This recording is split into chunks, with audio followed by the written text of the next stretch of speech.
Test here, and as you can see, if you're on infiniteplane.media, we're now on Rumble. And you can go to Rumble directly, just click the button on the right, or you can just go to infiniteplane.media. You'll also see that the video archives are conveniently placed just beneath the video player. It auto updates. Below that, you have the audio player, which I'll go ahead and start right now for Mixler.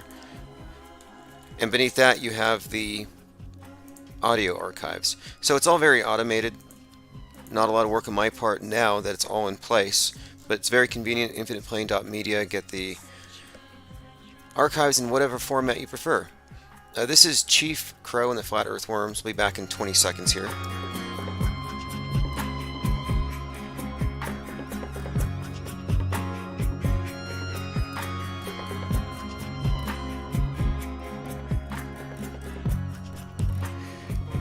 Okay, it's December the 8th, 2021. We were live this morning, and we're going to try to do that every morning.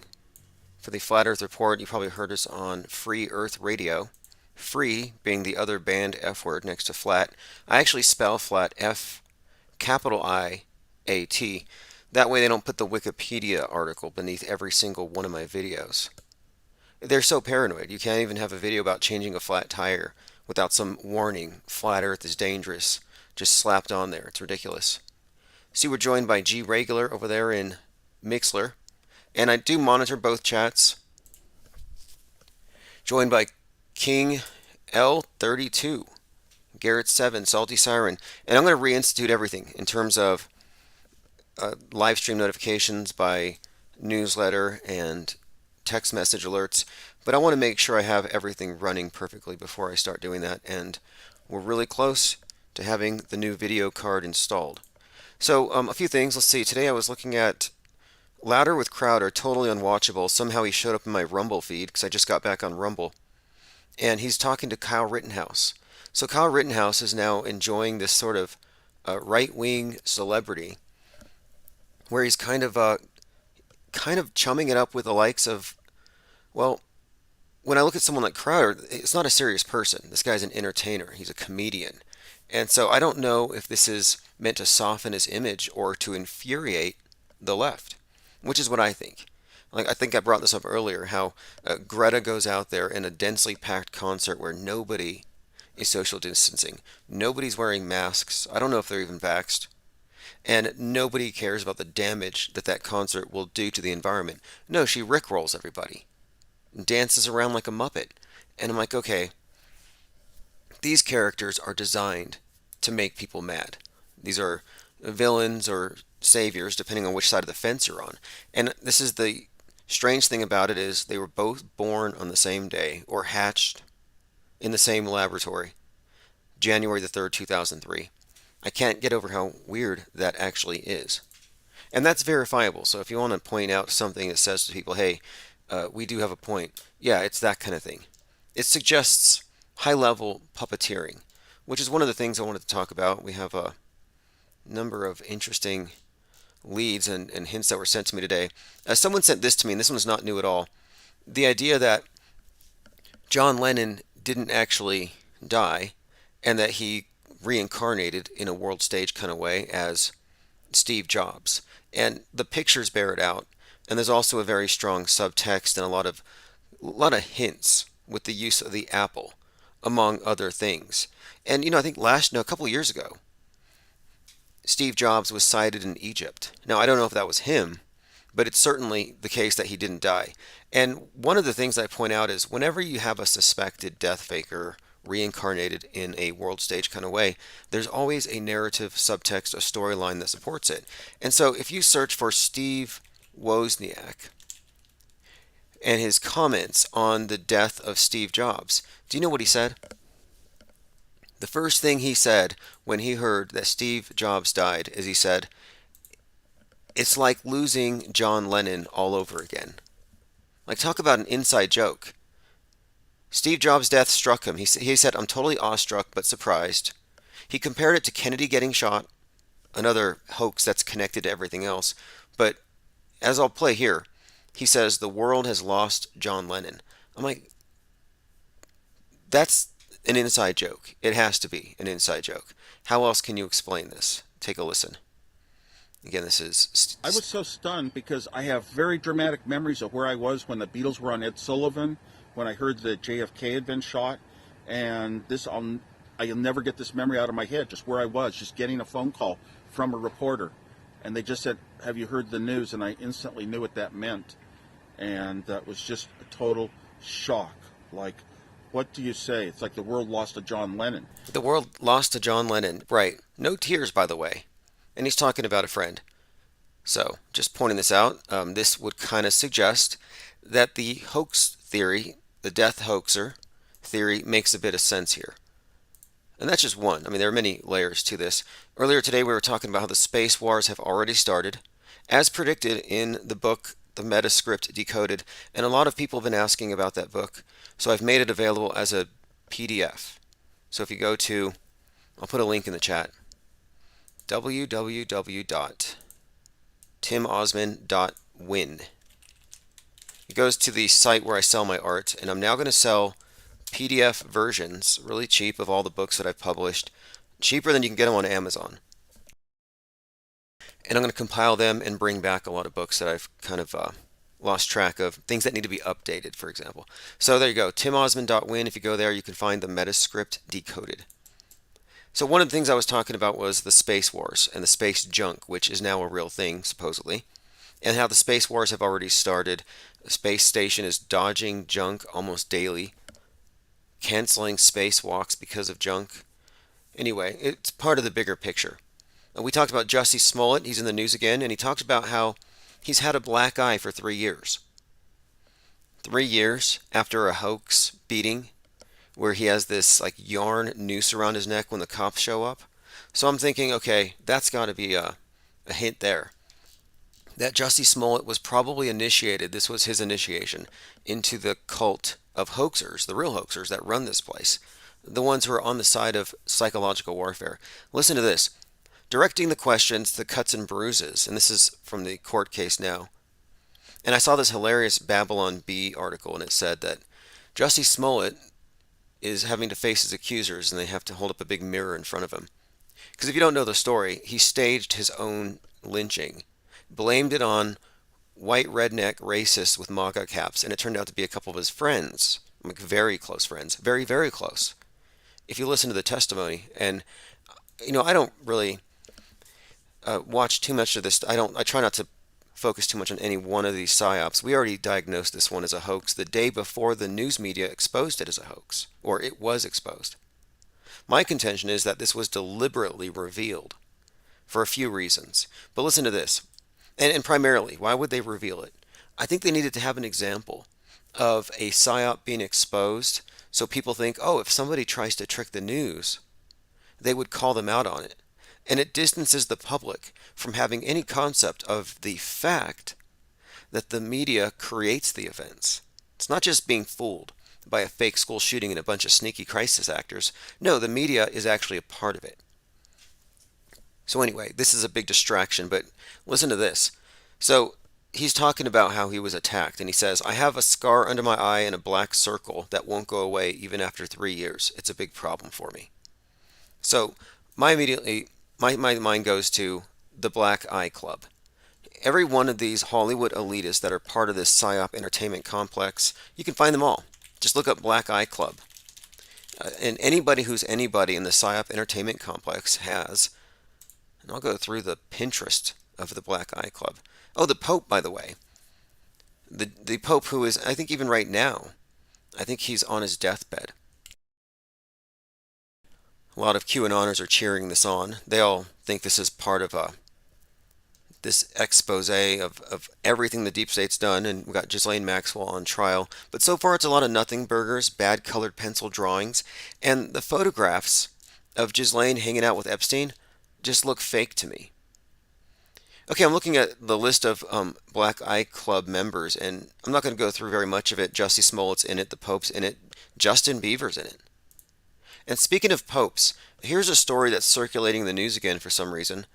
John Paul I was pope for just 33 days. The story of his death is still evolving. What's that about? Let me go through some comments and see who's here. Sin Crow says, All eyes on you. Travis Cloud, End Times. Low Earth Orbit Space Wars. Right.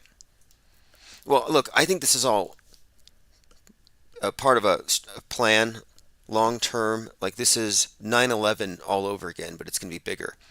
And this time it's going to be, I think, space 9/11. And we have a lot of things to suggest this. And one of the best predictors of the future is the predictive programming and just examining that as a model for what they're going to do in the future because it's all there to open your mind to impossible things to accept them as normal. The Overton window has to be opened up a bit. So they want you to be ready for something to fall from the sky and have no incredulity. So first thing they got to do is they got to shut up all the flat earthers and the ones who know it's a hoax, which they do a pretty good job. They really do. So now it's about to go down, and just so happens every TV show on Netflix features something about stuff from the sky falling. Usually asteroids or space junk or space stations. Anyway, they put the stuff out there in advance to make the news more believable. It's what they did before 9/11. It's what they do before everything. They did it before COVID. And by the way, this is good news. It's good news in the sense that it's all psychological warfare. It's bad news in the sense that the masses believe it, and so we're basically trapped in a 6 billion person strong doomsday cult. St. Joe says, What's up with your art? Kind of scary. Yeah, I would recommend not looking at stuff that scares you. You know, one of the problems we have in the world is that the snowflakes are so empowered. They think, if this goes against my sensibilities, it should be eradicated. Well, if everybody censors something that offends them, we shrink the universe of ideas down to nothing. And that's what they're getting used to. So again, I'm saying if it offends you, don't look. If you don't like what you're hearing, don't listen. I always said on YouTube, instead of flagging a video to have it burned, digitally burned because it offends you, it should merely be deleted from your perspective.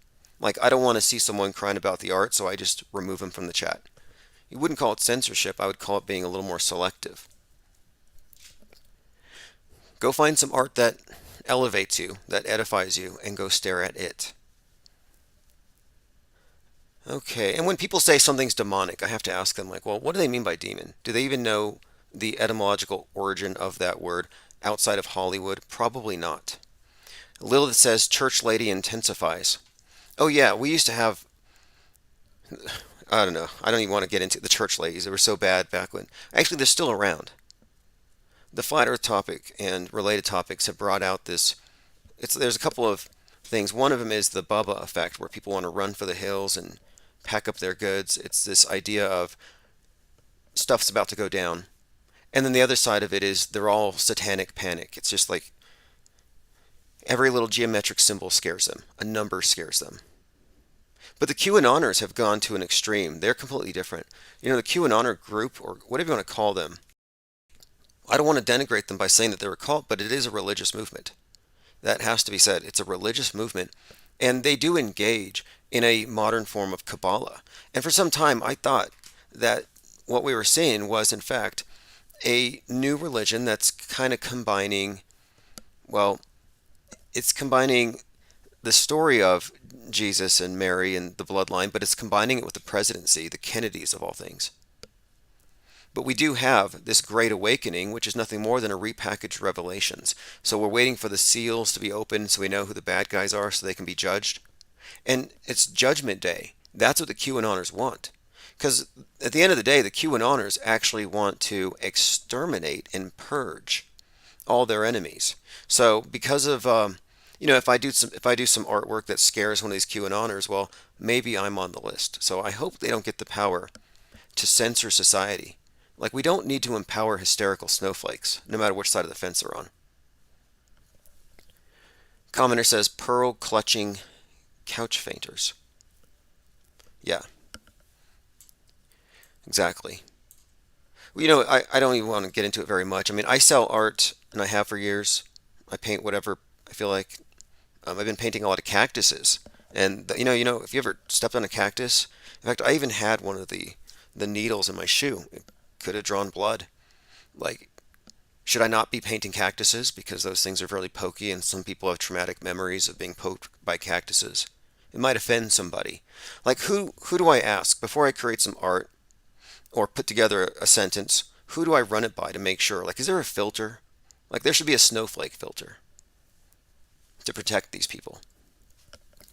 And let's go down this route a little bit here because it's worth looking at this.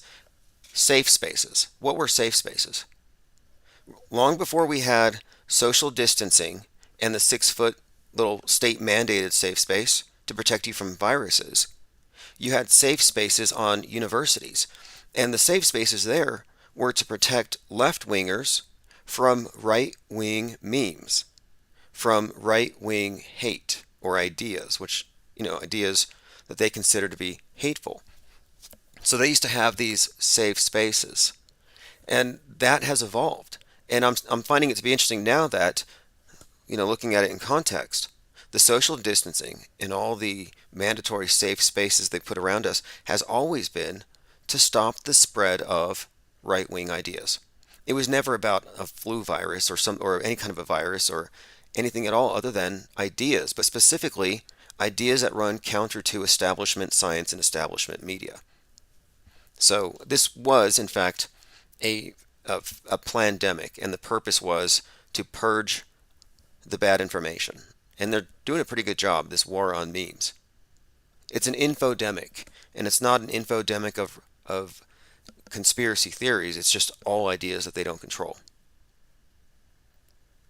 Travis Cloud says, if you're scared, go to church. Well, that's my advice. My advice is, because that's like a quarantine, go quarantine yourself. Go into an echo chamber and just protect yourself from those ideas that might offend you if you have to. But you can't expect society to go quarantine as well, and that's what they want to do. And that's what the true believers in this thing want to do. It's like, wait, you believe in the mandatory pokey and mandatory lockdowns. Well, why do you have to be mandated to lock yourself down? If you support the science of lockdowns, you should be locking down right now. You shouldn't need a mandate. You should be online telling everybody else, hey, you should join us, but we're leading the way. But no, they're just joyriding around and mask shaming people. But, it shows you that this is all about fascism. It's not about safety. Same goes for climate change. If you buy into the science of lockdowns for the pandemic, well, hey, the same scientists tell you to lock down to save the planet. Why haven't you sold your car? So, pretty much, the people who go around believing this are a bunch of hypocrites, because if they believe in it, they wouldn't leave their homes. Okay, let us continue. We're talking about John Paul I was Pope for 33 days. Nothing to see there. Just kind of random. Look at this. This is from The Atlantic. Is it safe to hang out with the unboosted? So now the bar is moved. So now the unboosted are to be feared. There are many everyday risk assessments when there are many shades of what it means to be vaccinated. Well, I hate to be the one to break it to them, but you will never be fully vaccinated. You can never be fully saved. Ask any pastor or any Christian, can you be fully saved? Well, no, you can always screw up again. You can always take a step back and, you know, go down that slippery slope to hell. I mean, you can always backslide, and no one is perfect. Everybody falls short of the glory of God, or in this case, you're going to fall short of fully vaccinated, fully saved. It's going to require weekly boosters. Even if you had your entire blood supply replaced with the goo blood, nothing but just the vax juice in you, you're still going to be a super spreader. And that's another thing. So you're never saved. You're never not a super spreader. And once the true believers get this through their heads, they would have to logically conclude that they have no excuse for leaving their homes. A whole bunch of hypocrites. Zara says, my buddy told him they don't want him in the break room, segregation magnified. Okay, I see what they're doing. Well, that's been the point all along. Like I said, the thing's not going to kill anybody. What it's going to do is it's going to drive a schism in society. Oh, look at this. This is great. So Kamala Harris had a statement about Jussie Smollett after his lynching, and this was in January 2019. And I think this is before it was exposed as a hoax. She said, Jesse's one of the kindest, most gentle human beings I know. I'm praying for his quick recovery. This was a modern day lynching.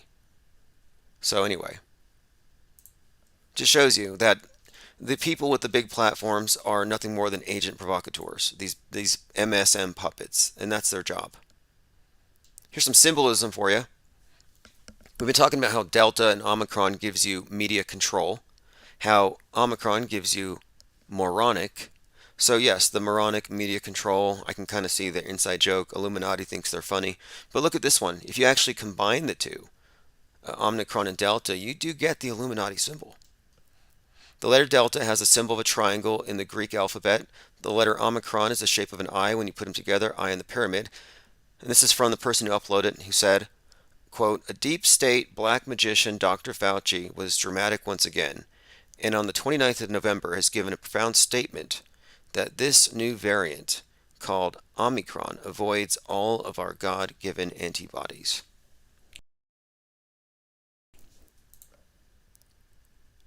All right, let's see what we have here. Going through comments, Truth Hurts 21 says, "What should people talk about with the jabbed family and in laws for Christmas? Ignoring the obvious seems strange." Hmm.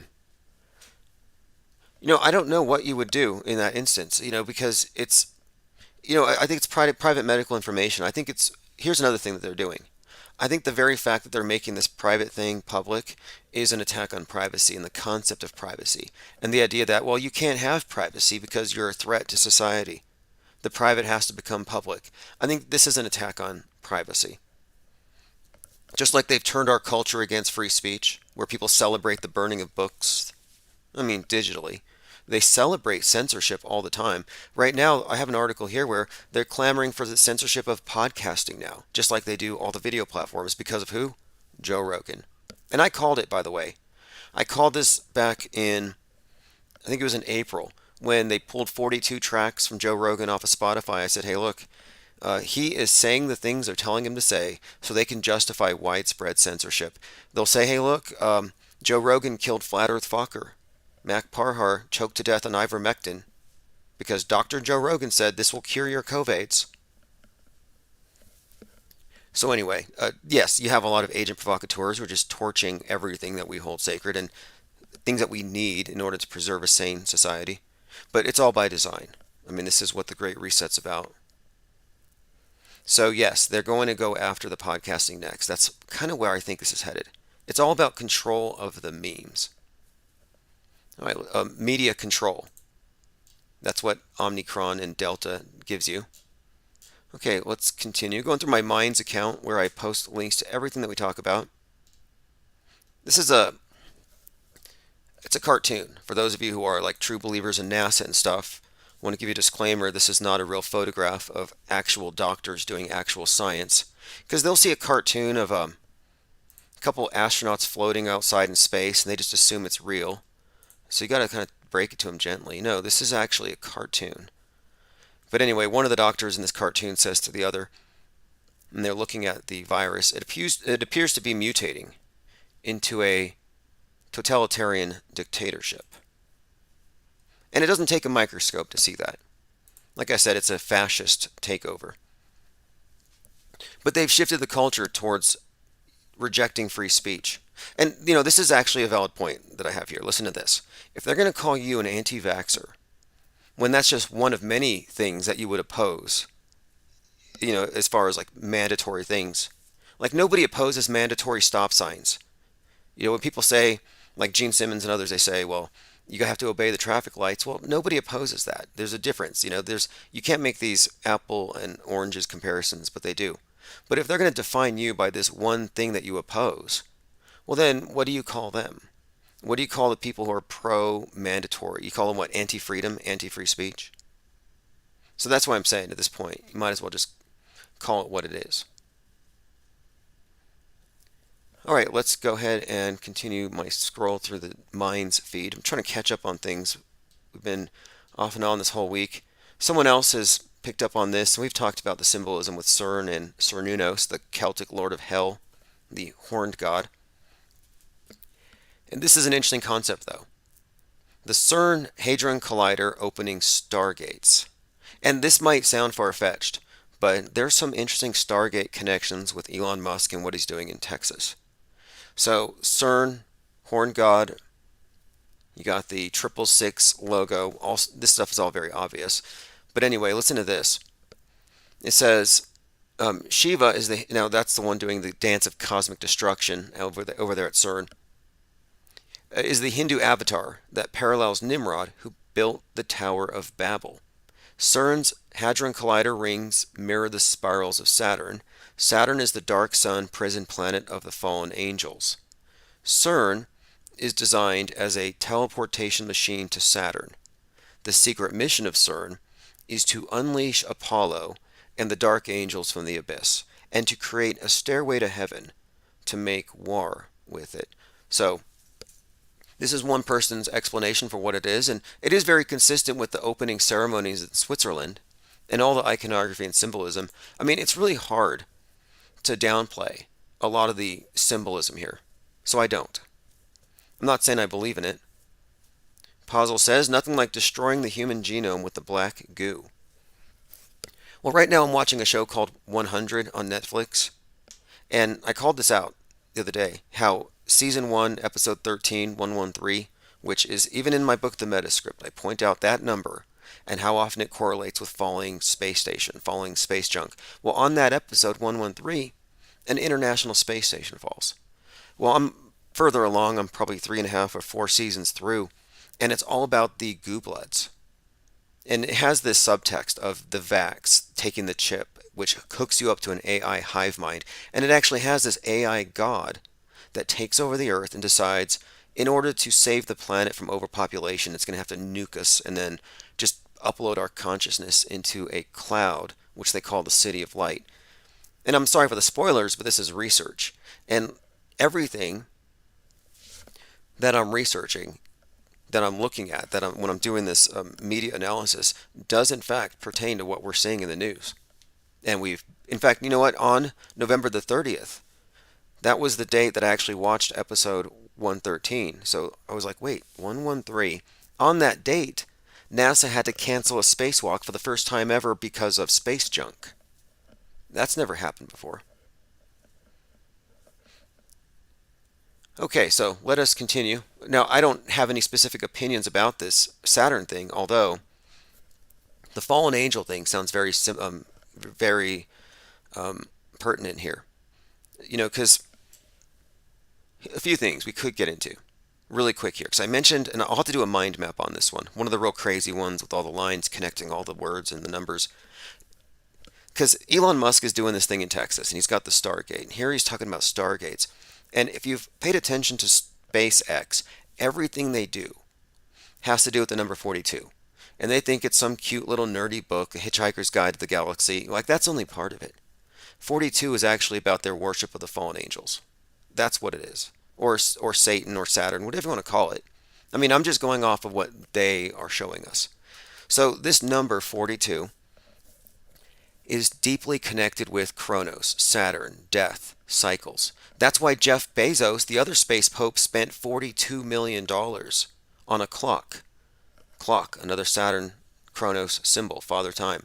He spent $42 million on a giant clock, putting it inside of a mountain in Texas. It'll last 10,000 years. He did that for the same reason that Musk is putting 42,000 CubeSats into orbit. 42 is a way of representing Saturn. 4 is the 4 seasons and a cross. 2 is the scythe, or the scythe of the reaper, and it's an agrarian symbol. You just combine the two. And they've been using a lot of this occult symbolism in plain sight, just like with the CERN logo. And 42 is how the secret societies represent Saturn. And you can see it throughout many of their psyops. And I'm constantly pointing this out. And I'm pretty sure I know what it means. I mean, based on their context. And it does have a consistent use. So 42,000 CubeSats, what does that mean? Well, it happens to be the case that the Hitchhiker's Guide to the Galaxy movie opens up with a scene with thousands of cube-shaped UFOs surrounding the Earth. And then they blow it up. And if you recall, when Musk sent his car into space with Starman, anagram for Mr. Satan, when he sends Mr. Satan into space in the Tesla, It says "Don't panic" on the dashboard. Well, "Don't panic" is a reference to Hitchhiker's Guide to the Galaxy, meaning the world's about to explode, but you're going to get away because you're rich enough to buy your way into heaven. So it was a, I thought that was kind of an inside joke to all the elite that we're going to get out of here, and the rest of the people are going to have to deal with the post reset and when it all goes down. So here we have Elon Musk always making these connections to that movie Hitchhiker's Guide to the Galaxy, to the book, and to the, well, in all of his various antics, there's always these connections to these ancient deities, Saturn and Mars and all these other deities that they're actually worshiping. They're not traveling there, they're worshiping these ancient entities. So I'm like, wait, it seems to me that that's okay. CubeSats. First of all, the cube is another symbol of Saturn. You can find a two-dimensional cube inside of the hexagram, another Saturn symbol. So you have these CubeSats. Well, Saturn, another name for Saturn is L. So you got Sat, L, lights. You got these CubeSats up there. I think this is all a reference to what's going to happen when they fall, when they start dropping the infrastructure of outer space on our heads. I think that's the agenda. And I'm just basing this off of all the predictive programming and off of what seems to be the metascript. And it's very consistent. So we'll continue to go down this route, but heads up, when they mandate helmets, it's going to come from the same authorities that have mandated masks, so don't think you're going to get out of it. Going through some comments, Puzzle says the Earth is actually a hypercube. I wouldn't be surprised. Now, there's a lot of numbers and symbols, and there's a very specific way they use them. It's not all that complicated, and I don't go too deep into it. I'm not into gematria. I'm not a QAnoner. I'm not a Kabbalist, but I'm just looking at these patterns, and I've realized that number 42 and 24 are interchangeable in this context. And even SpaceX, look, they play with words and sounds. SpaceX is quite literally a fertility cult, just like all these. Um, well, all it's not just the NASA; it's private and public. All these they're all fronts for this ancient cult, and so it's quite literally space sex because it's about the union of the Earth God and the goddess of the night sky. It's straight out of Crowley. I mean, it's Satanism in a way. Well, not, maybe that's the wrong term, but that's how the public would understand it. But it's dressed up like science fiction, so nobody knows. I mean, think about the fact that they're putting this idea out there of mixing blood with soil to make bricks. I mean, what do you think's behind that? And next year is the year of Soylent Green. And there's actually a company that produces something called Astrocrete. So there's actually a company out there, I think they're in Florida, not connected with NASA or any of that, but Astrocrete, concrete created by scientists using blood for housing in outer space.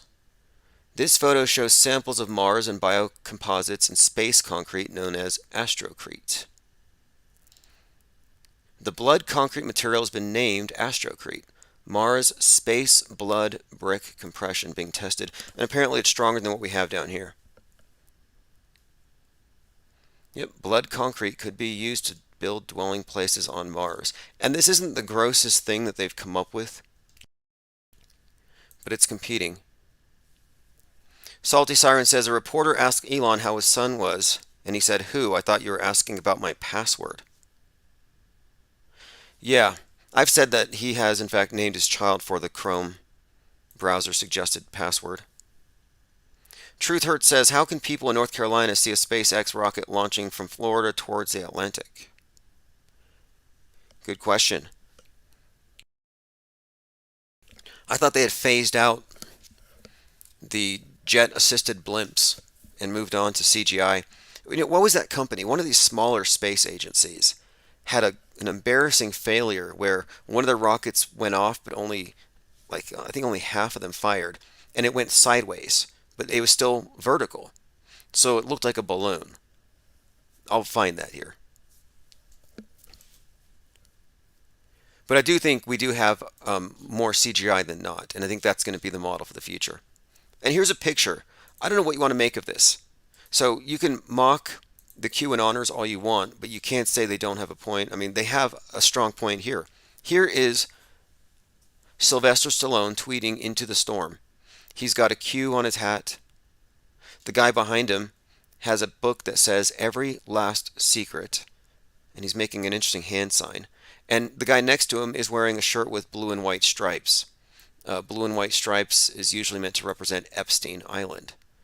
So here you have Epstein Island, Every Last Secret, Q, and heading into the storm, just as Ghislaine Maxwell goes on trial. So is that a conspiracy theory? Is it a few coincidences? I mean, you can't just write this stuff off. So I'm thinking, well, this guy must be, Sylvester Stallone, must be somehow egging on this whole thing with the QAnoners. But then when he's asked about it, he says, nothing to see here. So heading into the storm, capital S, not lowercase, not bad weather, capital S, with the damn Q hat again. And if it wasn't for the Every Last Secret book in conjunction with the Pedo Island shirt design, I would have just ignored this thing as more bad hopium. So many hopium addicts out there. Commenter says Ethan Crumbly couldn't make these names up. Oh, I saw that Crumbly kid, and I think that agenda has to do with demonizing Kyle Rittenhouse indirectly. Like, you'll shoot your eye out, kid. Kids shouldn't have guns. And then, of course, the parents are at fault.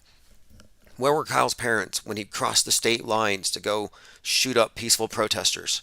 Because that's what most people think happened. And if you notice, the day that Kyle was released, I mean, when they read the verdict, on that day, there was another Kyle Rittenhouse who was arrested for really bad stuff. And so I'm thinking they probably manufacture stories as ways of indirectly making comparisons. That's what I think. I think it's a psyop. I don't think anybody died or cried. And all of the pictures with Ghislaine and Epstein are fake. The guy on the screen is Sylvester Stallone, and he is, again, pushing QAnon nonsense, QAnon nonsense, and then backing up, backtracking after he falsely raises people's hope that there's about to be a storm where I don't know what's going to happen next. JFK is going to return from the dead and everything else. That's all mainstream now. I don't feel fringy talking about JFK coming back from the dead along with Michael Jackson, Princess Diana, and John Denver, and how they might have come back from the dead and performed as the Rolling Stones.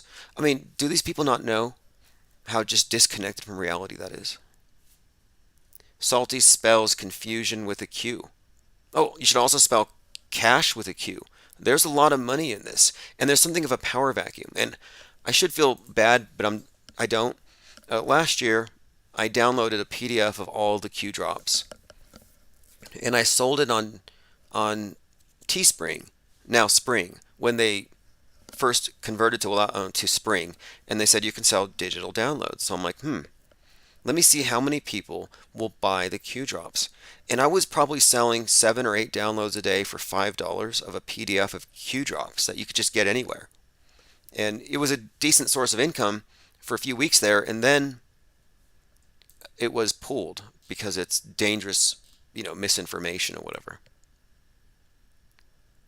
Okay, so let's go ahead and follow on that. Sylvester Stallone seemingly confirms he's a QAnon believer.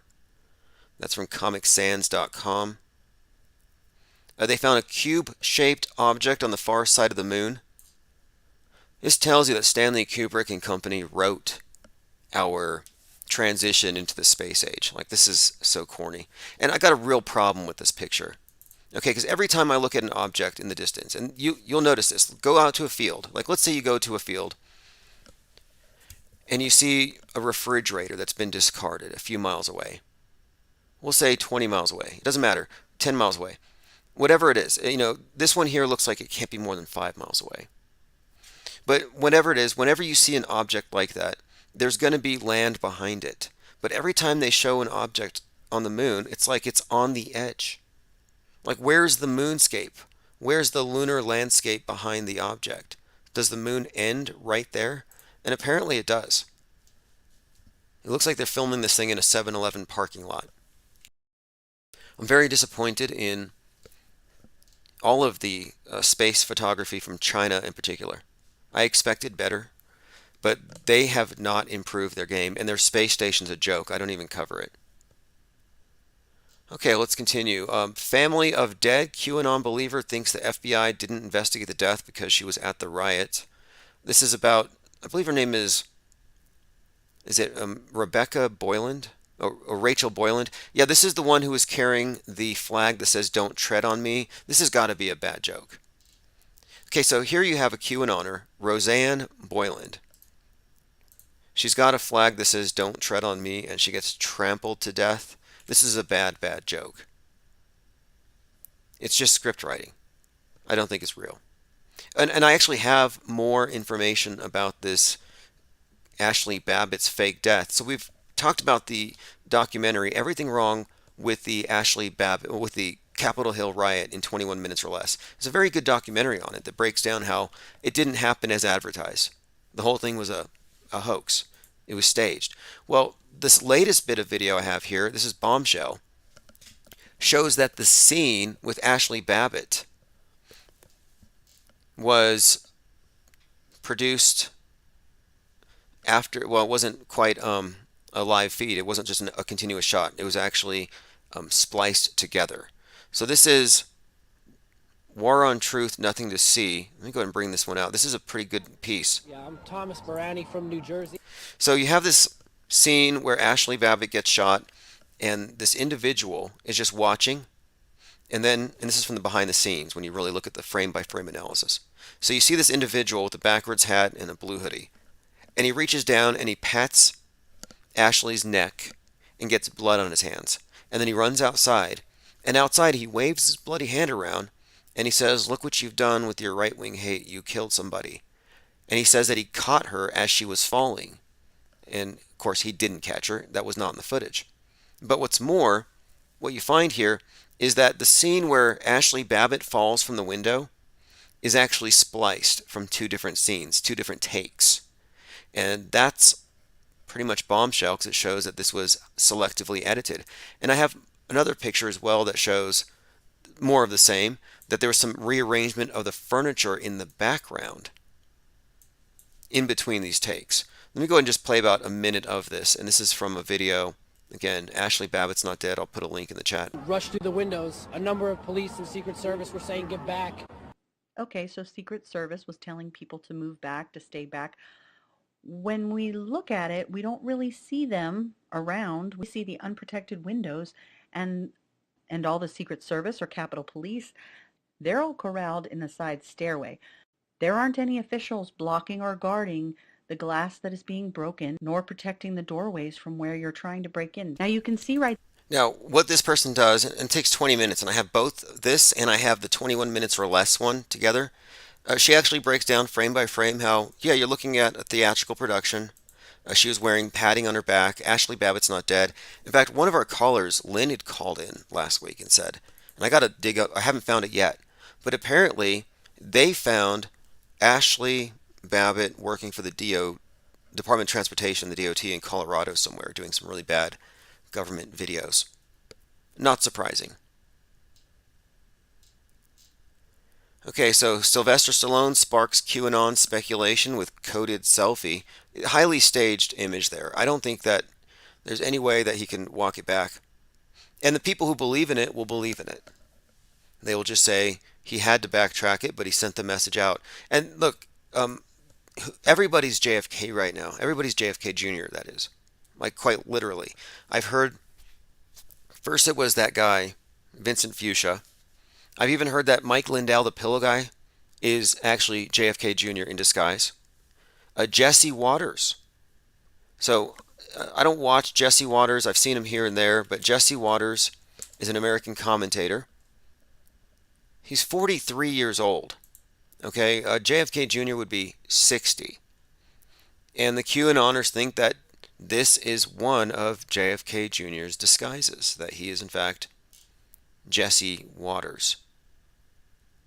So that's not it. That's not all, rather. So this is a video. Jesse Waters, aka JFK Jr., outs Q and the Great Awakening. JFK Jr. is a master of disguise slideshow. And so I'll go through some of these slides just to give you an idea of how many people this guy is believed to be portraying without really a whole lot. I mean, I don't know if there's any evidence for this. There's very little. Okay, so here I'm looking at um, Vince McMahon, Vincent Fuchsia, and then there's this Secret Service guy. There's quite a few. Then there's, I think his name's Michael Kaufman, some of these anti vax types. There's about 20 or 30 different people that I can find here that they have photoshopped together to convey the idea that he's been playing a lot of different characters, including, unbelievably, ridiculously, Vince McMahon. Now, on that point, though, well, the World Wrestling Entertainment has been the source for a lot of 9/11 predictive programming, and weirdly enough, on the anniversary date of JFK Jr.'s crash, they have some scripted matches and drama that seems to reference it. So there is a there with all this weirdness. I think they might even believe he is that guy, Michael Protzman, leading the Q cult in Dallas, but that he's just wearing a disguise. Going through comments, if anyone wants to call in, let me know. I'll open up phones here in just a moment. I wanted to make sure we caught up on all this insanity. The new axis, by the way, to kick off World War III, the new axis is China and Russia, and it's all about the space wars combined with cyber wars, and they are already attacking. They are already using various reversible attacks against our satellites, and it's really ultimately it's about how are we going to move up into outer space as space commies or space capitalists, where it's the billionaires. Like they just sent another billionaire up into space. And I think that's to send a message that it's not fair, that it favors the capitalists, the rich get there first. So they're trying to create a resentment, I think, and they want to make space more egalitarian. And that's what space tourism is about. The International Space Station swerved to avoid space junk. They don't really show on the videos. It's not like Star Wars. In fact, the video where it flips after one of these Russian capsules had accidentally fired its thrusters, it had flipped 540 degrees. I looked at the footage and it was just like, it was super slow, super boring. It wasn't like on the ship, their food flying all over it, nothing like that. Okay, listen to this one. This is from standardco.uk. Hardcore vaccine refuseniks could need de-radicalizing like terrorists. You see where this is leading? And who didn't see this coming? In fact, it's in Netflix, Inside Job. The flat earthers are now hijacking yachts, demanding to be shown the edge of the world. You have Pizzagate Massacre, where the conspiracy theorists are now ready to go shoot up people who they think are secretly doing evil. And they get enough people to believe these things, and then they can make it real. And I've been noticing, we pay attention to a lot of this stuff on this channel, but the use of the spear and its correlation with QAnon is very interesting.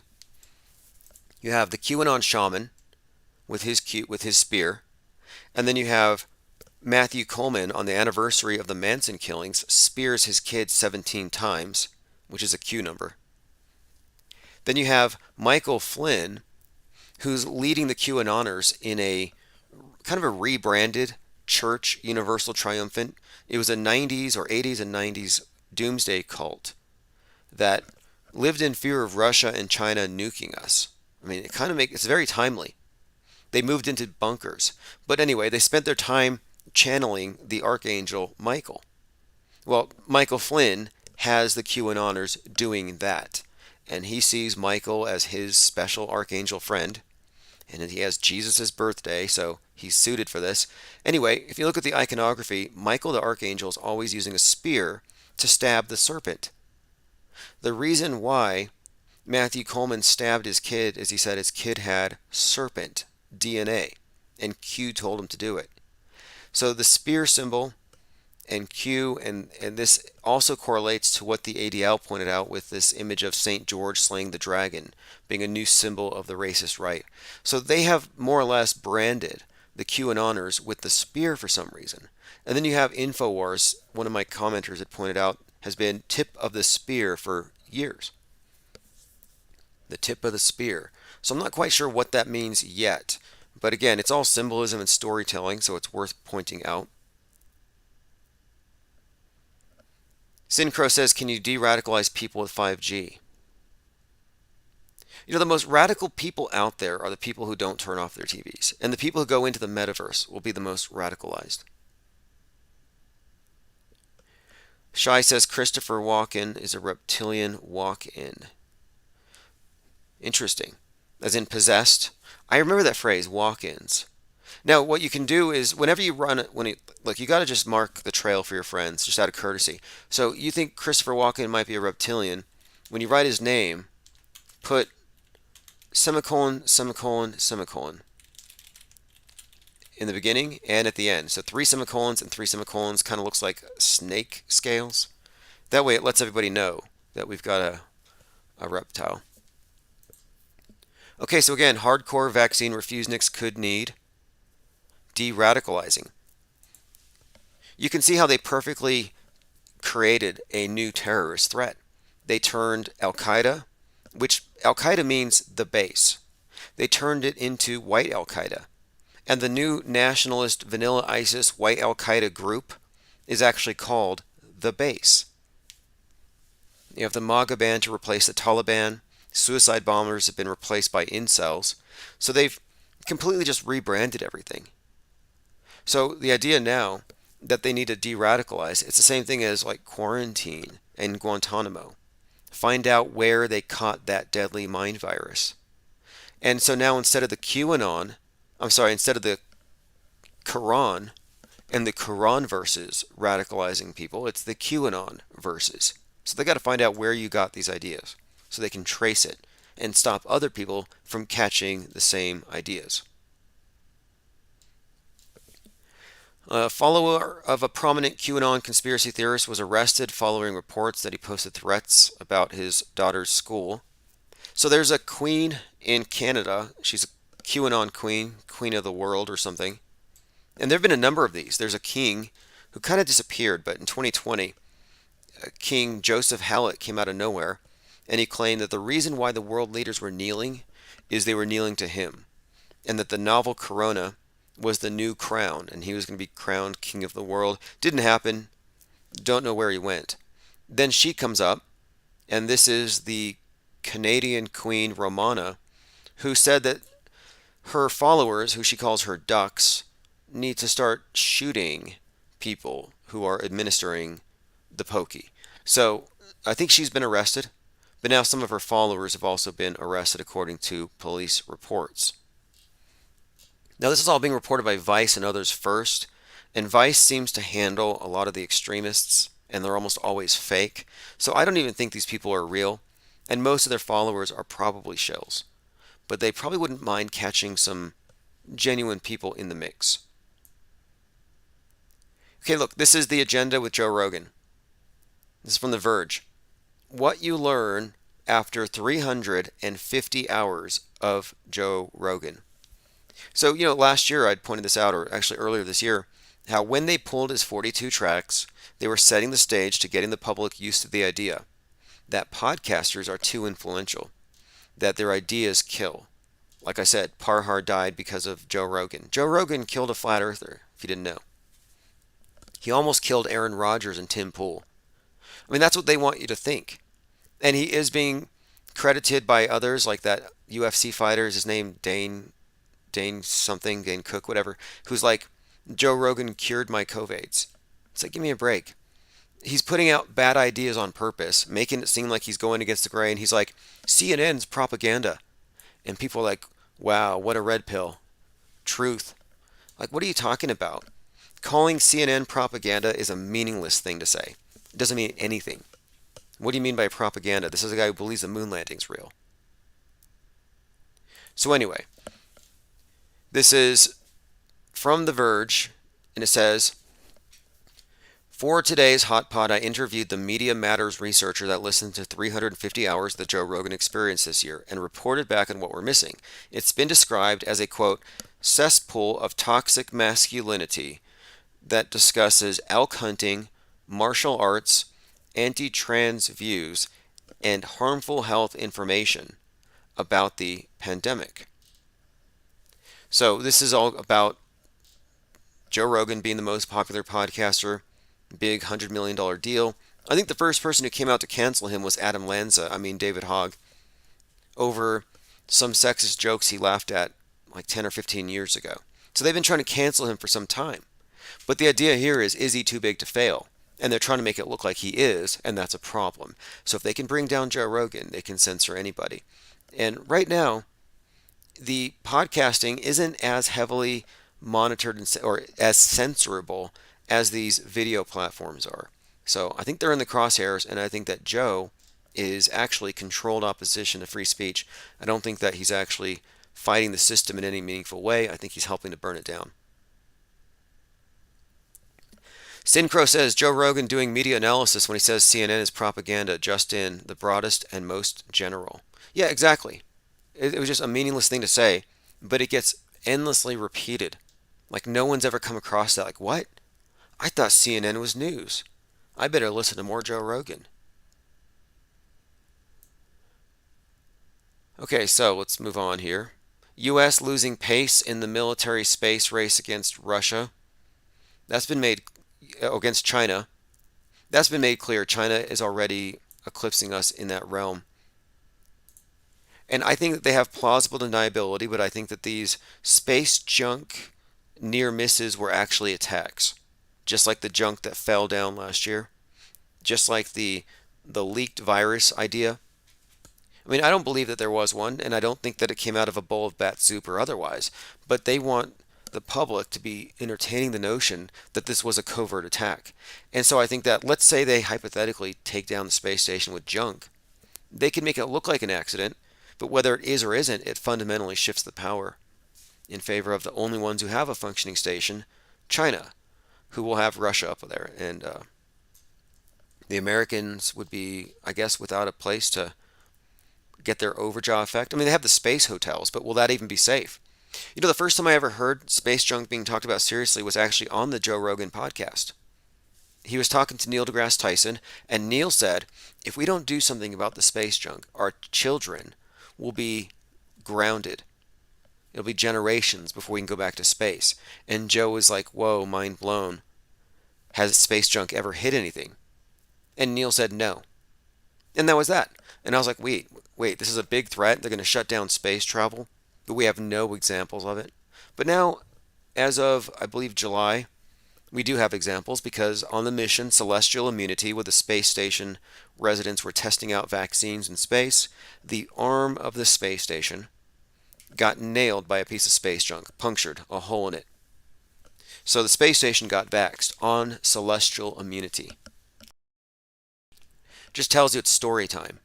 But ever since then, absolutely. Commenter says no vax, no net access. Yeah, I was talking about that today with a friend. I was like driving, and it's like you can't access your phone if you're driving. It says you have to say I'm not driving. Wait till it says, scan your vax pass or you're not wearing a mask. Because yes, that will probably be the case. I actually think the Space Needle is a symbol. It's emblematic of this idea that in order to go into the space age, the new age, in order to be among the saved, you got to go through the needle. To me, it's just a, you could call it a blood pact with the NWO. You could call it a communion wafer. But basically, that's what it is. It's initiation. The internet is the new cult recruiter.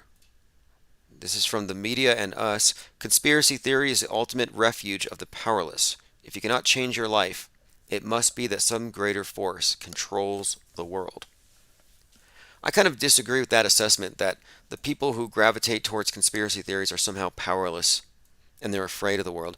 I find the people who look into this are actually less stressed out because they're not taking it seriously. So, in a way, I think they got it completely wrong. And it's not even about conspiracy theories. It's really just about observations that are inconvenient to MSM narratives in the realms of, science in particular. But, global warming, they're trying to criminalize criticizing whether or not the world's getting warmer and the ocean levels are rising.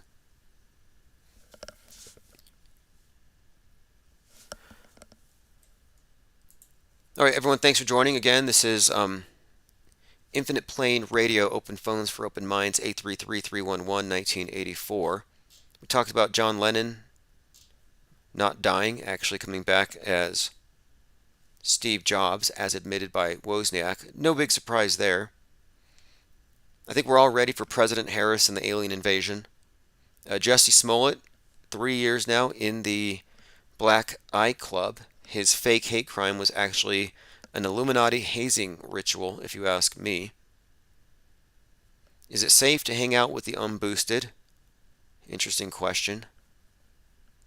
Again, I like to pull the rug out from under them because this idea that the vax junkies have that there's some kind of optimal level of safety that you can actually achieve and you'll be, quote, saved. Sorry, it doesn't exist. It's an unattainable ideal. You will never be saved fully. You can always fall back. You will always be a super spreader, even if you get a full replacement. Replace all your blood with all the vaccine, and you will still be a super spreader. Objects are super spreaders. In fact, that's the basis of The Division, another Tom Clancy. Tom Clancy wrote 9/11 or predicted the scenario in great detail, and he also had something to do with this division, which is this idea of a smallpox outbreak, which I believe Bill Gates said for Christmas he's going to dose all of our airports with smallpox. But they've been running drills in New York in 120 different places to test it, to test the airflow and what would a bioterror attack do. So that just tells you they're rehearsing it and getting their actors into place. So the division is about smallpox spreading starting on a Black Friday, spreading on the cash. Well, it just so happens that the movie The Division is coming out next year, starring Jake Gyllenhaal. Jake Gyllenhaal was in Donnie Darko, which featured a lot of predictive programming for 9/11 and Corona. It was released on 1/19/2001, and a lot of its advertising materials had to be scrubbed because it was released around 9/11 to general audiences, and it happened to have a lot of, falling plane parts and stuff, which is another interesting connection. Like the fact that he's in another Tom Clancy after he was in a movie with 9/11 connections. Well, now he's in one that has Dark Winter connections. And of course, the character himself, Jake Gyllenhaal, whenever you look at these actors playing these roles, there's often a repetition here. So it would suggest to me that maybe the next 9/11 is going to be stuff falling from the sky, like Donnie Darko. I mean, here's another example. Leonardo DiCaprio. You think of him as the guy from the Titanic. Well, more recently, he's in the movie Don't Look Up. And there's parallels here. The idea of when you go beyond the area that's been set aside as safe for you, it gets to be very dangerous. Just fear of outer space or outer spaces. So you go out far enough, you get taken out by an iceberg. You go up high enough, you got the asteroid threat. And I think it's interesting, though, that the guy that helps sell us on icebergs, the person who's associated with that, DiCaprio, would now be one of the faces of the incoming asteroid threat. And he's in a movie about a comet that's falling down to the Earth. Don't Look Up. And nobody wants to believe him, so it's like Chicken Little. Going through comments, TC says their goal is to make us all nuts, and it's working. Oh yeah, it worked. Last year, you can see.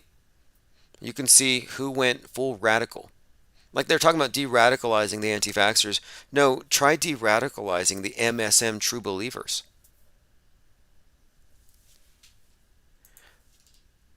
I have an image here of all of the actors, or some of the actors, exposed at the Pulse nightclub shooting. The shooter was an actor, Omar Mateen. Eyewitnesses were all actors. In fact, he was in a movie called The shooter was in a movie called The Big Fix, where he played a security guard. Then you have Waynell Sexton in her previous role as Christine Lenoin. And then you have an audition tape. And if you didn't know, Waynell Sexton was the teacher of George Floyd.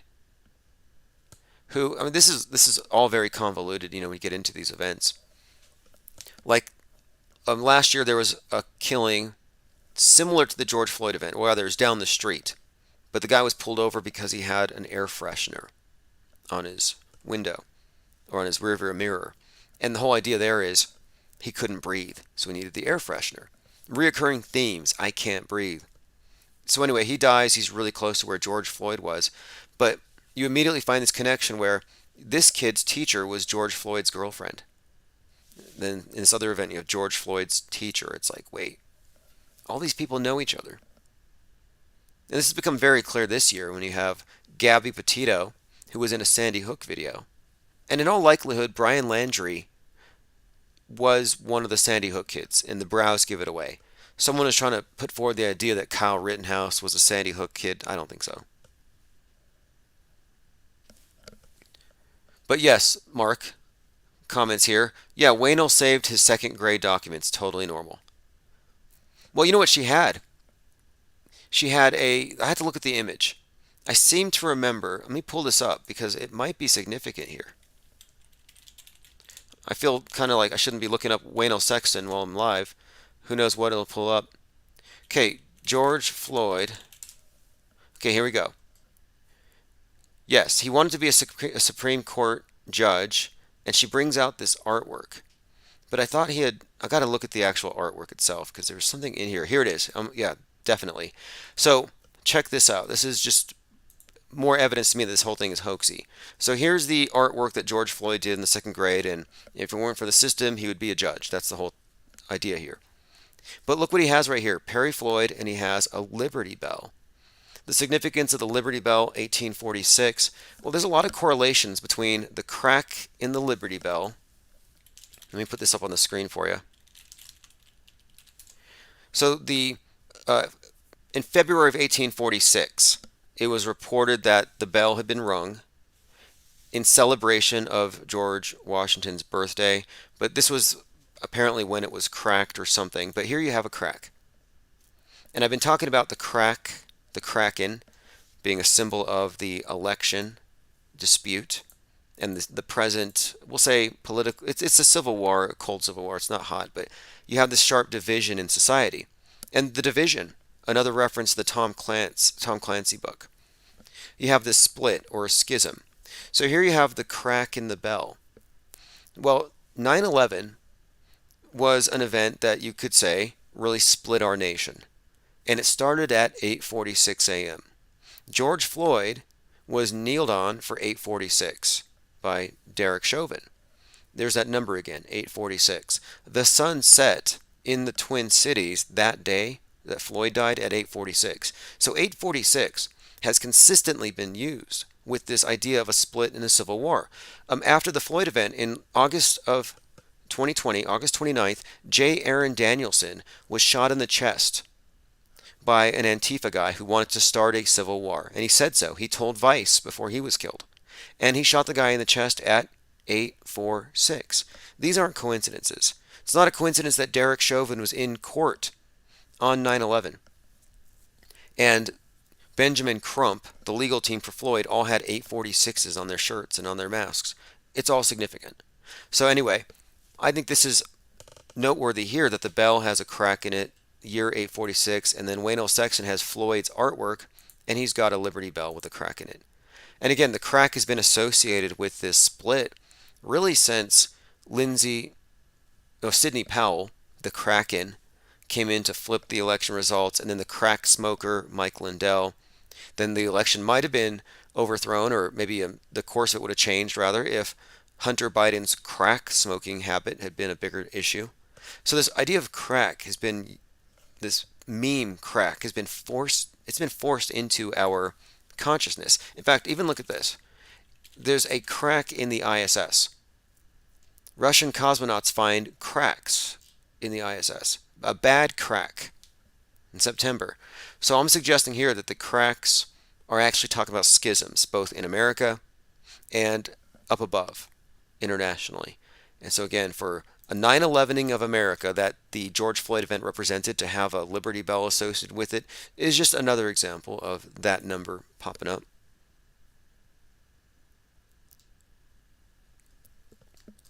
Into the Break says the Liberty Bell does not match the rest of his art. I think the Liberty Bell might actually be a sticker that Waynell put on there. All right, let's move on. If you go to infiniteplane.media, you can get the latest archives, audio and video. So right below the video, which right now it's live, it's on Rumble, you get the latest. We have Cracked World, where I talk more about this forced memeing of the word crack. A Flat Earth Pizzagate. We talked about Shadow Space Wars, 113 Metascript Clues, Flat Earth A-hole versus Flat Earth Pizzagate. That's such a mess. And then below that, we have the audio player. So those of you listening on Mixler are featured here. And then you can see right below that, I have the audio. So this morning we had the Flat Earth Report 12/8/2021, Space Wars and Jussie Smollett's Illuminati Hazing. So generally we will be live in the morning parsing through the latest news. And then at night we'll be open for phones. And I do intend to keep the 24/7 on. We have a ton of music, a lot of content going back a few years, a lot of calls I want to bring back in. I'm just waiting on a graphics card to be installed in the next couple of days. Lean Dion says Chappelle had a show called 846.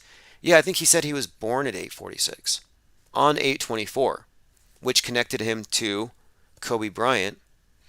Numbers 8 and 24, and the 846 connected him to Floyd. And then Chappelle's great great grandfather had a similar, or he had a historical role of defending somebody who was lynched, and he actually went to the White House. So Chappelle did a series, or he did a Netflix little special, 27 minutes long, called 846. So that number was force memed, and it was used, even though later they changed it to 929. It doesn't make a difference. Again, it correlates the setting of the sun to the rising of Mercury on 9/11, to Flight 175 hitting the first tower, and the crack in the Liberty Bell. These things are all interconnected, very, very consistent.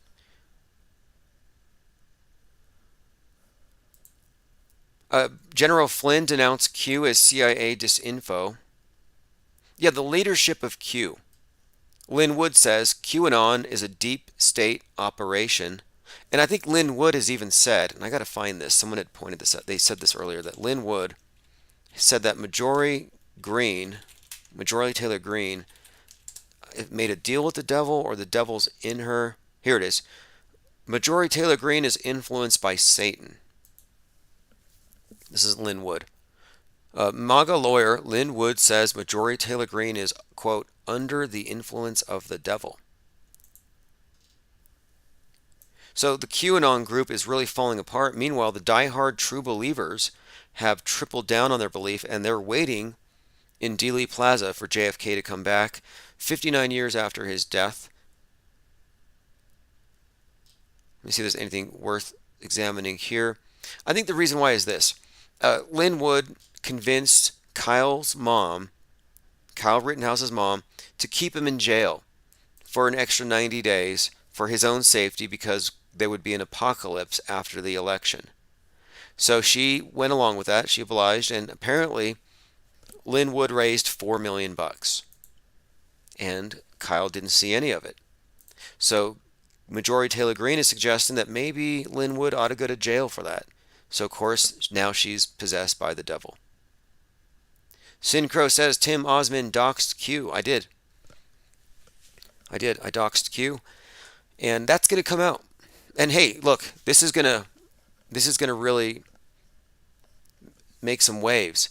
It turns out that Joe Rogan, Alex Jones, and Eddie Bravo were actually hanging out with QAnon in Joe's studio 8 months before the first Q drop. If you look at Joe Rogan Experience number 911, no longer on Spotify, they pulled that one conveniently. But if you can find Joe Rogan Experience number 911, you can find at the very beginning, Alex says, and he points, hey, should we get Q in here? And Joe's like, let's get Q in here. And Alex says, well, no, he doesn't want to be on camera. Then 25 minutes in, they're talking about this person who I've doxed and his role in the UAE, and how he was bringing this information to Trump, and how he was working with Blackwater or something. And Alex points to him. He points to where Q is sitting, says, Q, come over here. Kind of grins. And Joe kind of just says, no, forget it. So anyway, Q was hanging out with Joe and Alex. So I don't think Q is JFK or JFK Jr. I think Q is a New Zealand actor, some kind of special agent. He's with the White House Communications Agency. He works with the Trumps, but it will come out very soon, I hope. I mean, unless he's got some kind of protection. But I kind of think this. I think that the vitriol, the hate that the left has for Joe Rogan might bring this out because they can use this against Joe. Because I have found a number of articles where they're pointing out, like that one I mentioned where someone had sat down and listened to 350 hours of Rogan. Well, in this article, they actually talk about how he is more or less a leading conduit for specifically right wing conspiracy theories. And look, if the conspiracy theory is partisan, it's probably fake. There's a reason why the false flag theories are still used. Nobody calls anything a hoax because they don't want the public to know that they're working together. Okay, so it says here Joe Rogan's podcast is the most popular in the world. The rhetoric he's pushing on his show is harmful to our society at large. You've all heard this a million times. They're really drilling this in. But goes on to say that Joe Rogan starts to, you go in to listen on bodybuilding tips, how to eat healthy, and then he starts discussing how vaccines are gene therapy. Then you fall into a cesspool of hatred and bigotry. Then you go further down the far right rabbit hole, and it can take you from being an everyday person to suddenly being fed news and misinformation about Q and other right wing lies. It's important to keep in mind that Joe Rogan spreads misinformation and he has real world consequences that have dire effects on marginalized people. And as I said, you could point to Mac Parhar, Tim Pool, and Aaron Rodgers, and now this other Dane Cook, is it? All saying the same thing. Dr. Joe Rogan cured my COVIDs. Yep. Anyway, you have Joe Rogan on one side, Fauci on the other side. Not a coincidence how they have these polarized characters like Rittenhouse and Thunberg. But anyway, looking at this, don't you think that the writer of The Verge would be very interested to know that Joe knows who Q is? I would think so. It says if you're wondering how influential Joe really is, look at this story that discusses Dr. Joe Rogan's, and I called him that first, his influence on people's COVID treatment plans, namely UFC president Dana White and his family. Oh, it's Dana White, excuse me. So Dana White is the UFC president that Joe cured. All right, we'll continue on this topic as it devolves. But my take on it here, this entire agenda is that Joe is going to be used as the excuse that they need to justify heavy-handed censorship on the podcasting platforms, as they already do on the video platforms.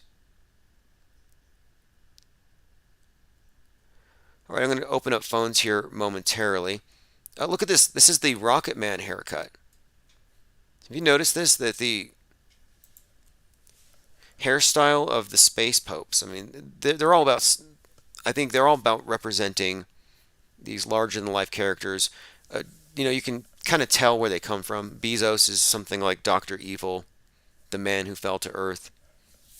Musk is definitely a bit of Tony Stark and Gene Wilder's Willy Wonka, and a bit of his father, Werner von Braun. But now he's got the same haircut as Kim Jong Un. It's the Rocket Man cut. Maxwell Cooper says in April of 2020, Alex Jones threatened to reveal Q's identity if Joe Rogan didn't do it first. Yeah, you know what? This is interesting. I wonder why that would be. Maybe Joe Rogan is able to kind of stay out of the mess here, but Jones, he was there on 1/6. And he said that they're going to take Joe Biden out of the White House one way or the other. And how is that not incitement? It's the clearest incitement that I saw, and I thought Alex Jones probably could have been arrested over that. So many other people were taken in for less. Conspiracy theorist Alex Jones accused of inciting violence. Yeah, I would say so. Well, here's what he did though. He set the stage. Just like that movie, The Pizzagate Massacre. They have to set the stage so when they have some QAnoner pop off and do something crazy, it seems believable. And I think they just about got us there. I think we've arrived. Oh, look at this. Juice World's alive. I think they've spotted another death faker. I'll go ahead and play this one. Anybody who sends me these links, even if I don't respond right away, I generally do put it down in my Minds account. So, is this Juice World still alive? I remember looking into this one, and this is one of these who said he was going to fake his death and come back way more famous. First off, in 2017, he tweeted that he wanted to get famous before faking his My goal is to get overly famous, shine for a couple years, then fake my death, April own 2017. death. He also mentions John Lennon in a ton of his songs. He mentions John Lennon in tons of his songs. Yes, all the death fakers reference one another. And they're always described as legends after. But he says here, I'm a jealous boy, I really feel like John Lennon. And again, John Lennon, death faker, Steve Jobs. Now, John Lennon died on December 8th, 1980, and it's no coincidence that Juice died. Okay, so he and John Lennon, Juice World and John Lennon both had the death date of December the 8th. So that would be yesterday, would be the anniversary. I had some caller try to tell me that Juice World had come back as Lil Uzi Vert, the guy that put the $24 million diamond in his forehead. I don't think that's the case, but it has been speculated that Juice World isn't dead. Let's continue.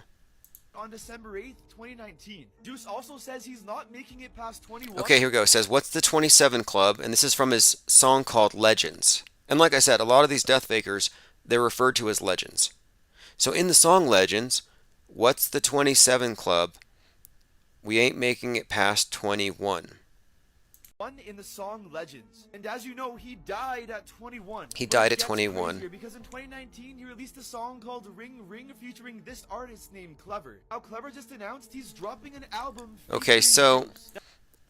it looks like there's quite a lot here. I'll go through the rest of this in detail. The audio there is kind of low, but very consistent pattern. Juice WRLD's probably not dead.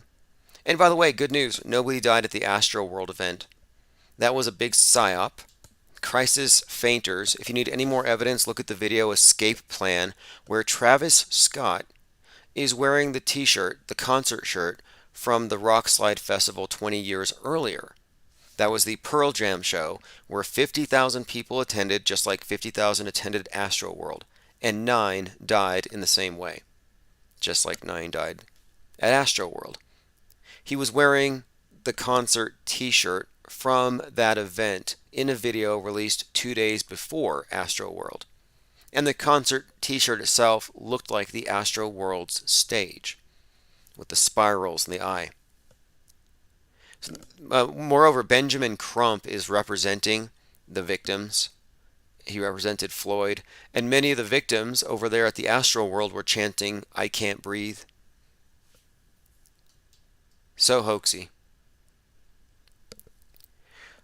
Someone says, did you say Bieber is also a celebrity chef? Okay, so we all know about Justin Bieber deep faking it as The Weeknd, but there's another one, and I'll bring up some pictures first. I don't want to just say it without bringing some evidence. However, it is rumored that he's also playing the role of some young celebrity chef, and that his wife seems to be playing the role of that person's girlfriend. And I think The Weeknd might represent Saturday and Sunday, Saturn and the Sun, black and white, the polarity. Sun is the closest luminary, Saturn is the furthest. In this classical astrology, you have the old, ancient Father Time, then you have the sun god being born on the horizon. So I kind of think that The Weeknd, Saturn, Sunday, duality, black and white, I think there's some kind of thing being played there. Even with Justin Bieber's name. JB. Those are the initials of the black and white Masonic pillars. Not only, we could mention a few other things, but the shared girlfriends, the shared wardrobes. The overlapping relationships really say it all, but there's even more. I mean, if you look at the last Super Bowl where where The Weeknd performed, he was surrounded by dozens of clones of himself, all wearing bandages, as though they just had plastic surgery. And then he's walking around with that bizarre makeup like he had some kind of a head wound. And I'm thinking, Cain and Abel. His name is Abel. The Weeknd's name is Abel. So if you look at it from that perspective, the duality, Cain and Abel, I thought, well, maybe Justin Bieber is going to, quote, kill off this other character, that Abel will die. Maybe it'll be a drug thing, an overdose, because they're playing two different lifestyles. The Weeknd is the drugs, living for the weekend. If you look at his videos, he's reckless. And then you look at Justin Bieber, and he's kind of converted to Christianity and a family life.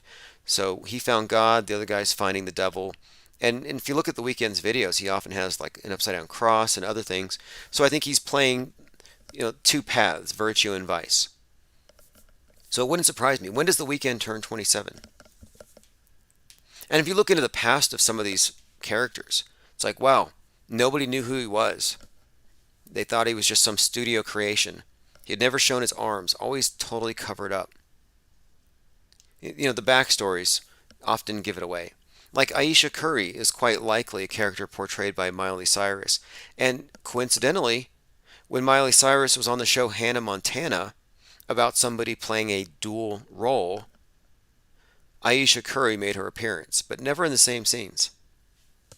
So these are like lifetime roles, if you ask me. And it's just deep fake technology before they did it with CGI. Mark says they love the head wound rituals from Revelation. A lot of head wounds, right? I mean, the Masonic ritual initiation, they all die, they get thrown in the coffin and resurrected, but they die from a head wound. They get hit in the head with a hammer. Or in some, it's a gun, whatever it happens to be, but it's the same idea. In fact, the QAnoners believe this. The QAnoners believe that JFK Jr. is coming back, but so is his dad, that they are the blood of Christ. And they believe that Revelations has been tampered with. So if you go to Revelations, is it 13:3 or something, where the beast shows up and he's got the head wound, and the public's amazed that he survived a head wound. Well, what's so amazing about surviving a head wound? It happens all the time. I think it's this. This is how they interpreted it. And it does make sense in their weird kind of way. They're saying that the QAnoners are saying, the Q followers, that the Kennedys are the blood of Christ, and that the second coming already happened. It was JFK. And so the deep state, the devil, the satanic cult that runs the world, no, they don't want Jesus coming back. Look what they did to him last time. So this time, they shoot him in the head.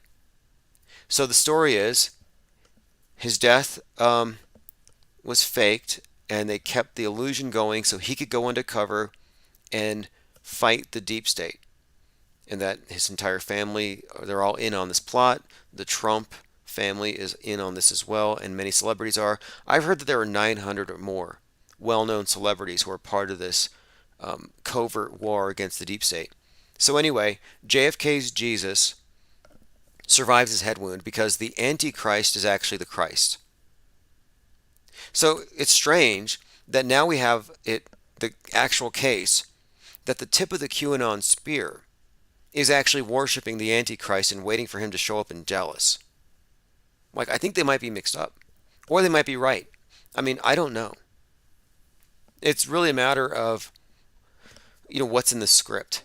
I'm not sure where it's headed. But there are still people there in Dallas, and it's not going away anytime soon. And again, I can't just laugh it off because there are so many things that would suggest that there are a common set of minds at work here, the metascriptors. And the writers of 9/11 are the same writers that brought us the Kennedy assassination and this QAnon thing and Trump. So you can't really separate them and say we can just marginalize them. No, they're part of this picture.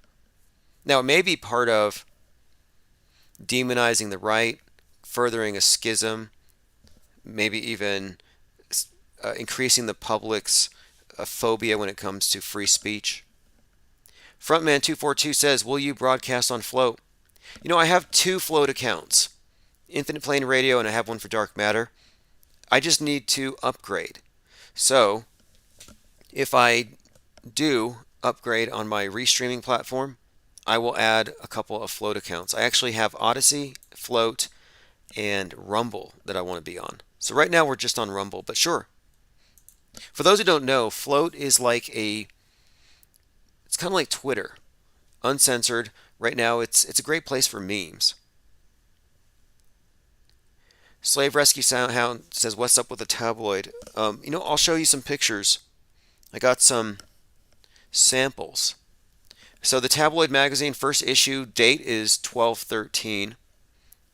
I will put it up for sale. It's really supposed to kick off New Year's, and that's fake world news. But everyone here, you'll be the first to know. I'll put a commercial up. First issue is tackling some things that I think are timely and possibly even prescient. We'll see. But yeah, Float is a place that doesn't censor, and I do find a great number of memes there. And I do want to break away. Like, I don't even like to say the names of the platforms that are against us. So I like to really just focus on infiniteplane.radio. If you go there, you'll find wherever we are. And I'll make sure I put Float on that list. Okay, let me see if there's anything else that we need to discuss. I blocked Patricia Steer on YouTube. I already talked about that. Why? I'm trying not to get any of the mud on me. Never wrestle with a pig because you both get muddy and the pig likes it. I'm trying not to get into the mud with any of this drama surrounding the flat earth topic. I think it's strange that the whole topic seems to be surrounded by so many aggressively competitive personalities, but it's a small pond, and small pond makes many big fish. Slave Rescue Hound says Nipsey's government name is so ridiculous. Nipsey Hussle was probably a Fed, in my opinion. In fact, he was on the Breakfast Club and he talked about a book called, I believe it was a book about a CIA influencer. I believe it was called The Spook Who Sat by the Door. It was a novel that Nipsey Hussle was talking about. But he had dropped a few hints that made it seem that he was probably a something other than what he portrayed, and his death was 100% fake. Staged. One-handed moving chest compressions on somebody with 6 bullet holes, not a drop of blood on the white gloves. Frontman says, holy crap, did you see Jake's meltdown 2 days ago on YouTube? I wouldn't call it a meltdown. He said in advance it was a comedy performance, and I did watch it a few times. In fact, we're doing a South Pole episode. Probably work on that now. An animation. Because the whole thing was, Jaronism spent 5 hours attacking Jake's character, and Jake retaliated, and they're each, it's mutually assured destruction. They live 30 miles apart. They each want to destroy the other. And I watched it. It was a pretty, I don't know. I don't know what to make of it. It was unhinged. And it was funny in a few places. There were some great lines. It was unsettling. Okay, and let's go ahead and play this really quick here. This is the creepy eyes and more video I wanted to play. So the Limitless channel, Ronnie and Johnny, I brought them up recently, mainly because they are big critics of our channel, and they're Bible believers. These two believe that they are the two witnesses from the book of Revelations. So whenever you meet people who think that they are the ones in the book that God wrote, you're dealing with some characters. Well, these two are in violation of Corinthians 1:4 or whatever, where it says God doesn't want men to have long hair. Well, it's not the long hair now that I'm harping on. Turns out that Ronnie has got some type of reptoid eyes. I'll just put this on the screen. It's in slow motion. But there is something with those eyes. And I'm not really a big believer in the whole reptilian thing, but in this case, I don't know. Teeth too. Multiple rows of teeth? What is that? Some kind of glitching hologram? Frontman says, I think this is all about the pretty blonde on Jaren's show. Yeah, if you want to talk about it, it's basically this. They started a dating show to bring more people into the community, and Jake Gibson has accused them of human trafficking. And then he brought in some of the investigation, the quote behind the perv, that parallels behind the curve, that shows that there's a lot of, we'll just say feds and peds around that community, or there used to be. And this is not some hyperbole or exaggeration. I mean, it is a fact that the founder of the Biblical Flat Earth Society is serving a life sentence for crimes, really crimes against humanity, very bad stuff. So Jake's not 100% wrong in his assessments. But you know how it is, witch hunts. They get kind of messy. And what he's doing with his channel is a form of satire and comedy, extreme satire and comedy. Not the type of stuff, not this government gesture teleprompter reading Dave Chappelle type safe conspiracy theories that just reinforce all of the CNN lies. Check this out. Usain Bolt, Illuminati confirmed, covers one eye, does the 666. See, this it's not a white power hand sign. It's 666, and it's sun worship. It's CERN. It's the horned god. Whatever it is, you've got Usain Bolt making all of the usual hand signs, and he's been at the Olympics 3 times. He's won these 3 medals, and each time he's been, I believe, in row number 6. So you get it? 6, 6, 6. Won 3 Olympic titles in lane 6. And you combine that with all the hand signs, what else can you make of it? Even his track, everything about it. He's making the sign of the beast. Oh, one more thing about the beast thing. So all of the Trumpers and Qers keep saying, the best is yet to come. Or TBIYTC. It's one of their hashtags. The best is yet to come. Well, now they're saying it means the beast is yet to come. And the beast, of course, is JFK, because the beast is, well, the Antichrist, but they mixed up the book, so the Antichrist is Christ. So yes, you have a bunch of Antichrist worshippers in Dallas waiting to save the world from the deep state. It's so extremely convoluted, but that's why I'm here, to parse through this and to make sense of the nonsensical. And that's really what we're doing. We're reality testing the claims of the media, and we often find that they fall far, far short. More often than not, if it's real, it's pretty much on a foundation of fake. I mean, you can be the most honest teleprompter reader in the world, and you're still just a teleprompter reader, which means, well, you could be a liar by proxy. Here's Jay-Z and Beyonce with their Illuminati hand signs. Nothing new here. You know, Beyonce was at the Super Bowl in 2013, Super Bowl 47, where it went dark for 33 minutes. And I believe there might be some significance there. I wrote about it in the Metascript. If you want to read the book, the Metascript Decoded, you can find it at themetascript.com, or you can get the PDF cheaper than you can get it on Kindle at my own site where I'm selling the art, www.timosman.win. Posel says, Reverend Ozman, Midnight Mass. We could do that on Saturday nights. We could just discuss some of the more esoteric aspects of the PSYOP entertainment complex, because, you know, beyond just inflating body counts, beyond just atrocity propaganda and fear porning the weather, there are these other elements that are worth exploring. And hey, check this out. This has just got to be a miracle. The person pictured on this meme died twice, got a PCR test, and became a doctor all in 1 week. We find many examples. I guess we call it multitasking. Actor, extra, model, band member, singer. Actors wanted for pro vaccine TV commercial, and here she is. And this is a very common thing. I noticed that whenever you have crisis actors playing the role, they tend to have their makeup on very, very perfect. Like their nails are done. Like they just got out of the salon and now they're going to the hospital bed. They don't look like they just woke up. Like who does their makeup while they're on a ventilator? Here's a Portuguese boy. He died at 14 from COVID. And then he was in the UK. He died at 13. And then he died in Belgium at the age of 12. They're so green they recycle their crisis actors. India, 11 dead after gas leak.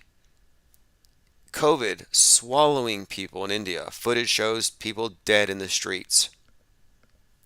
Again, recycled photos. Was it William Randolph Hearst who said, I think he said, give me the pictures and I'll supply the war, or something like that? Basically, you give him the photos. And yes, this is the publishing magnate who said something along those lines. But look, Netflix's CEO, co-founder, is a great nephew of Edward Bernays, the father of public relations, really the progenitor of that type of mass mind control where they know how to gain our compliance, and they gain our compliance through the mechanisms of mass media psyops used to influence us at a subconscious level, playing on our emotions. And they've been doing this since before we were born. I mean, we were born onto a stage. So what we represent here is a real organic apostasy. It's not like we got one thing right. No, we got a lot of things right. And it's not just that we saw through a few psyops here and there, like, oh, 9/11 was a hoax.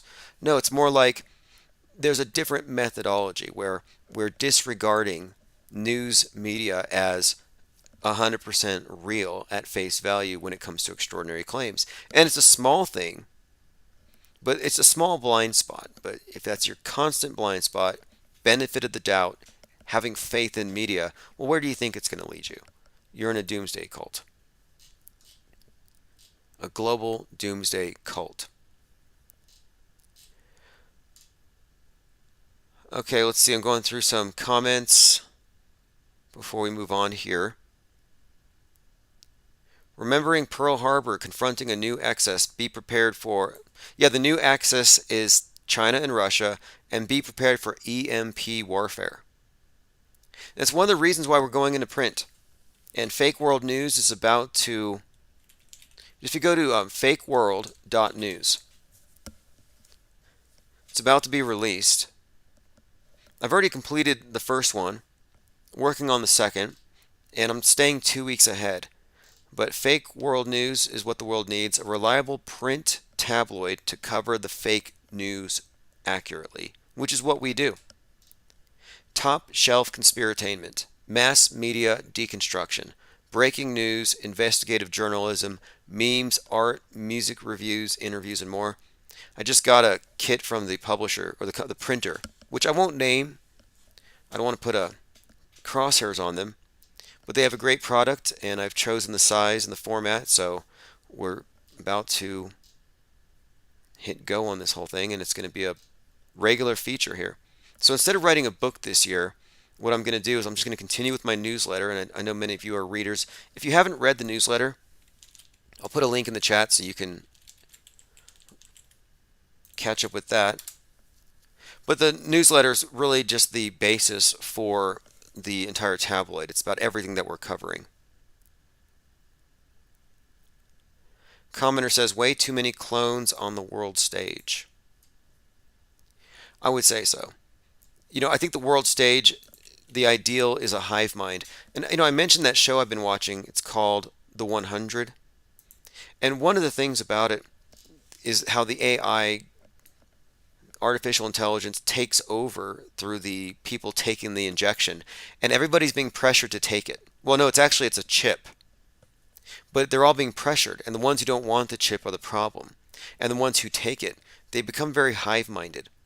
And it reminds me of how when they first started mandating masks, somebody goes into a store without a mask, and the people with the masks would immediately just crowd around the person like it's the Walking Dead. And I thought, wait a minute, you were just scared of super spreaders 30 seconds ago. You were just so afraid that you can't go within 6 feet of somebody. But now somebody comes in without a mask, meaning they're deadly because they're not covering their face hole, so they're super deadly, and you're going to run up to them. And it's exactly what I saw in this movie, and I thought, I think that's what we're seeing here, and I think that's one of the reasons why I like doing what we're doing here, this post media critique, because it's important to understand the world we live in, and you can't understand it by turning off the TV and tuning out. The masses are misinformed. But if you're uninformed about what they're being misinformed about, you won't know what is real and what isn't when something big happens, or worse, you won't know where to get to the truth. You'll be stuck with their experts because they censor everybody else.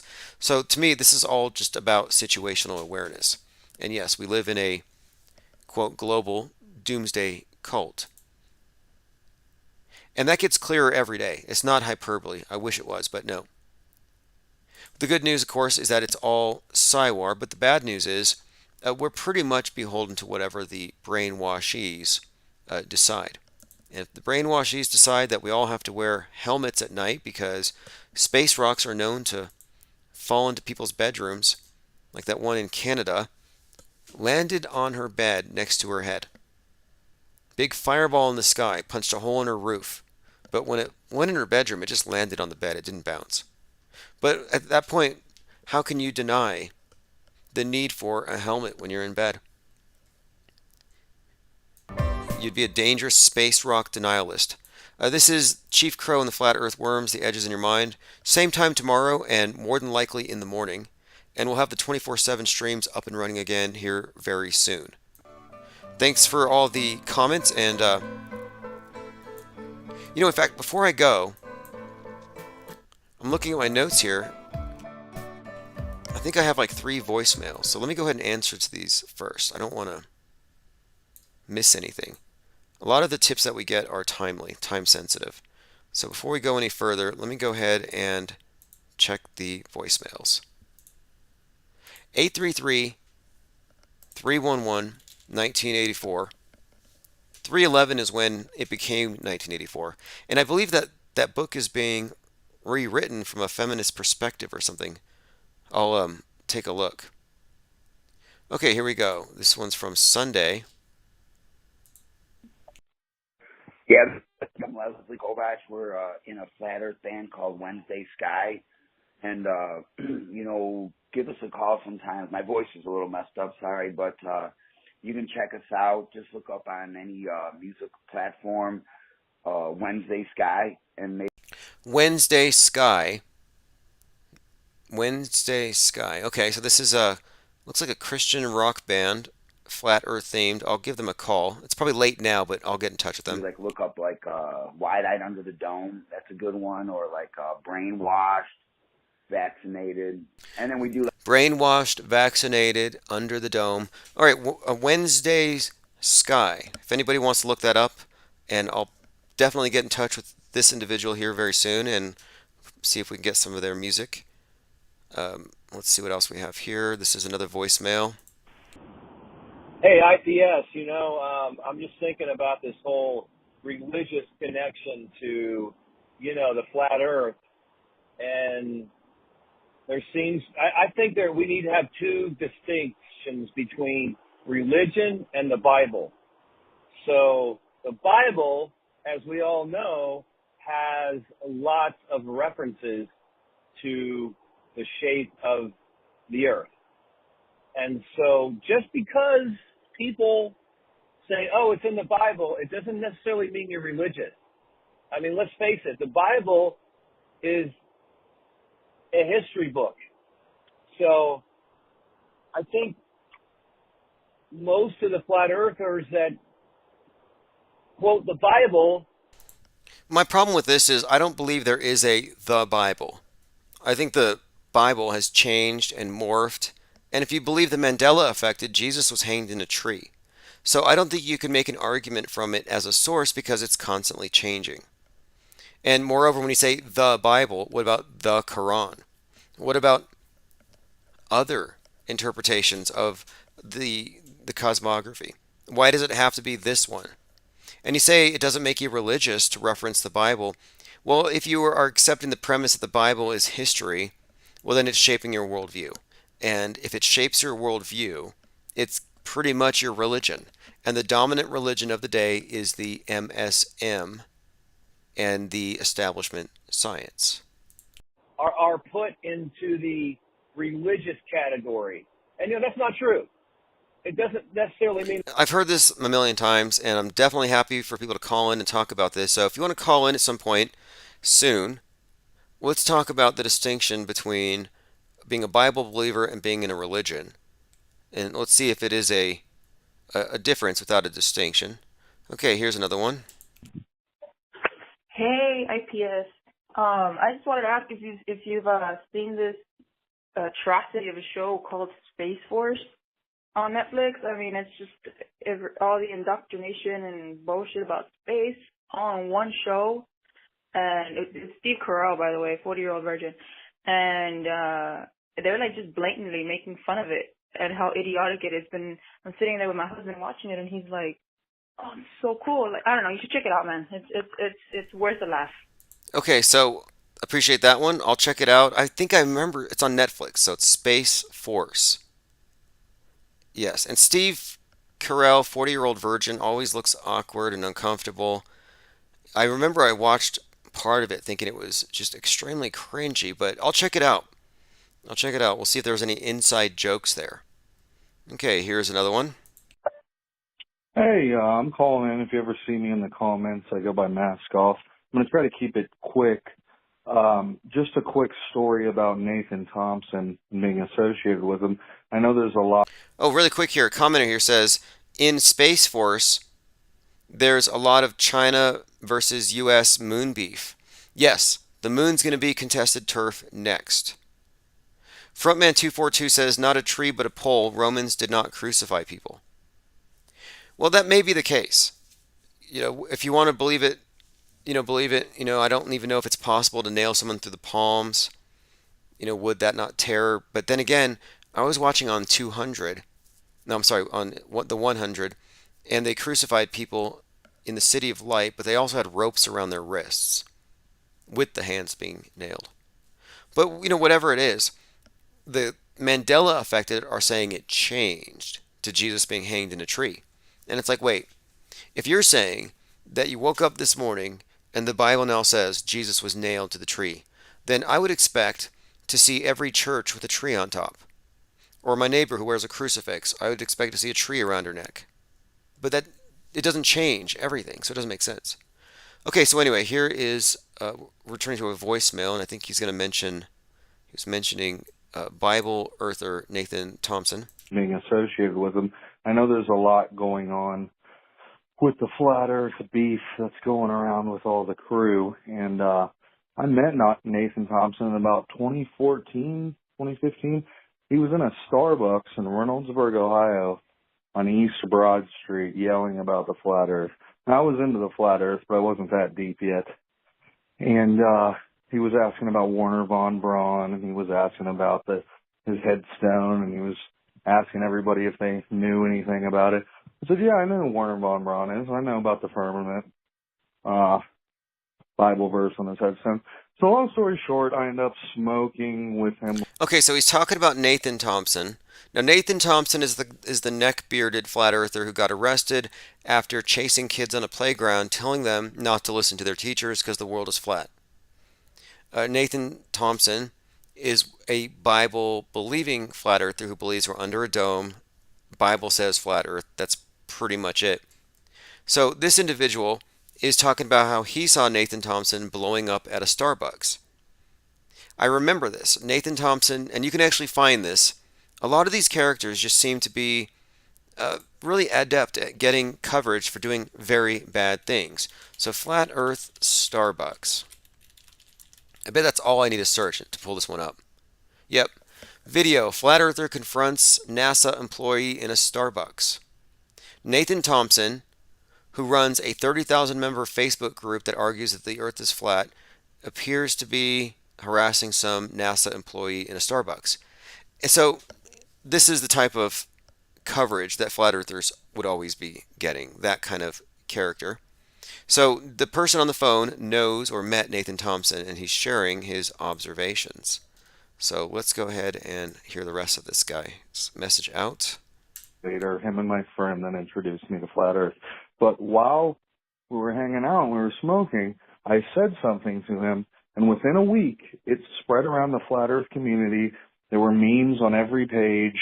They were talking about it in videos. It was everywhere within a week. And I realized it because I said it to Nathan.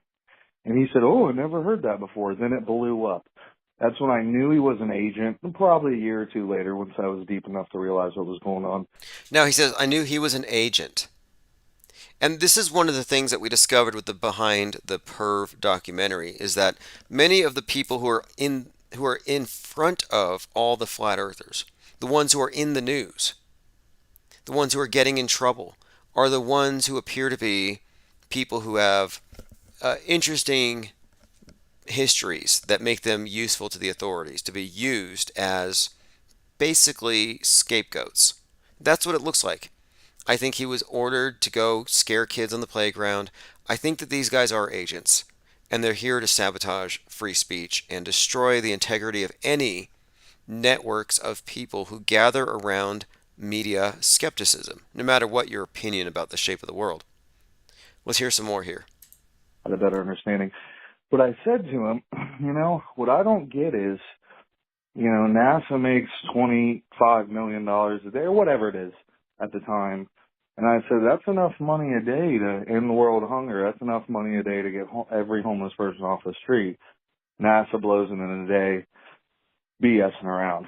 So I said that to him, and I shit you not, I never heard it anywhere before. It was my own coherent thought. Within a week, I saw it everywhere. Okay, what he's talking about is Nathan Thompson stealing his ideas and memes and spreading them. Now, this is fascinating because Nathan Thompson is handled by Bob Knodel. I think that's pretty evident. In fact, before we did this thing with Mad Mike Hughes had an expo in Vegas, and they wanted to have a debate. Mick West from Metabunk versus Nathan Thompson. And Mike was going to moderate it. And Bob's wife called me, and Nathan Thompson was there with them.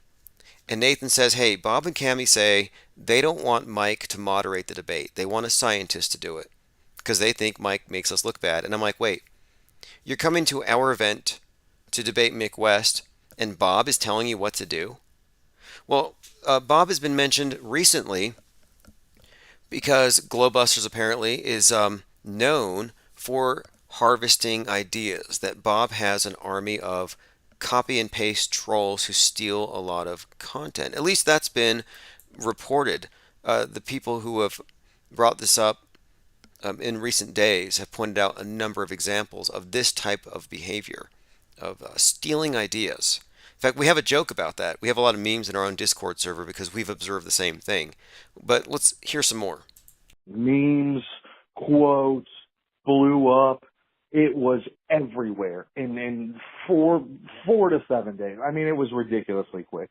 Now looking back, I realized I had a good idea. Nathan Thompson's definitely an agent or shill, like all of them are. All the mainstream hustle you out of money, flat earth model, all of them are.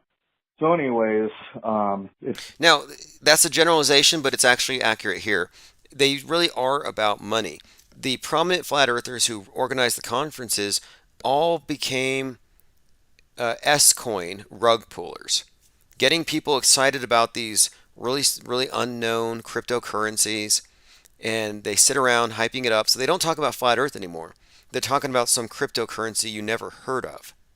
And then the thing just kind of fails, and a lot of people lose money, but who cares because they got in early. So anyway, there does seem to be that incentive. And then some of these others, like, what is it? Many of these other flat earthers who are at the conferences and behind the curve, like D Marble, they're all part of other sorts of online investment based things where You give some guy this much money, and then you get a stipend every few months, and it's supposedly going to snowball. I mean, all kinds of pyramid schemes. So let's continue. You look back, you won't be able to find that or find much on memes about that or any comments about that. I say much because I never saw anything. There might be something out there, but that was my own idea. And if you look, it blew up around 2015.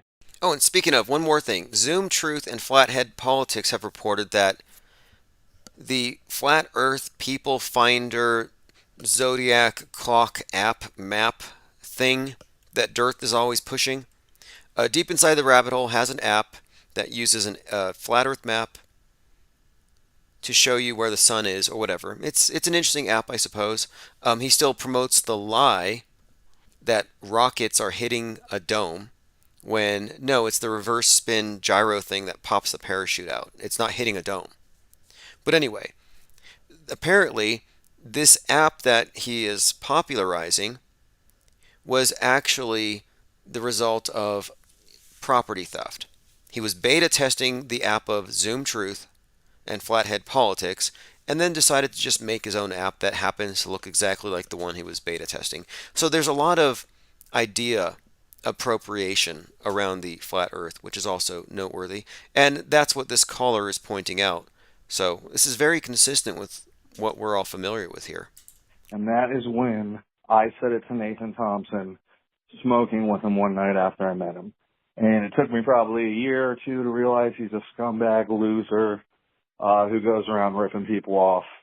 Now, to call someone a scumbag loser is ad hominem, but I did see the troll versus troll video where Nathan Thompson kicks down the door of a single mother whose baby or toddler is terrified. He's drunk, it's not an excuse, but there are videos of him being horribly abusive. So, again, this caller is just kind of really underscoring what we've already known. And that all these people are agents and shills and plants in the flat earth community. But it was confirmed with me with Nathan because... Now, Frontman242 says, I paid for this app. It might be a good app. I don't really have a use for it, but I think it's a good concept. Whether he stole it or not, he says he didn't steal it. He said that the other guys dropped the ball and sat around on their couch eating chocolate. So, he feels justified in it, just competition. A little, you just cut a throat here and there. You just do what you got to do to survive. Okay, next message. Hey, what's up, IPS? Hey, man, enjoyed the stream today. I actually caught the replay or the premiere of it. It was pretty good. And I think what you were talking about in regards to what's going on right now inside of the flat Earth is correct. And just it is a dumpster fire. And I was talking to one of my friends yesterday, and we came to the conclusion that this is a reason that we don't even have a chance to win. Not that we could win, but we don't even have a chance to win. Is because it doesn't matter what part of the truth movement you're talking about. It always ends up like this. Everyone always ends up being a shill, and we turn on each other and divide and conquer. So I guess we have a lot of growing up to do. Not that not that some people can subvert, different parts of the community, but we do have a lot of growing up to do.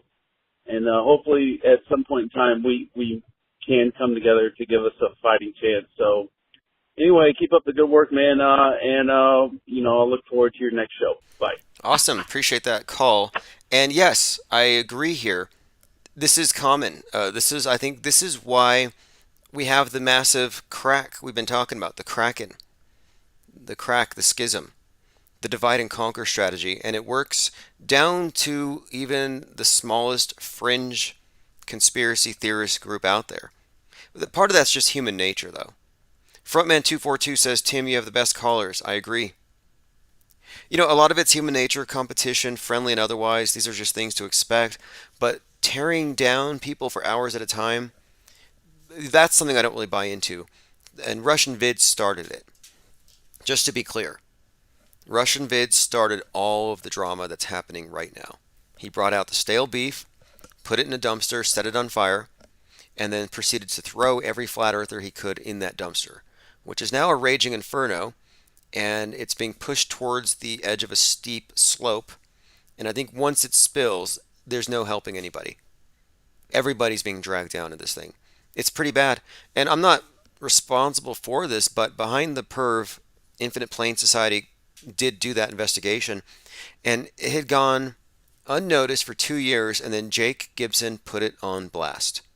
And it's been viewed so many times, and there are some things you can't unsee.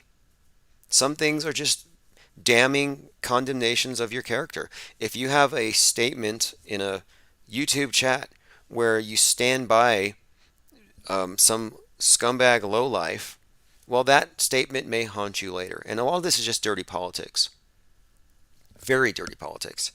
But I don't think that attacking people is a way to improve the situation. I'm more about cooperation. And we've always tried to cooperate. I mean, when we had Mad Mike Hughes with our think tank, he was not welcome at their conferences. They did not want him around. And even though people didn't want to associate with us or him, he would continue to reach out. He was trying to get an interview with the Morgile. The Morgile wouldn't talk to him. And I thought, I wonder why. What is with these people? They're so culty.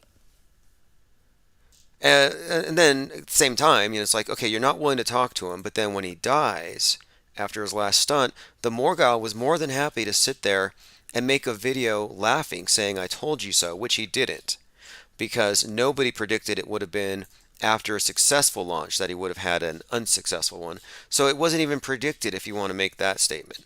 But my point being, yes, the Morgile was more than happy to mock someone's death, but not speak to the person in life. And I thought, okay, well, that says a lot about the character of some of these people. In fact, I think I have something popped up in my feed on the random. Yes. Anyway, this should be a very interesting week. I don't enjoy the interpersonal attacks.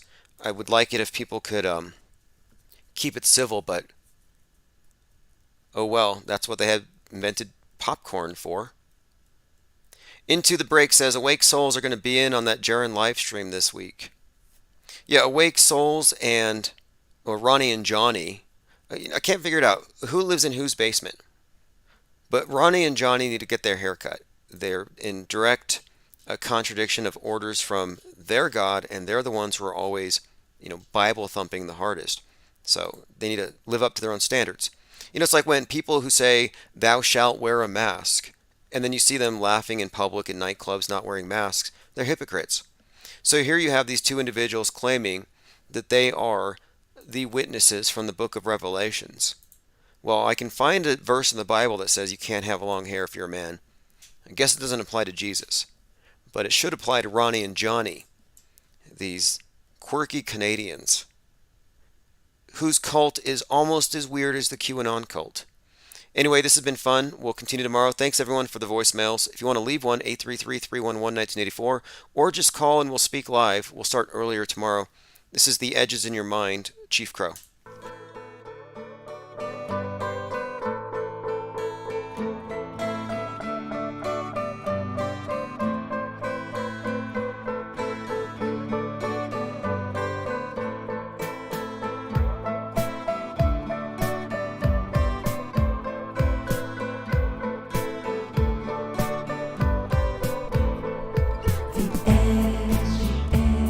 Is in your mind, the edge.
Mr. Raj came through the door and sang It's a Beautiful Day in the neighborhood.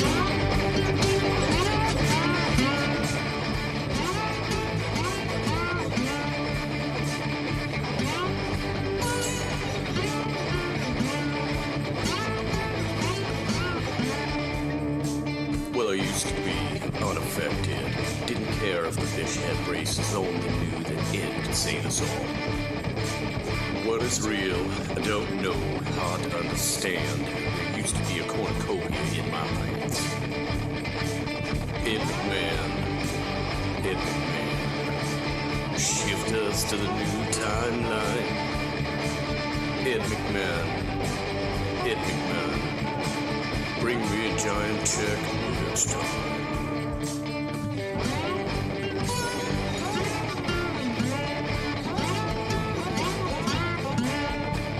Well, trouble ain't what people don't know, it's what they know.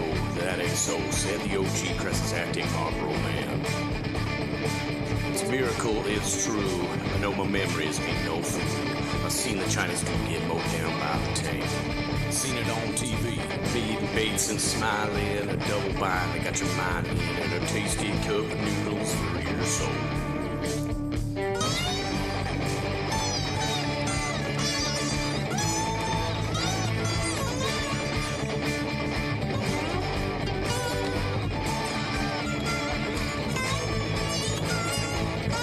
South America, and that's what made me realize, whoa, South America's like 1,000 miles over. And again, it moves more after that. It's even further than 1,000 miles. And I'm guessing, you know, it's guessing way over to the right, way over to the east.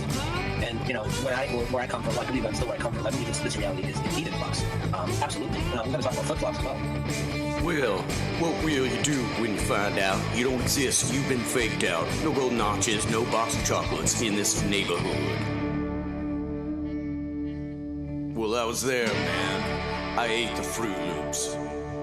I seen that movie with Tom Cruise. Please don't take these precious memories from my heart.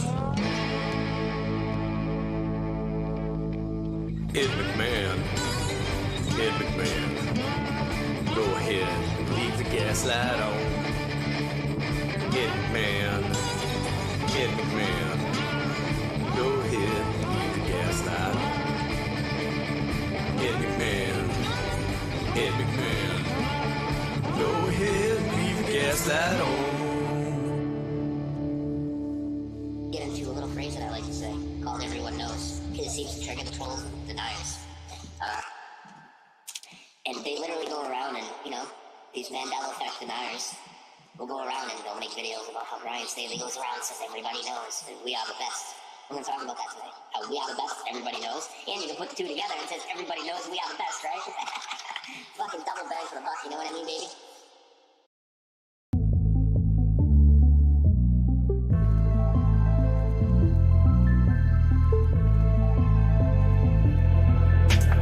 Fuck with your deception, keep it real, that's a profession. Like the whole world is pretending, found the truth around the penguin. Get a gang on with a blessing, all the other gang are stressing. RPSC on a nesting, only real ones gonna get this.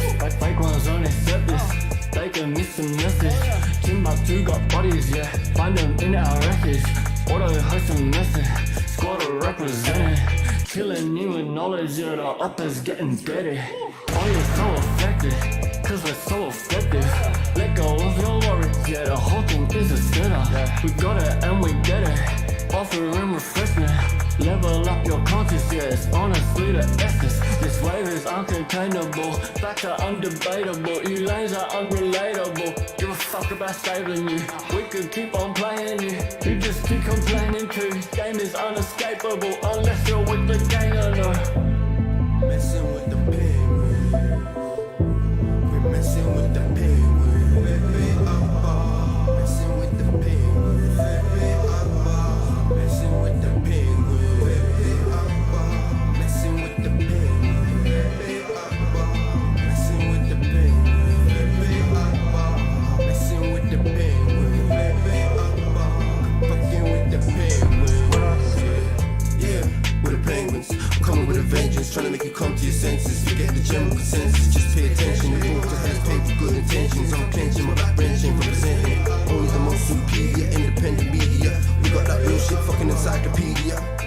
into this mass hysteria. They wanna know why it's so serious, cause you must be delirious. If you're still believing stuff, get a grip and show some evidence for your own claims. We don't play no games, we stay relentless, exposing hopes against quick DIPS are making an entrance. Busting doors down, cause now's the time for interventions that I mentioned. We're affecting so many men across the spectrum. We stand out from the crowd, we don't blend in. Steady gaining tremendous momentum. There's nothing close to resemblance. Check the emblem, it's a penguin, not a gremlin. Just letting you know you're on an infinite plane, it's never bending. We strike like temping, killing all fears and breaking the tension. Gotta know the hopes army, digging deep in the trenches. Come and join in, be adventurous. Quit being so sensitive, forget the censorship. We ain't telling fibs. Messing with the penguin. We're messing with the penguin. You're messing with the penguin. We're messing with the penguin. Messing with the penguin. You're messing with the penguin. Messing with the penguin. Quit fucking with the penguins, yeah.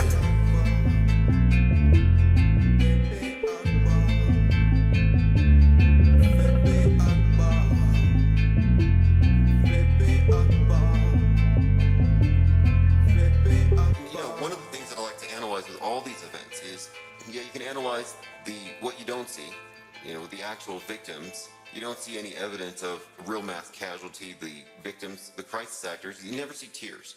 I haven't seen a single tear yet. Nobody cried, nobody died at any of these events.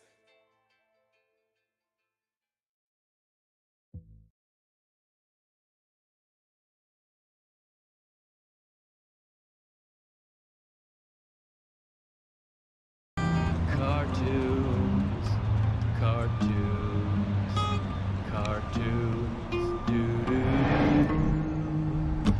Cartoons, cartoons. Right, you're listening to Infinite Plane Radio, our 24/7 music stream, and this is Chief Crow in a live version of Space is Fake AF, and this is performed in front of a large mural of Don Petit, who's something of a hero where he lives.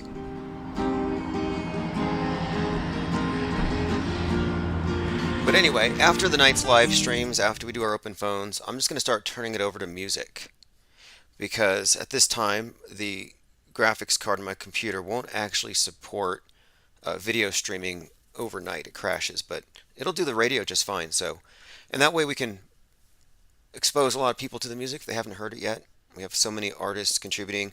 We have as many musicians as we do meme lords at the Infinite Plane Society.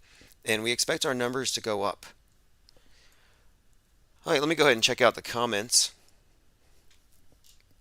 Okay, let's see here. Johnny's List, Thirst for Truth, Frank NP Rome. That's NP, not NPC. Sleepy Random, Clockwork 113. The Missing says, I watched the video behind the perv. Good stuff. Ooh, I wouldn't describe it as good. But it was a way to showcase our capabilities with regards to our decentralized intelligence agency, the DIA, which operates behind the scenes. So if you get past Blue Wrench, Red Wrench, then you might get tapped. But yeah, we have a cadre of crackpot investigators, researchers, and our reach is literally limitless. But occasionally our handwork surfaces, and yes, Jake the a-hole found behind the perv and added his own spin on it, his own material. He's building on it. In fact, it's snowballing.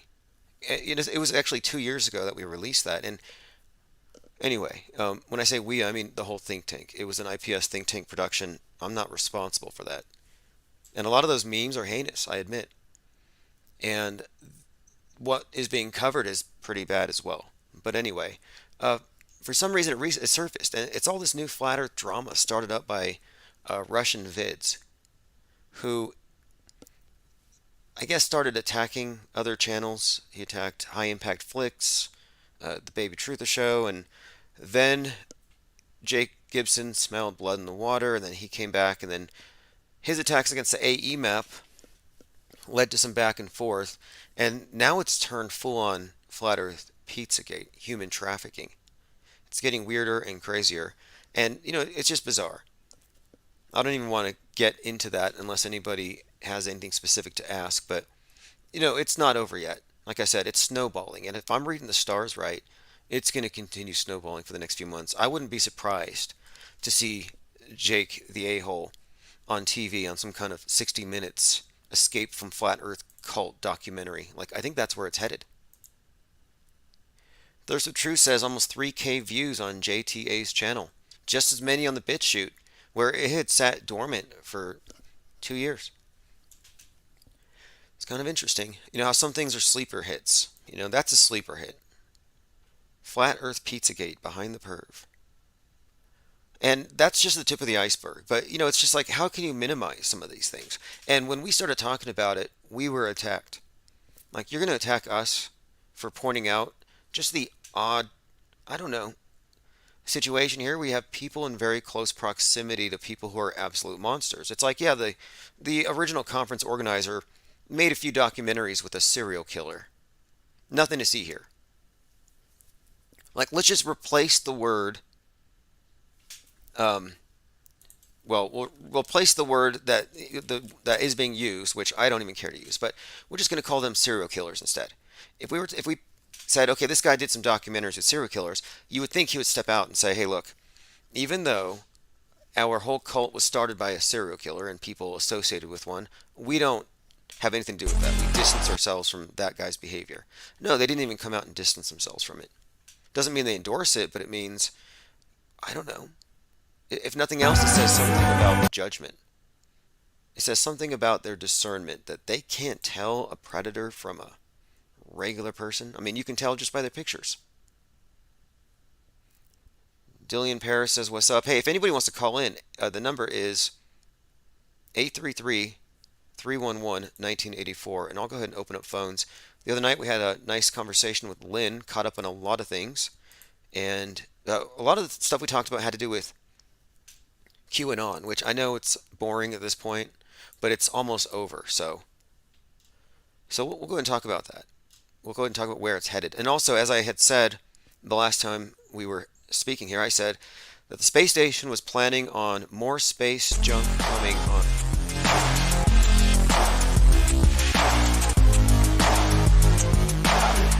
A flat Earth report. Those are striking terms.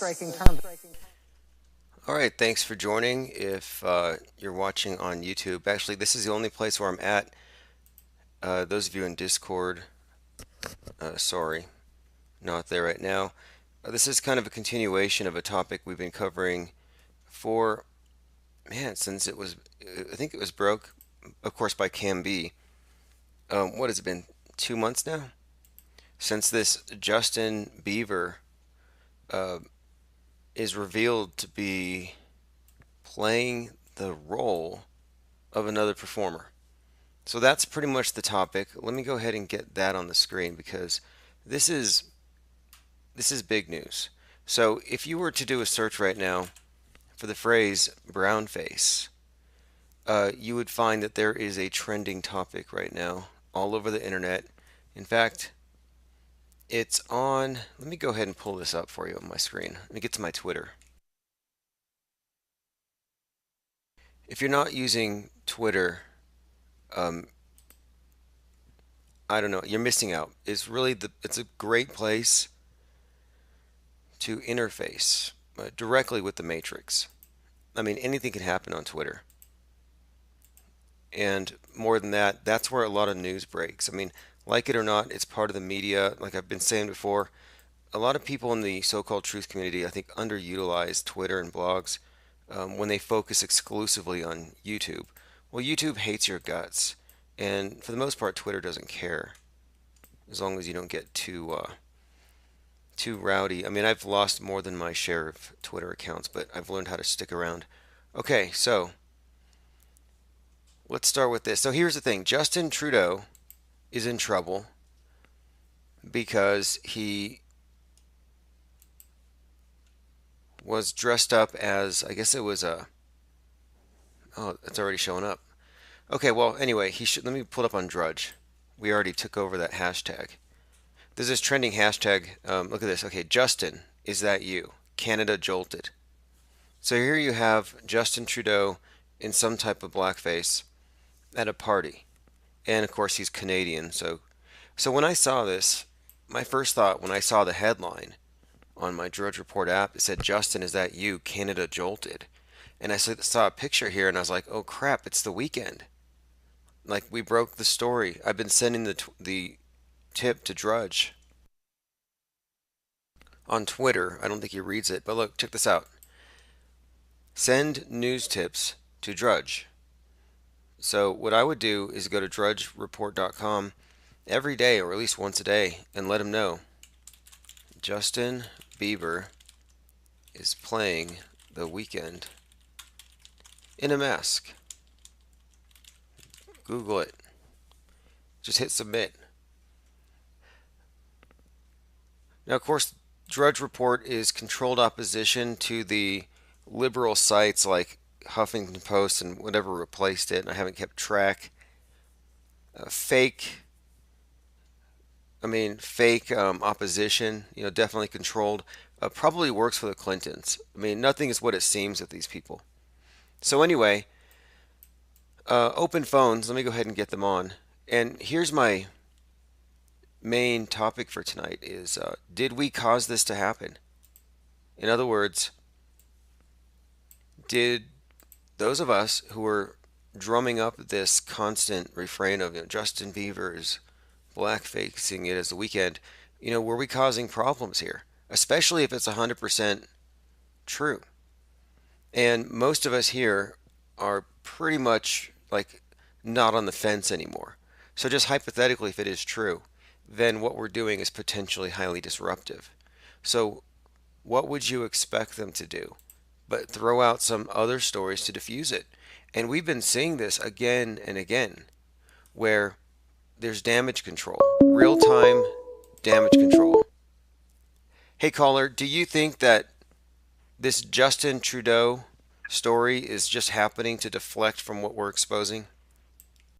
It does seem like a big coincidence, to say the least, probably more than that. This is Tim Truth, by the way.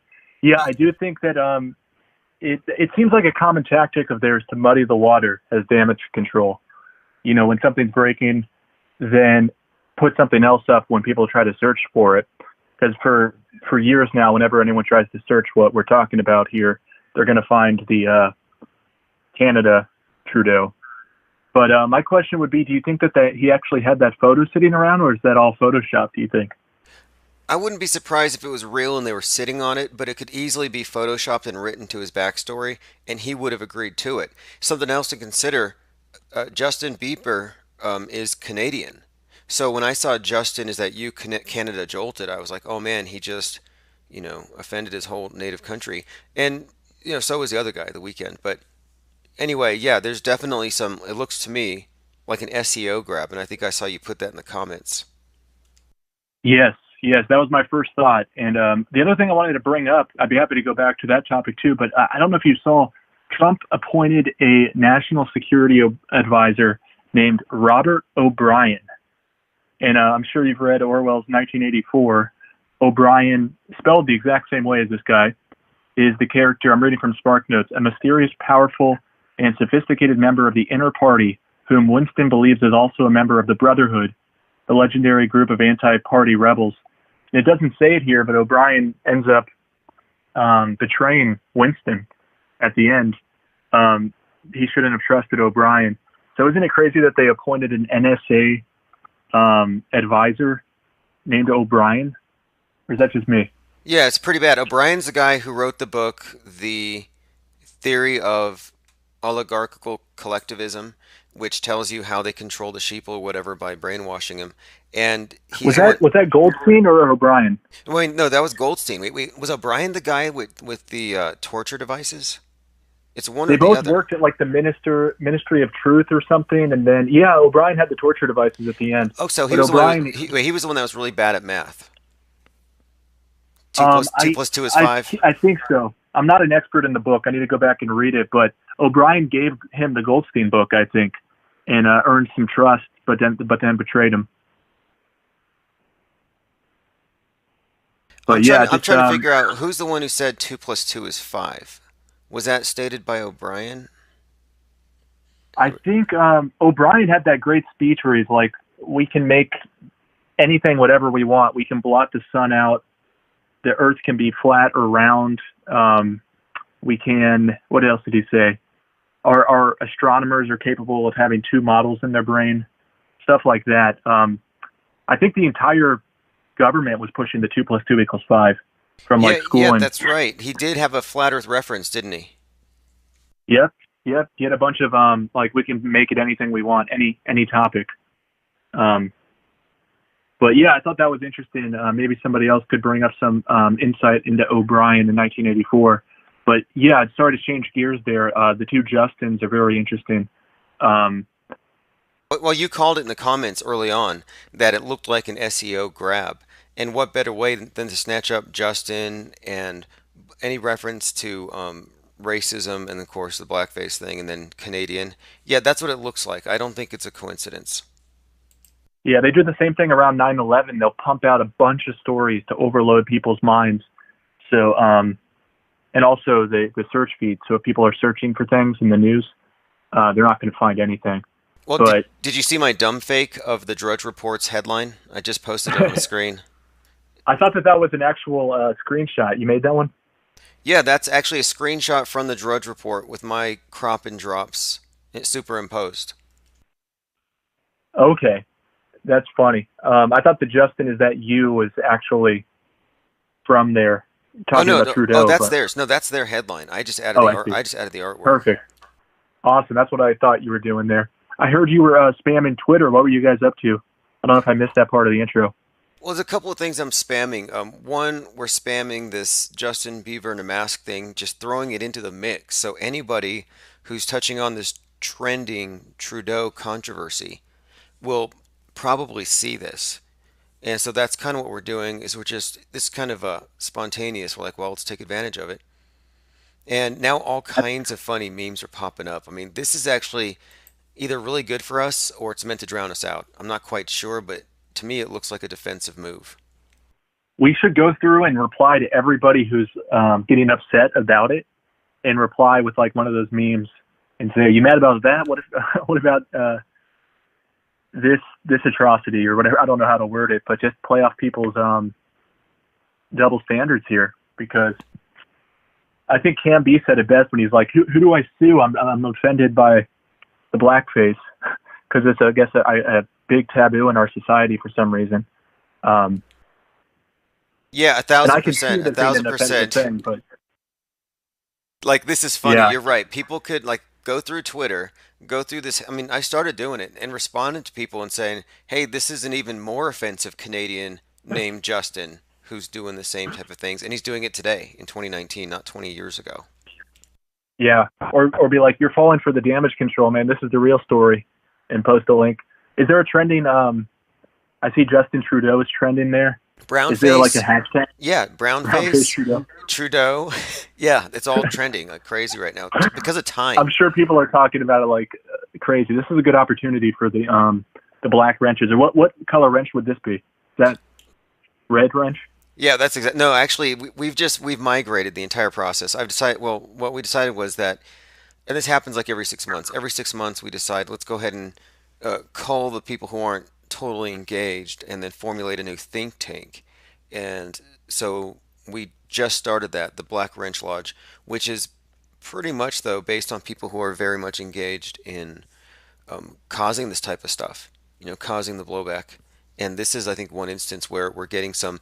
And I've seen other people who are lifting the veil on different things, getting blowback and instant responses from people who you would think would be like totally unengaged.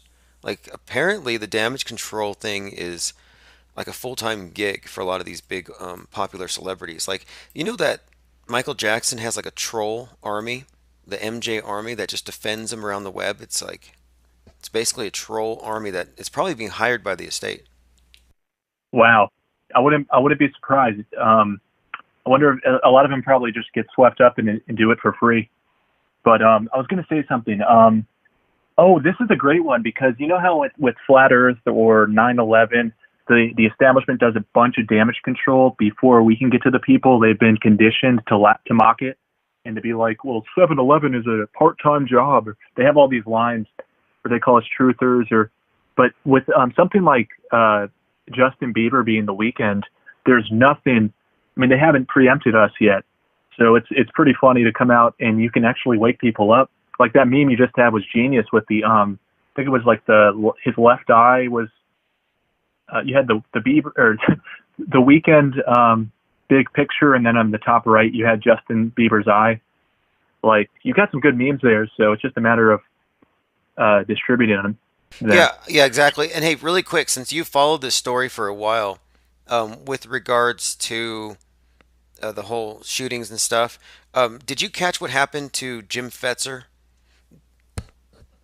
Yeah, that was weird. I need to go back and watch the first couple minutes of your stream, but I came in for that. You said he was what's that guy's name? The Sandy Hook dad.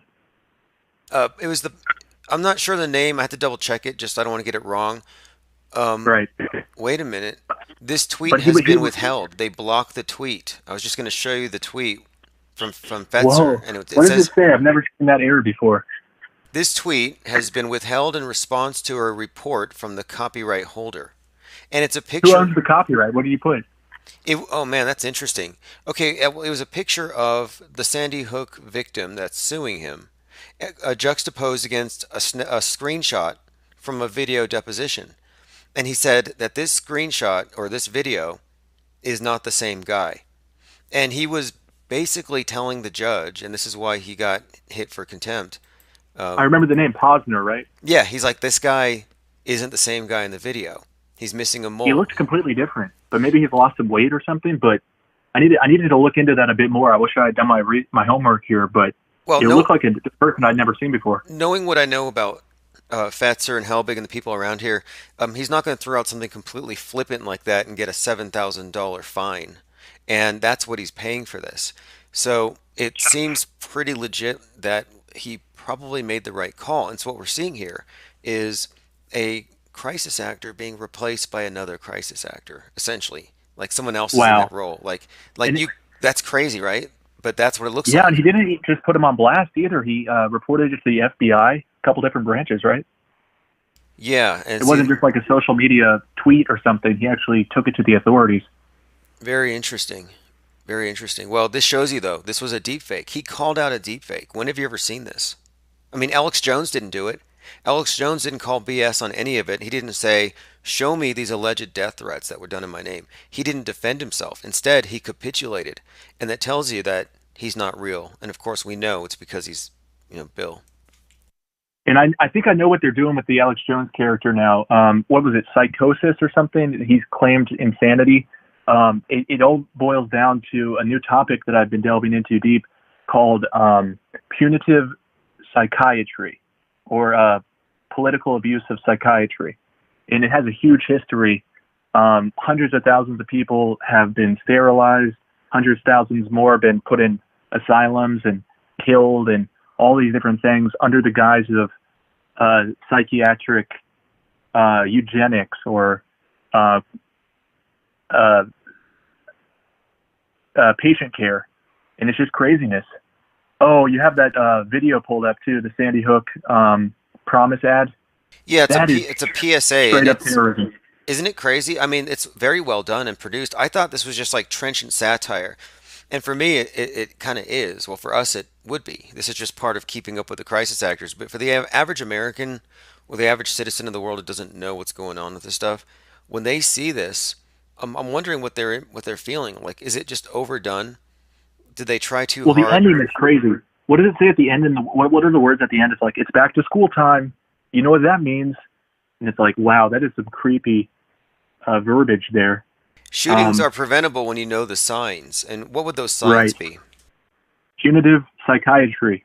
That's what I'm thinking. Like you said, like a bowl cut and a frown or something, or just one of those. Yeah, if you got a bowl cut and a frown, that's basically, okay, those are the signs. You got a shooter on your hands. You like the Bill of Rights? Yeah, exactly. Do Back you to like the school Bill of time. Rights? Did your dad vote for Trump? Did they go to a rally? Like, that's where we're at here with these snitching communists, basically. That's what it's about. Yeah, straight out of East Germany.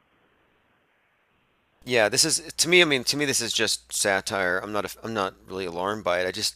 I'm kind of curious to see what kind of comments, what kind of I'm surprised. I've been checking out the vote ratio, and it's not been too bad. I mean, it's actually they get some good thumb ups ratio to down thumbs, and it's just amazing. I'm surprised that like everybody isn't thumbing it down and saying this is ridiculous. Like people actually get pumped up and rally behind this. It shows you like who the sane people are in this debate. The moms demand action are just happy to, and the Sandy Hook families are happy to just terrorize children. And I don't know if you heard Kamala Harris. Kamala means terrible in Finnish, by the way, but Kamala Harris was up on the stage at the Democrat debate, and she goes to her standard talking point, which is, the children are always coming up to me telling me that they had to go through an active shooter drill in school. And then she pivots and says, we need to take away all the guns and have a registry, which just means they'll confiscate them later. But it's crazy. Like they're trying to cite the government-sanctioned active shooter drills to take away our rights to defend ourselves. Yeah, that and it's would all be. playing into. Go ahead. No, I mean, it's that bad, isn't it? Where they're artificially inflating the statistics that they're using to influence people. I mean, this is just, it's emotionally charged propaganda, and you can't opt out of it. So I'm looking like in the newspaper here, and the local school children all had to write letters of condolences to the fake dead people in El Paso. I mean, Wow. Yeah, they always say that 40,000 people get killed every year, but like all but like 12,000 are suicides. Like that's pretty disingenuous. And basically also they're trying to lump in that the gun control will help prevent suicides. And it's like, can we get to the root issue here of why people are killing themselves? It's because of all the crazy taxes and the government overreach, but they don't want to look at that part. They just want to prevent people and keep them in the workforce, prevent them from suicide. But yeah, it's craziness what they're doing to the kids. Like you mentioned the other day with the California, I forgot what city it was, but the janitor who came in with the firing blanks or something with a mask on, taking it to the next level. Like these guys ought to be thrown in jail for terrorism, yet they're going to say conspiracy theorists are terrorists. well, okay, Nonsense. in what setting do you ever, I mean, do you usually hear this pretty much, or notice the approach where it's, I'm doing this for your own good, like where it's an abusive thing, but it's like it really is Stockholm syndrome inducing, where it's your Yeah, abuser who's your savior, who's actually helping you by terrorizing you or whatever. exactly. And they're getting these kids young. They're robbing the cradle as far as the brainwashing goes, and it's like child soldiers in the army. That's kind of the comparison I make. It's like it's hard to really, go 100% against the activists when they're like 12-year-olds. We all have to kind of hold our tongue, bite our tongue, and wait for them to snap out of it. But I don't know if that comparison made sense. But Hey, I'll check this wrap out it up. really Yeah, quick. go What ahead. do you think of my theory here that they specifically chose the Lanza David Hogg dichotomy for the same actor in order to make the face of school shootings and the face of the cure the same face? In other words, your abuser is your savior. Here you have Adam Lanza. He's the face of school shootings who's terrorized the nation. And now the savior, the guy with all the solutions, is the same actor. And I think that Yeah, this is part only the of hair changes. and think about the programming though. It's like the abuser and the savior, same person, just different guys. Do you know what I'm worried about? I seriously think David Hogg, and you're completely right about the Lanza Hogg connection. I wouldn't be surprised if it was um, either because they look similar, or they're actually the same person. I mean, when you put the two photos up, the crazy eye Lanza with David Hogg making that face on CNN, like these are the same people. This guy's just older with his hair up. But I'm kind of worried that I don't even know if I should say this, but I'm worried that this, what's his name? I'm looking right in the trophy there. What's his name? David Oh, Hogg. Hoggy. Yeah, I'm worried he's going to be like the Fuhrer of the Fourth Reich or something.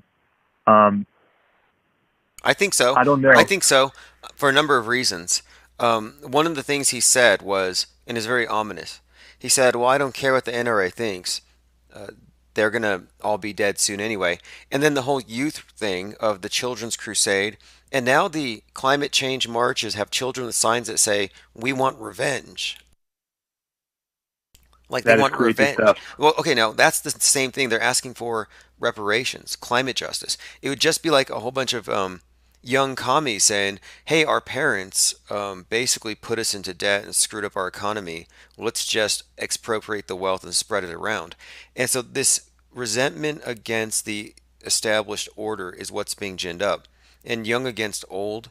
And Hog's definitely ginning that, and the mass media was coaching him with this. Every interview he went to from the first few days during this production were just basically saying, "Well, we failed you. We, the adults, failed, and you guys had to suffer under your desk for 17 years. Uh, I guess we're bad. Why don't you take over?" And that was the message. And then they launched the Children's Crusade, and they made it look like it was organic and like it was actually being orchestrated by these kids. But we all know you don't organize a 70 school tour and voter recruitment drive off of three or four kids who suddenly become motivated.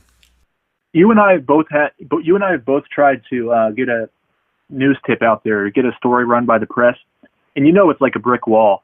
They won't even talk to you or return your email. So it's amazing the amount of airtime they get.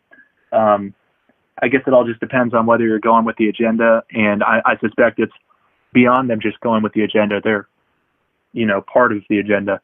And yeah, what you said about him saying like, "Don't worry about the NRA, they'll be dead soon" or something. I mean, you can interpret that in two ways, like they're an older crowd and they're going to die off, or something much more sinister. But and we all should never forget how remember when everyone's YouTube account and videos were getting deleted with Hog because of that lifeguard surfboard on the trash can thing? Oh yeah, yeah. There's been some weird developments with that story, but go on. Under a different name, wasn't it? Yeah, that's the thing. That's the thing. So basically, it's this: the guy who broke the story about this David Hogg being an actor. His story went viral. His video did, and we know who he is because his video was branded in a certain way. And this was one of my main stalkers, who we suspected of being a government agent hired. Anyway, interestingly enough, they Mandela'd the story. So now, if you look at the story, uh, whoever broke it and started the crisis actor conspiracy theory about Hogg, it wasn't this original person. They changed the name and said it was some 51-year-old guy in Idaho. They completely like whitewashed it. Yeah, it's insane. And didn't that FBI document about conspiracy theories being domestic terrorists? I'm looking at it right now. Did it talk about crisis actors in it? It kind of did. What they suggested was that the way they're looking at it, anyone who formulates a conspiracy theory that puts an elite cadre or an elite cult or cabal in control at the top is now considered to be a domestic terrorist if they believe that this group has already taken over the government.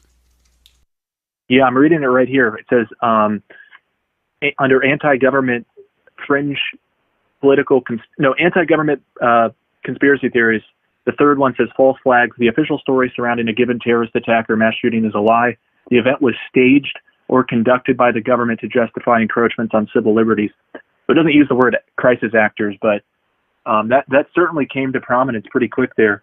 I'd love to see the same happen with auto hoax. I know you're working on that, so best of luck with that. Yeah, I'll hop off the air to free it up. But thanks for taking my call, Tim. All right, thanks for calling. Anytime. Yeah, in fact, we need to add Tim Truth to our auto hoax list of recommended channels. So, yeah, keeping up with crisis actors, it's an ongoing thing. It's not something you could just let go.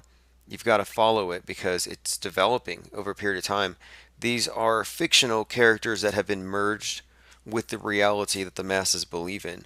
And so we have the insight to know who's real, who's not, who's basically an actor. And it's fascinating to watch. And this is what we've been talking about with the celebrity stuff. How you might know that this actor, we'll just say Brad Pitt, played these 20 characters over his career. Well, what makes you think that the Brad Pitt the one you see in the movies, the one who does the interviews, isn't another character? And so the guy behind it, you don't really know. They're kind of one step removed. And so you don't actually know that when he's out there doing interviews, he's actually playing a character and doing a role. And that's what we're saying about these characters. And it's not just a one-time gig where they cry on the camera. Now they've got social media and they're just merging. I mean, it's pretty amazing. So David Hogg's been escalating in his rhetoric, and he says, if somebody assassinates me, I want you to decorate my body and throw it in front of the NRA headquarters. So we have an open call if anybody's in Virginia. We would like you to take a Halloween costume design where you just get some limbs and maybe a head or whatever, something with a pig snout, cover it in theatrical blood, and throw it in front of the NRA headquarters. Put an Auto Hoax shirt on it. We have a shirt that says just Auto Hoax it. I mean, we might as well. He's basically demanding it, and they'll probably give him credit for it, which would be hilarious. But he's escalating it.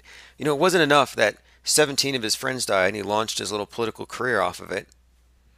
Couldn't even repeat the names of his little sister's 4 friends who died, but he knew the name and number of his congressman off the top of his head to call him during the school shooting.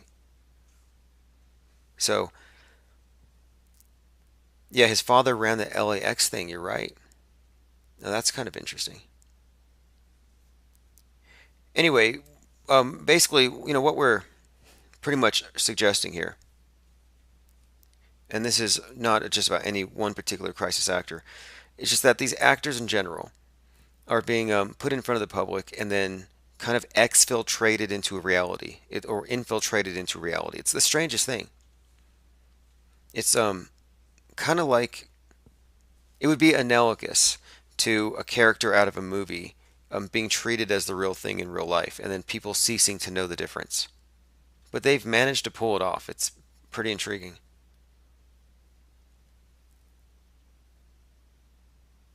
Post Globe Syndicate says Papa Hogg was also at the 9/11 thingy. I didn't know that.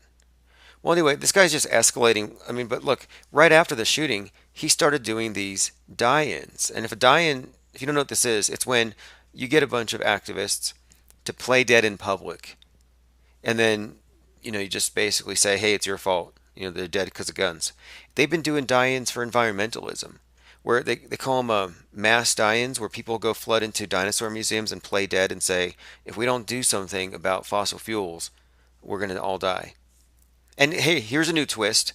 You remember how it used to be the case that an asteroid killed the dinos? Guess what? It's not the case anymore.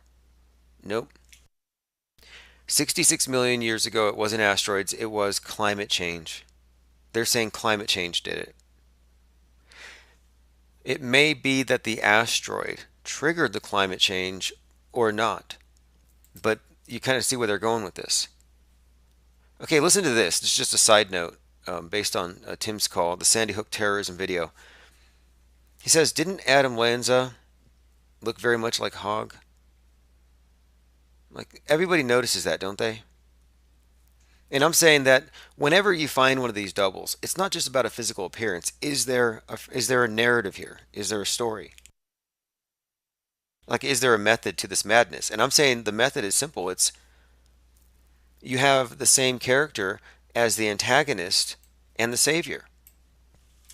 There you go, Stockholm Syndrome. Lanza Hogg. And so subconsciously you see it. You can't not see it. If you saw that face and you were exposed to the media, you saw it, you've seen it. So you see the same person. Only difference is a bowl cut in a couple years. That's about it. But consciously, you don't pick up on it. And that's kind of the thing here. It's some type of hypnosis, I think. It's very subtle. Again, this is a dumb fake, and hopefully people don't know the difference and they overshare it.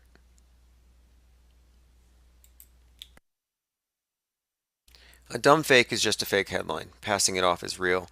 I was dumb faked a couple days ago. It turns out that that insensitive dress that Melania Trump wore to the 9/11 memorial that had the Twin Towers on the back with the plane hitting it, it turns out that that was from last year. But I hadn't seen it yet, so I was offended for the first time. Okay, now here's what was said. Exhibit M regarding the claim that the character in the deposition is not the same person. Younger, no double chin, fixed his hairline, no mole. Interesting. I mean, how many years have passed? I mean, there should be some aging. MVP says the Hoglanza is comprised of 100% gaslighting. Hey, this too might even be gaslighting. I mean, I've seen so many interesting hints. Like there was this interview with The Weeknd. Well, not an interview, it was an article about him, and it said he's an artist who is hidden in plain sight our entire lives. I mean, he never showed his forearms until what, 2018? That doesn't make sense. Vinny says, been modding the Conspiracy Distillery and Lestat other channel. We had Q goofs. Oh, the Q crowds are crazy.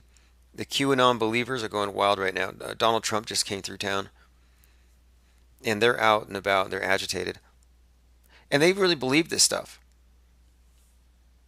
They all believe that Cappy actually died.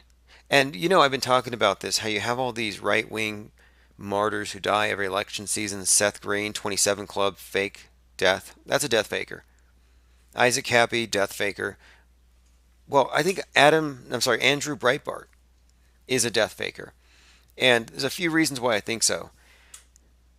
And I'm not sure or not if he's a continuation of a certain, was it Andy Kaufman? But definitely Andrew Breitbart, I do think he's still alive. And somebody sent me some information, some links, some videos and pictures.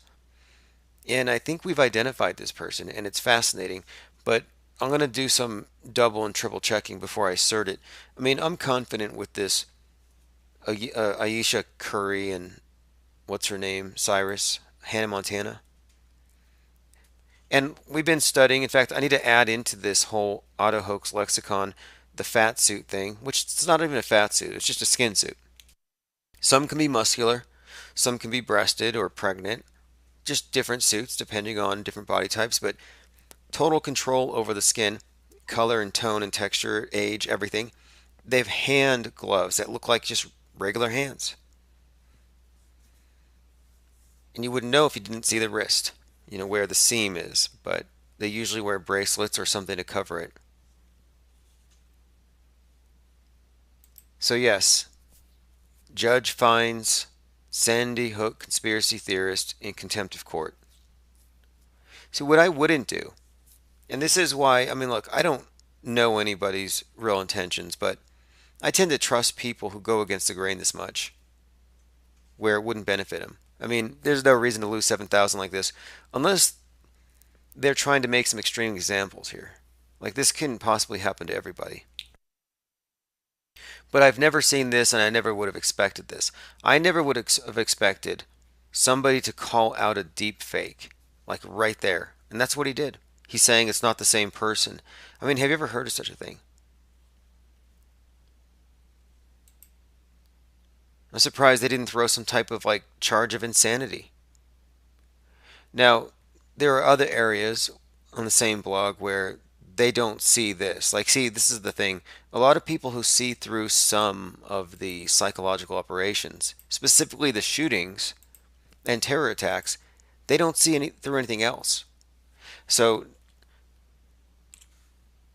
many of the people who still believe in conventional political drama and stories, and they believe in voting, they believe in Trump, etc., they think that this drama between Christine Blasey Ford and Brett Kavanaugh is real drama.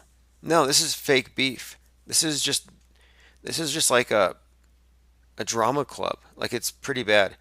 Van Tassel says Seth Green played Cappy. I'm gonna have to say no way. Seth Green is like 5'2". Cappy was like 7 foot. Like, how do you get that? Unless Cappy was on stilts. Was Cappy on stilts? Has anybody seen him from like the knees down? Like, I know he's played basketball. Like, wouldn't you notice? I mean, come on, where are you coming from? But this is clearly the same person. I mean, this is just Bohemian Grove stuff. And that's like the most benign of all the things um, that is said to go on there. Okay, so let's go ahead and go to this. So right now, Justin Trudeau is still trending. I don't know why Richard Ramirez is trending. Let's take a quick look.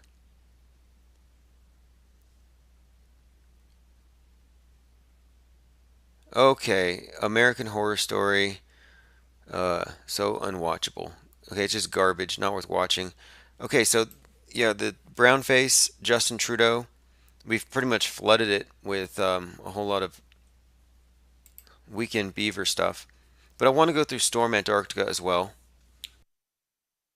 Vinny says, go find Cappy art for sale. Hmm. I didn't know he was an artist, but yeah, I don't know if it's true that the value would go up just because he's dead necessarily, but I know he was from, I think he was from New Mexico. Who knows where he lives now? Probably hanging out with Nipsey. To sell art, you must certify the artist is dead. Interesting. I hadn't thought about that. I saw there was something with Mac Miller and the family getting 5 million of his $11 million estate. I mean, it's all about really. It looks like just money and different financial transactions. Like, there's no real fake deaths here. I mean, real deaths here. There's no real law. I mean, what's we're really seeing here is just meant for public consumption. It's so scripted. It's so phony. And I hope I'm wrong about 90% of it. I really do.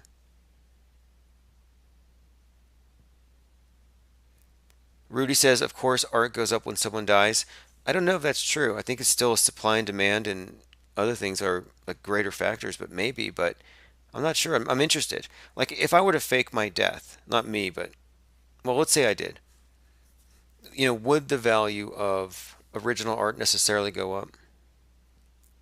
I think you would have to have a certain level of I don't know, interest in what you're doing anyway in the first place. I mean, a lot of these rappers have been doing this, like they fake, or these death fakers to sell records. And you know who's doing it right is Takashi 69. He's not wasting it with a death fake. You can only fake your death once. You can get shot a few times, I guess.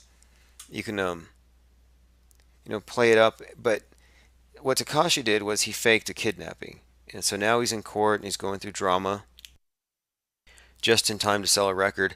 And the other side's attorney even said he's just trying to sell records. He's trying to get his buzz up. In fact, even this Kevin Hart thing, I know it was to sell something. In addition to, it was to advance some new safety protection laws, something with seat belts or something. We'll see. But yeah, sales go up definitely with a lot of these records with, like, I mean, the Biggie, Tupac, Takashi. I think that this, XXX definitely. But aren't people going to get wary of it? Like, it's almost a gimmick at this point.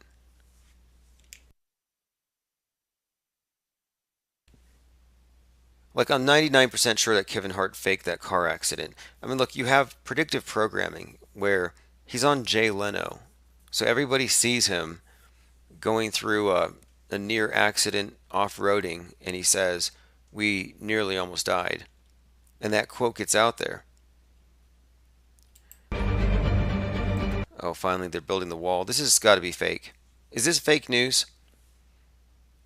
Did they wait until September of 2019? They're chanting build the wall. And where's the argument for this anyway now? Like, they've had 4 years or 3 years, whatever, to make the case that we really need this wall.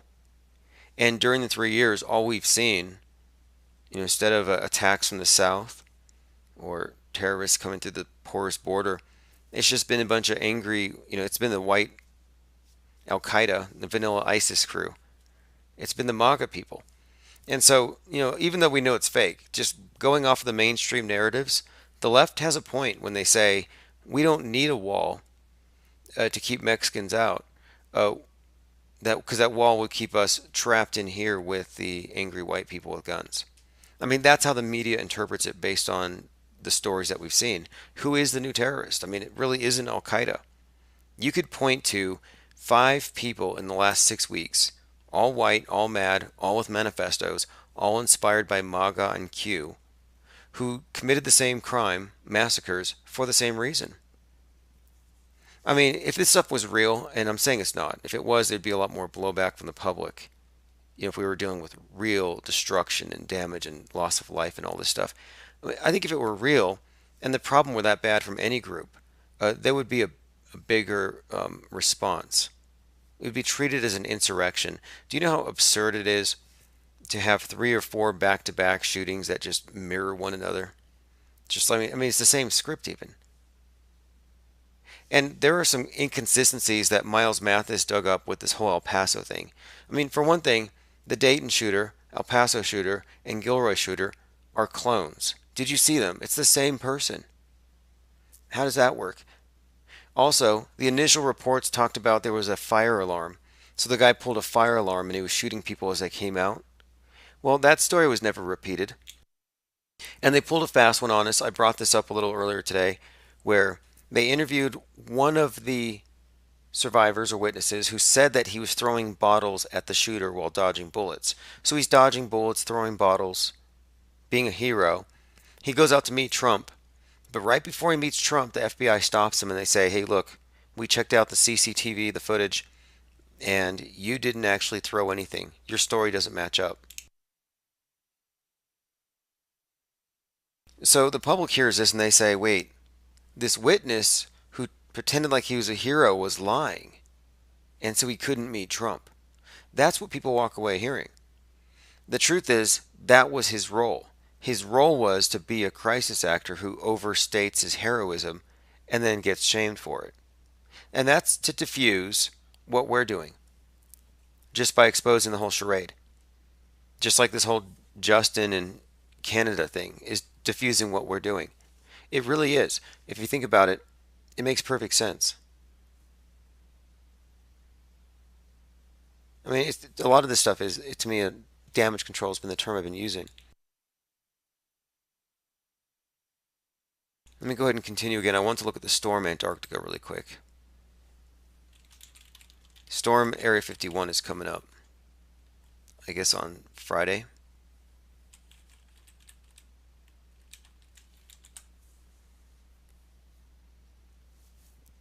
Anyway, they throw out these, yeah, rabbit trails is what somebody said here. Okay, here we go. Storm Antarctica. I'm just going to look at the latest memes. If you have any, throw them up here, hashtag it. Well, it was canceled, sure. I think they don't want a humanitarian crisis, but there is something going on.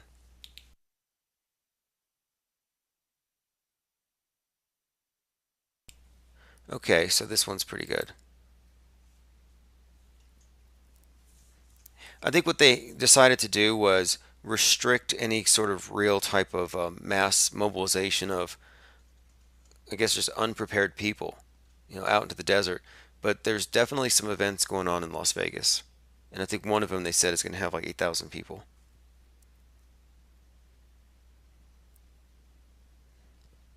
Okay, anyway, I was talking about this El Paso shooting where this guy was, pulled from the scene for being a liar, or at least that's the story. But the truth is, let's say this is the case, that he was arrested by the FBI because the footage didn't match what he was doing. Well, think about it. What would the FBI actually be looking at? They would 100% be looking at the contrived, staged event. In other words, if he was actually being arrested, he would say, why are you guys arresting me? You all know that I'm an actor. So that was all fake. That was fake news to make it pretty much look like it was legit. It was meant to legitimize it. What do we have here? I don't know what this is. I'm just going to play it. I'm a hot dog. Look at me. Look at me. I'm a hot dog. I'm a hot dog. I'm a hot dog. Look at me. Look at me. Look at me. Look at me. I'm a hot dog. Everybody party. I'm a hot dog. Fun on a bike. Fun. Fun. Fun. I'm a hot dog. Everybody party. Look at me. Look at me. Look at me. Look at me. Look at me. Look at me. I'm a hot dog.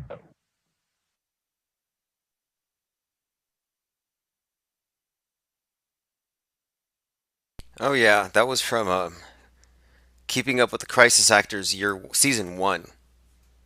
Great work there. February 25th, 2018, Cutting Edge. Look, he was hot off the shelf, brand new crisis actor on the scene, and we were already decimating his fake persona. What a joke. And this was about the time that the Pizzagate scandal was breaking, and we knew his dad was FBI and everything, everything else. So somebody was like, yeah, this is the jib jab to use. Great work. Thanks for reminding us.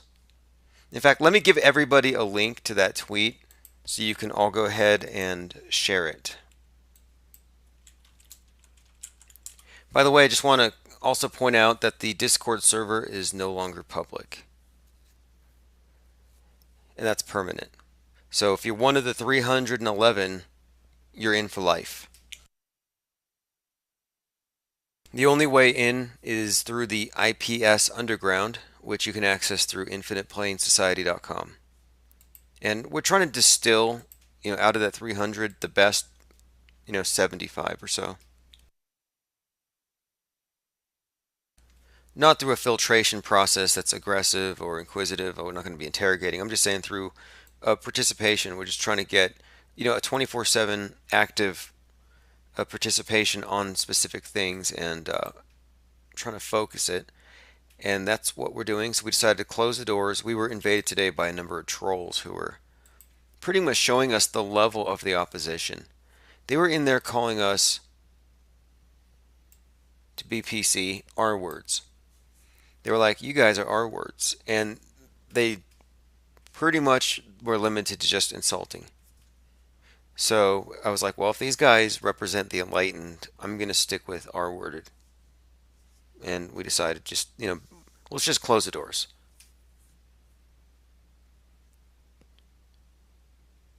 Okay, so let's go ahead and get started. I have my phones open, 505-510-4226. I wanted to update a few things here on the list of fake famous personas. We've had a few new additions to our list. And again, this is a wiki. We're developing it as we go. There's so much research, and then of course we're retro auto hoaxing. We're going back. So we have Epstein Obama. Oh, you know what? There was a video. Who put this out? This is what I want to do, what we should be doing anyway. Those of you who are putting out videos on these topics, you can link those videos here on these pages. So Steve Jobs and John Lennon, that one's definitely want to have a video for. And I have a new one. I do think that we found Andrew Breitbart. So let me go ahead and put that up here. Definitely a death faker, but I do think that he was a follow-up to another character, but I'm not going to put that name here yet. Christine Blasey Ford, Justice Kavanaugh, yeah, we have that. And if you do any pictures, any photo analysis, if you do any research, you're welcome to bring it over here and obviously link it.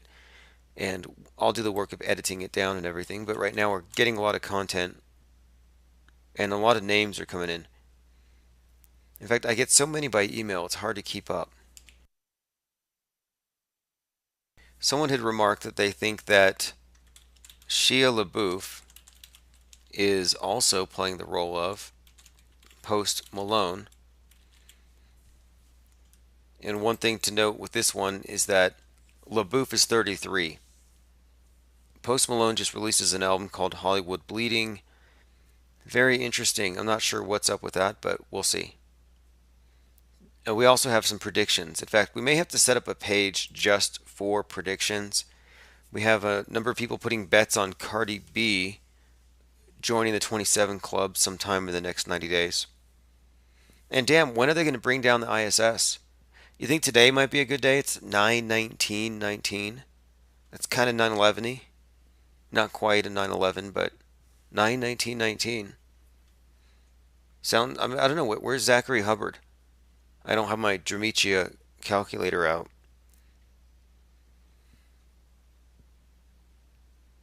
If you're not on the emailing list, Nightbot is spamming it. That's two things there. One, if you have tips, send them to autohoax. I'm sorry, tips@autohoax.com. And the email list is for the newsletter, which I send out whenever there are significant developments. Someone said face mapping. Oh yeah, there was something I wanted to bring up about the rice cooker incident that shut down Manhattan. Someone had messaged me that they had actually received an inside tip, or not a tip, but rather notification from their place of business that there was going to be some type of a drill. And instead of a drill, there was this incident where the guy leaves his crock pots on the subway, two crock pots or rice cookers or something. And so they shut down the subway, but then they find the guy and they show him to you like that afternoon. Like, oh, we caught the bad guy. I mean, interesting story. It was a drill that they planned, but I'm saying the reason they did this is during that exact time period, we had these riots in Hong Kong where people in masks were tearing down facial recognition cameras. So Big Brother here was like, oh, look, they're getting rowdy over there, and we don't want people here getting the wrong idea. So what do? They give us an example of how these things can be beneficial. I mean, so much of what they present is really just to, influence us to behave in the way that they want us to behave and to accept things they want us to accept. Okay, so let's go ahead and add to the lexicon 9/11y. Just a nod to the use of numerology and everything else, which you all see it, I see it. I don't pretend to know what it means. I'll have to ask Reset. If you don't know what I'm talking about. 9/11y, okay. A date which ominously references the original 9/11. Usually a hoaxiversary. Did we define hoaxiversary? Okay, so a hoaxiversary is an anniversary of a hoax that's celebrated by the mass media as a real, just depressing holiday. Like, let's go celebrate the day that these 76 kids died. The next day, this 13 kids died. And you know what it reminds me of? It reminds me of martyrs. Like every holiday, like if you're a devout Catholic, every day you got to pray for some other martyr. Oh yeah, this was a martyr that was tied to a stake and shot full of arrows before the Pope had all the bows confiscated, or something like that. Like martyrs that people are praying to. And this is what I said. It's just so, really, it's unconscionable that they have the school children writing letters to fake dead people, guilt tripping them into it. Like, I hope I don't die this school year. I hope I graduate before I die, and if I do, I promise I'll become a politician and I'll try to take away the guns. Like, why do they involve them? And most of it, I mean, look, they even say, like, they have these walkouts. There's like 1 million student walkouts, so you're supposed to believe, hey, these kids are really worried about the environment. There's 1 million of them in the streets. No, it's because the teachers are a bunch of commies. And they said, go run in the street, go march for the climate with these signs that say, we want revenge for climate destruction. It's like there's nothing rebellious about walking out if you're walking out in favor of big government. Really, the smartest thing to do, if all these threats were real, and let's just give them the benefit of the doubt for a few minutes. We're on a spinning ball. The world's going to end in 2029 because of an asteroid. Global warming's real. Watch out for fire nados. And school shootings happen every other Thursday at every school. And that's why they do drills. And any day, any one of these drills could just turn into the real thing. Like, let's say that's real. If it's real, and it's that predictable, and it's that bad, how about we just shut down the schools? 100%. Shut down the schools. Just do it all remote. Like, have the students FaceTime with the teachers. Just have big Skype conferences. What's the problem? Kids are used to it. They know how to do it. They sit with headsets on and they play video games with dozens of their friends at the same time all day long. What's the difference? It's safer. And maybe that's where they're walking people. Like, I'm wondering, they're not really taking the guns. They're definitely using this to create new terrorists to scare people with, sure. But they're walking people towards this path where, hey, it's futile. They want us to train like we're going to throw soup cans and block bullets with small books. Like, they have these scenarios that look like they're set up to fail. And it may be that. Or it's bulletproof backpacks, higher walls, no windows, doors that, I mean, they're talking about making, here's actually, I came up with this last year, and they should take me up on it. How about, because you can't homeschool everybody, we all know that's not going to work. It sounded good for a minute there, but you're talking about competition with freedom. There's no way. So how about this? September 21st, first day of school, parents drop your kids off. May 21st, pick them up. During that time, they will all wear orange jumpsuits and they'll have their ankles handcuffed. And they will sleep in cells, individual cells with plexiglass, padded cells. And all of their food will just be liquefied, like shakes. So no one's going to, everything just be totally safe. But anyway, no weapons, no one gets in, no one gets out. Few months at a time. I think maybe that's the solution. Jumpsuits, orange jumpsuits. Why not just send all your kids to prison? Just repurpose the prisons. Let the prisoners out, put the students in, or just have a new wing. Because that's kind of where they're headed. Like maximum security, isn't that what it is? Like they're inflicting all these psyops on you to take away your sense of security, so you're insecure. Well, what happens when you're feeling maximally insecure? Like, oh man, I'm screwed because I fear everybody. Well, maximum security, the prison. And yeah, the poor kids, of course, they're already reality impaired. Well, maybe not. I know people over 65 are said to be. So I got a question here. I've noticed that a lot of people who believe the space station is real and believe the moon landing happened and believe everything they see in outer space, like Brad Pitt is talking to this guy on the ISS, the people who believe that claim not to notice how bad the special effects are. It's laughable. The special effects are so bad that we get a kick out of watching it. Let me bring some of this stuff up. I'm just going to search ISS hoax. So this is our amusement. Those of us who don't really care for the media lies, like for us, it's all just become a big joke. So just starting with that. So this is one of my favorite scenes when Andre Kupers drops a screw on the ISS. So you're supposed to believe that gravity just took a break for a second here. Microgravity. My point is this, though, really quick before I play it. I know this is fake because I'm honest, and those of you who are honest know it's fake. The people who are pretending it's real, they're having to defend this, but then you have to ask them, ask them about the latest movie you watched. Did you watch Avengers? Did you watch Dark Crystal?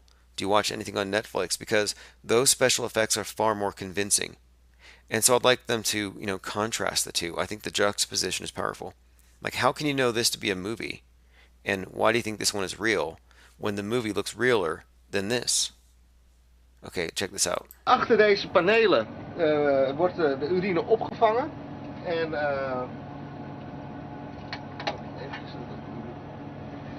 there it was. He was turning a key of some type and he drops it. The key doesn't float around like you would expect it to in quote outer space. No, it actually just falls on the ground. Mr. Drobot says, just caught up on the, sorry for the rude robot. Fight the flat earth debate. Slam dunk infinite censorship may attempt to keep us all compartmentalized, yet we always find a way back.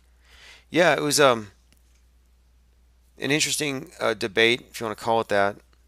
We obviously have different points of view on everything, and he got really triggered when we brought up the Challenger people are alive, and I'm like, man, how messed up is that for him? Where he would rather have his 7 heroes be dead, having died in an inferno, immolated. Like, that's his universe, right? He's like, wait, you're saying they're alive? And he's mad that they're not dead? I'm like, wait a minute. Wouldn't you want to go meet them? He would rather have them dead than admit that he's been duped. I'd be like, hey guys, you got me. I'm just glad you guys didn't roast in that thing and get blown to smithereens. I'm glad that you're alive and you're living prosperously. You know, you're a teacher, you're a lawyer, you're a professor, you got a marketing firm, you over here are doing whatever. Strange reaction though, right? He was so damn triggered. I don't know if he cried or not. But a lot of them just aren't ready for auto hoax. Okay, let's watch this guy again drop the screw. Het is hetzelfde toilet als bij de Russen, maar interessante systemen.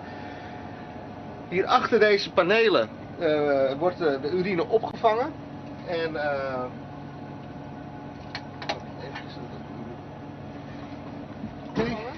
en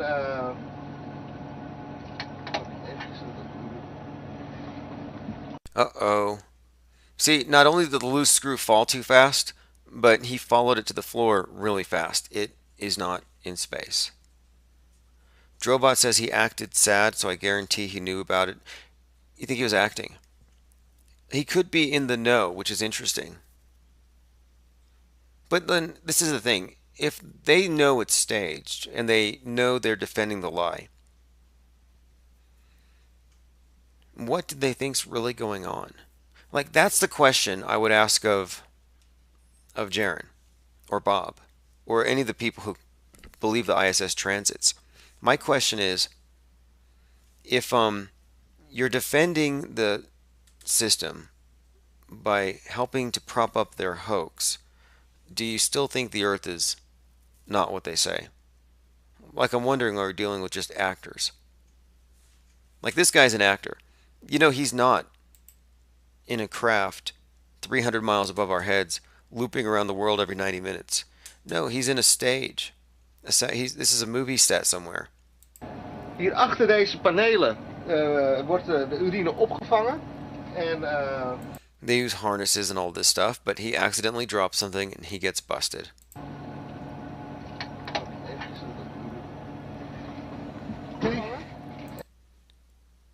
Well, Mr. Drobot, if what you're saying is correct, if he, and we're talking about Fight the Flat Earth, if he knows that it's all staged, then that would make him a crisis actor. Can somebody give Fight the Flat Earth a golden hoggy? That would be the second. We've been dispensing golden hoggies left and right. Okay, so just so you know, we've not changed gears, but we've decided to go from simply advertising Infinite Plane Society or Infinite Plane Radio. On our coast-to-coast mobile billboard, we're going with Storm Antarctica. Not, I mean, we have it's a .com, but Storm Antarctica.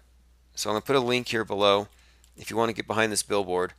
It's going to be mobile coast to coast, and really what it's going to do is it's going to bring us to, I think, the point where we can kind of change the conversation from endlessly running loops around the whole dome thing into or biblical models or this model. I've seen lately a whole lot of debates centering on concave versus flat. And I've always said the people who are debating their models before any exploration are doing so prematurely. Like, in other words, the whatever it is, you know, concave, rectangular looping, or globe, or even flat and closed, it's premature for all of that. Okay, so really quick here, I wanted to show you what we have, and this is all at madmikehughes.com. Storm Antarctica. Someone had asked me last night, do we have any Storm Antarctica shirts? And yes, we do. And of course, this kind of piggybacks off of the Storm Area 51. And this is what I was looking at Twitter. With the Storm Area 51, they're looking for aliens. And I realized, you know, a lot of people think Antarctica is just a bunch of Area 51s as well. And it may be. So what I've been looking at here on Twitter is the Storm Area 51 tweets to see what's happening, who's actually showing up. And it looks like there's some events in the area. But the idea of like a mass mobilization obviously is not going to happen. Air Force brass says don't storm Area 51, but plays coy when asked if aliens are up there. And right now you have the Navy doing these ridiculous war games, which, if you look at it, they're just inserting little graphics into their consoles, and then they're pretending like they're actually engaging with stuff. Then you have these two foreign nationals arrested, pretending like they're going to jump the fence or something. Which again, how much of this is like it's like Beatlemania for aliens? Like, is this real? Do people really want to run up and get the autograph of some ET? Do they really believe that there's just flying saucers parked around here? I can't believe anybody's actually that dumb. Certainly not 500,000 people. I mean, they say flat earthers are dumb. Well, I'm telling you, the people who want to go storm Area 51 are the furthest from flatties that you could possibly be. Like, they're 100% confirmed, oh, it's a ball, and other balls out there have life, and they're going to come over here and they've been here, etc. So, no, it's a bunch of globies. So, those of you globies who want to ridicule flat earthers all day, we're not the ones trying to storm an Area 51 type or any kind of a military compound where their brass is basically saying, we're going to machine gun you if you get close. It's not us.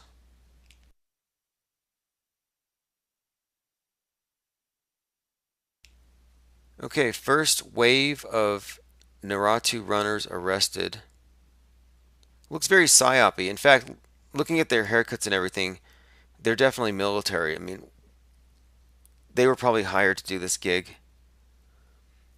Okay, Facebook event attendees could face extreme temperatures and wild animals.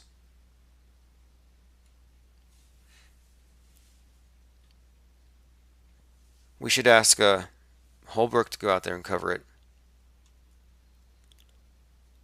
Alien Stock music spin-off canceled. See, this is the thing that got canceled. See, that's too bad. I mean, it would have been a disaster. I think it would have been, but I don't know. I guess the area is too remote, but they do have some events there in Las Vegas right now. I think this is probably one of the main reasons why the mass media has been so against the idea of flat Earth. I think one of the reasons is the people who say that the Earth is flat don't believe in aliens. And look how much money has been invested into this whole alien hoax and alien entertainment all these years.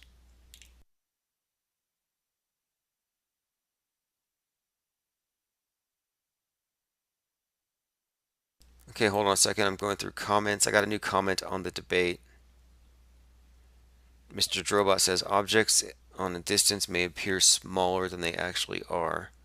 Is that a quote?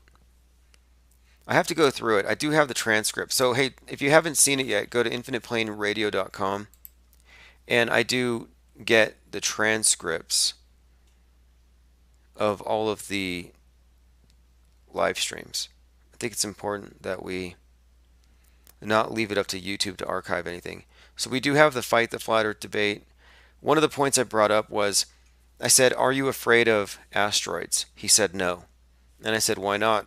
The authoritative sources that tell you everything else that you believe, everything, including landing probes on meteors 2 million miles away, they're so precise. They're telling you you're going to die from an asteroid next week and you don't believe it. He's like, no, I'm not worried about it. Like, you can't cherry pick. Like, if you're going to be a fundamentalist in your religion, you can't cherry pick. You've got to go with the whole thing. Earlier today we did Does Bigfoot Live in Antarctica? Storm Area 51. And of course that's all archived there, infiniteplainradio.com. Okay, so anyway, I'm going to go ahead and take off. I don't have any more calls in queue. Please subscribe. We're very close to 1,000. We just need about, I think about 63 or 64 more subscribers. So if you're not subscribed, please subscribe. And I will see you all later. And also, if you haven't been to the autohoax.com site, a lot of people, they ask me, where do you get the music? Where do we find the music that you play? I'm making it a point to link all of the tracks at the bottom of autohoax.com. So, speaking of, this would be Autohoax by Chief Crow. Have a great night.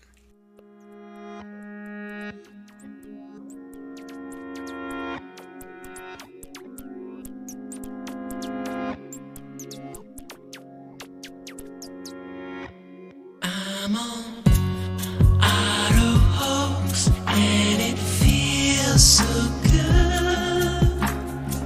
You just auto believe everything like I knew that you would. In my dream, you know I ain't got time, baby, for another crisis actor with soulless eyes. My buddy, my buddy and me. Telecommunications Act of 1996. 96, y'all. Gonna filter your eyes and scrub your mind.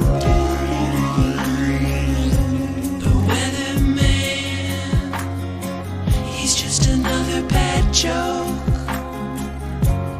You can be a doomed little donkey like Eeyore. I'ma be an auto hoax. Auto hoax, and it feels so good.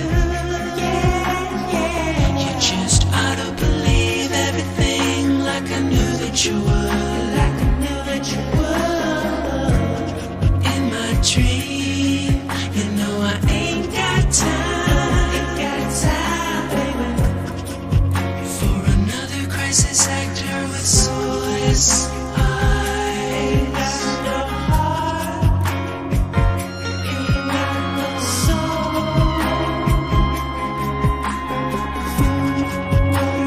Weather, books, TV, bones, books, secrets, symbols, numbers, planets, etc. Nobody, nobody, nobody got no heart. Nobody, nobody,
I'm in a cult, I'm in a cult, I'm in a cult, I'm in a cult, I'm in a cult, I'm in a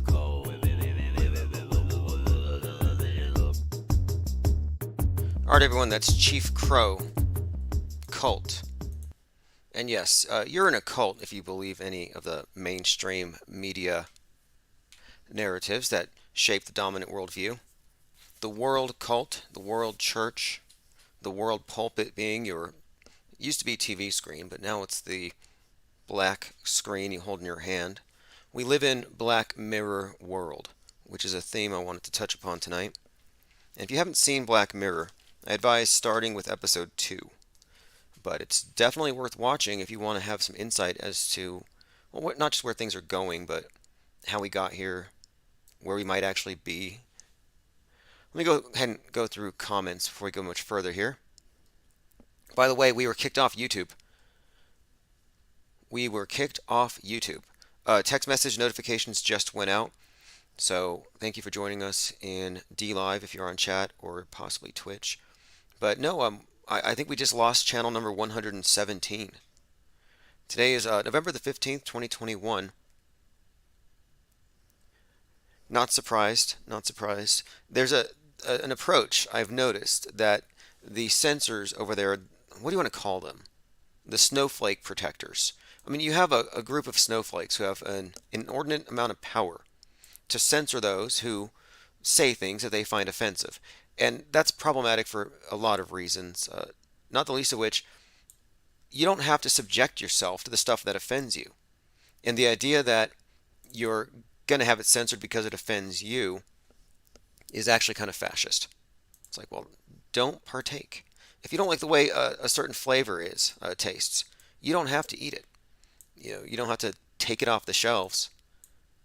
But no, they're working towards a one-size-fits-all world, and unfortunately, people are going along with it lockstep. And so, a whole bunch of snowflakes who may not even exist are used as a basis to keep this channel consistently censored. And one of the things they've done is they've targeted any of our channels that are monetized because they know that it costs money to make something more than a hobby. And we do have ambition here. We have plans. We have an infinite plan. But none of their feeble attempts at censoring or blocking us have had any effect. I would say that out of all the channels spreading dangerous misinformation, we are probably one of the most successful at advancing or at least promulgating and popularizing some of the most disruptive memes out there. COVID 1984 started here. Mask of the Beast started here. Even the flat earth topic broke out of the YouTube echo chambers because of the crowd-funded billboard that we put up right outside of an airport. So, 117, 120, doesn't matter how many channels they take out. It doesn't really stop what we're doing. What I won't do, though, is I won't exit. I'm not going to leave their field. I'm not going to leave the YouTube platform altogether, like many do. A lot of channels, a lot of YouTubers they go to various obscure platforms, and then those platforms get tanked, and then they're lost. So we refuse to cede any territory. And not that I have to explain myself, but I'll go ahead and get into this. One of the Mandoozled, that is one of the Mandela affected, one of the gurus, one of the promulgators of the Mandela effect, one of the top Mandela effect pushers, accused me of being Mandela affected. But it was part of a video where he was chastising me for selling masks. And I just wanted to bring that up really quick. Not that I have to explain why I would sell them, but this was used to suggest that I'm somehow like a bad actor because I'm selling masks. Well, first, I'm not even selling them. We do advertise them. I do create them and put them on my site, but it's really about maintaining a position in the cultural space. We want to make sure our memes are everywhere and that we have an answer, a retort, a reply to every advance of Big Brother. Something, that's the whole idea. I'm not advocating, mask your kids, mask your dog, or whatever. And then the titles or the theme on the mask, usually the designs were somewhat ironic just to make a point, like a sheep's mouth or some sixes. So not hard to understand why we would do it. But that's the same mentality behind staying on YouTube. I don't believe we should leave just because we've been kicked out. We just try to stay that much harder. But however, at the same time, building our own platform is obviously the future. Maxwell Cooper says Black Mirror Men Against Fire episode nailed how the blue-pilled view the unvaxxed. Oh yes, in that episode, you had soldiers with some kind of a visor that caused them to see their enemies as kind of insects or something. It was sort of was it a neural implant? Okay, so let us continue. Maxwell Cooper says, I bought one of those Joker masks. Oh yeah, I started selling Joker masks right when this thing started because we analyzed the Joker movie with Joaquin Phoenix. The name Phoenix, very significant. And of course, the Batman series has made use of a stylized version of the Phoenix made out of a bat. Imagine that, a bat and a phoenix. What's the connection? Well, the phoenix is a symbol of the reset. Burn down, build back better. What burnt down our system? An underheated bowl of bat soup. It all goes back to the bat. But the Joker movie starring Joaquin Phoenix had a revolution started at the end where everyone puts on a clown mask. And I look at the Joker as sort of a mercurial character. He's a very interesting world stager, this Joaquin Phoenix, on and off the stage. But in this particular role, they were foreshadowing a masked, uh, I wouldn't call it an insurrection, but the mobs, the riots, the burning of the police precincts. I don't know what you would call that. I mean, an insurrection today is just defined as basically a bad performance art, lazily strolling around, guided tour around the Capitol, dressed up like cavemen. But no, what we saw in the summer of 2020 looked like it was right out of the Joker movie. And so I started selling Joker masks because I was saying, hey, in the movie, they were pointing out that the emblem of the revolution is the mask, whether you're Antifa or you're wearing the medical mask, that the medical mask is the Joker mask. And that as long as you're wearing it as a believer, you're actually participating in the burning down stage of the reset. And that was the main point. I mean, we all know that they'll penalize you for saying that it's not a life-saving medical device, that somehow isn't a biohazardous piece of waste that you need to throw in a red bin. I mean, this thing is so deadly, they would say it's communicable, it goes on your phone for 30 days, it can go on money. But your mask, you don't have to put it in a biohazard container. Give me a break. You know how they have in parks, they have little posts where you can get a little box with bags to clean up after your dog? We should have those everywhere. Dispose of your masks properly.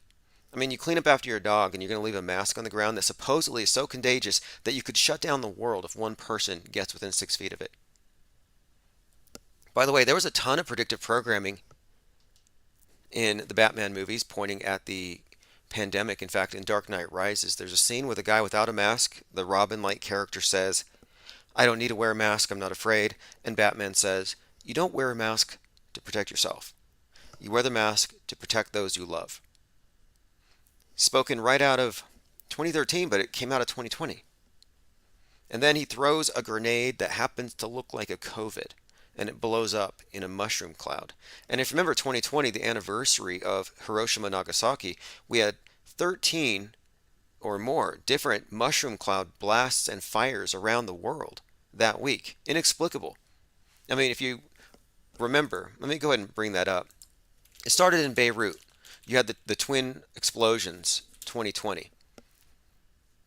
August 4th, the city of Beirut was rocked by an enormous blast, but following this, there were a number of other blasts. And I don't think it's coincidental. I think these were all timed and coordinated events given various explanations, but part of a synchronized ritual. Side topic. But I want to go ahead and get through a list of the things we're going to discuss tonight before I get much further, and I'll go through my newsletter here as well. So topics tonight, I did want to talk about Tom Cruise and his face, something really weird about his face. And then we'll talk about Kenosha. I believe riots start tomorrow. Another interesting thing. Let's go ahead and start with Tom Cruise's face. This is a real life follows art moment. And last week I spoke with Human Vibration, and if you haven't heard that, just go to darkmatter.radio if you want to hear it on the podcast. And we were talking about the concept of templates, as she describes it. You know, I use a phrase to describe the big picture analysis of the media and the story that guides the big story, or rather the script that guides the major events on the world stage. I describe it as a meta script because you have to look at the news, the entertainment. You have to look at what's being programmed into our mass collective subconscious minds before you can see the big picture. And here's just an interesting coincidence. So Tom Cruise has been sighted again, and his face is a little deflated. If you remember, a few weeks ago, and I'll put this on your face on the screen so you can see it. Look at Tom's face at the Giants game, and if you recall, his cheeks were a little puffy. He looked like a chipmunk. I mean, it looked like, to me, I thought this was a body double, or there's some kind of ruse going on. Maybe they're trying, I don't know what's going on. But that face. Okay, so now this shows up just today. His face looks very deflated. It's the opposite of what it was at the Giants game. So I don't know what's going on with Tom Cruise's face. But I did want to point this out. The way his face looks right now, with the crease from the corner of his lip all the way down his chin to his neck, looks exactly like his character in Vanilla Sky. Vanilla Sky is being released again, its 20th anniversary version, this week. So, in the movie Vanilla Sky, it's all about Tom Cruise falling from the sky, jumping off a building after exiting a simulation. I don't want to give you too many spoilers, but there were a ton of 9/11 references in this movie that came out just after 9/11, and there were many references to coronavirus and the lockdowns, which happened 19 years after the movie. But now, this is what I wanted to point out. So we're looking at Tom Cruise and his face and how it looks like a repeat from that movie. Moreover, in the movie he falls or he's a jumper. So here's what stood out to me today. In the photography on this article, they show Tom Cruise dressed in a quote black knit jumper. And if you look at his position, arms out, one leg back, it could be a coincidence. But if you look at the image of the hanged man and the way that his leg, one of his knees is bent, and you look at the 9/11 jumper, which, by the way, you know, the famous image of the falling man from 9/11, this is all very intriguing when you get into the weird synchronicities here. Here you have the falling man, a photograph taken by AP photographer Richard Drew on September the 11th. Very famous image. Anyway, this is the same guy that photographed RFK when he was shot by Saran in 1968. Same photographer, just happened to be in the right place at the right time to shoot the falling man. So in the movie Vanilla Sky, which has a lot of 9/11 tie-ins, and Tom Cruise is a 9/11 jumper for all intents and purposes in that movie, that movie's being re-released this week, and he's wearing a jumper. And he looks just like that character. So anyway, interesting bit of, I don't know what you'd call this, other than I happen to think it might be something like predictive programming.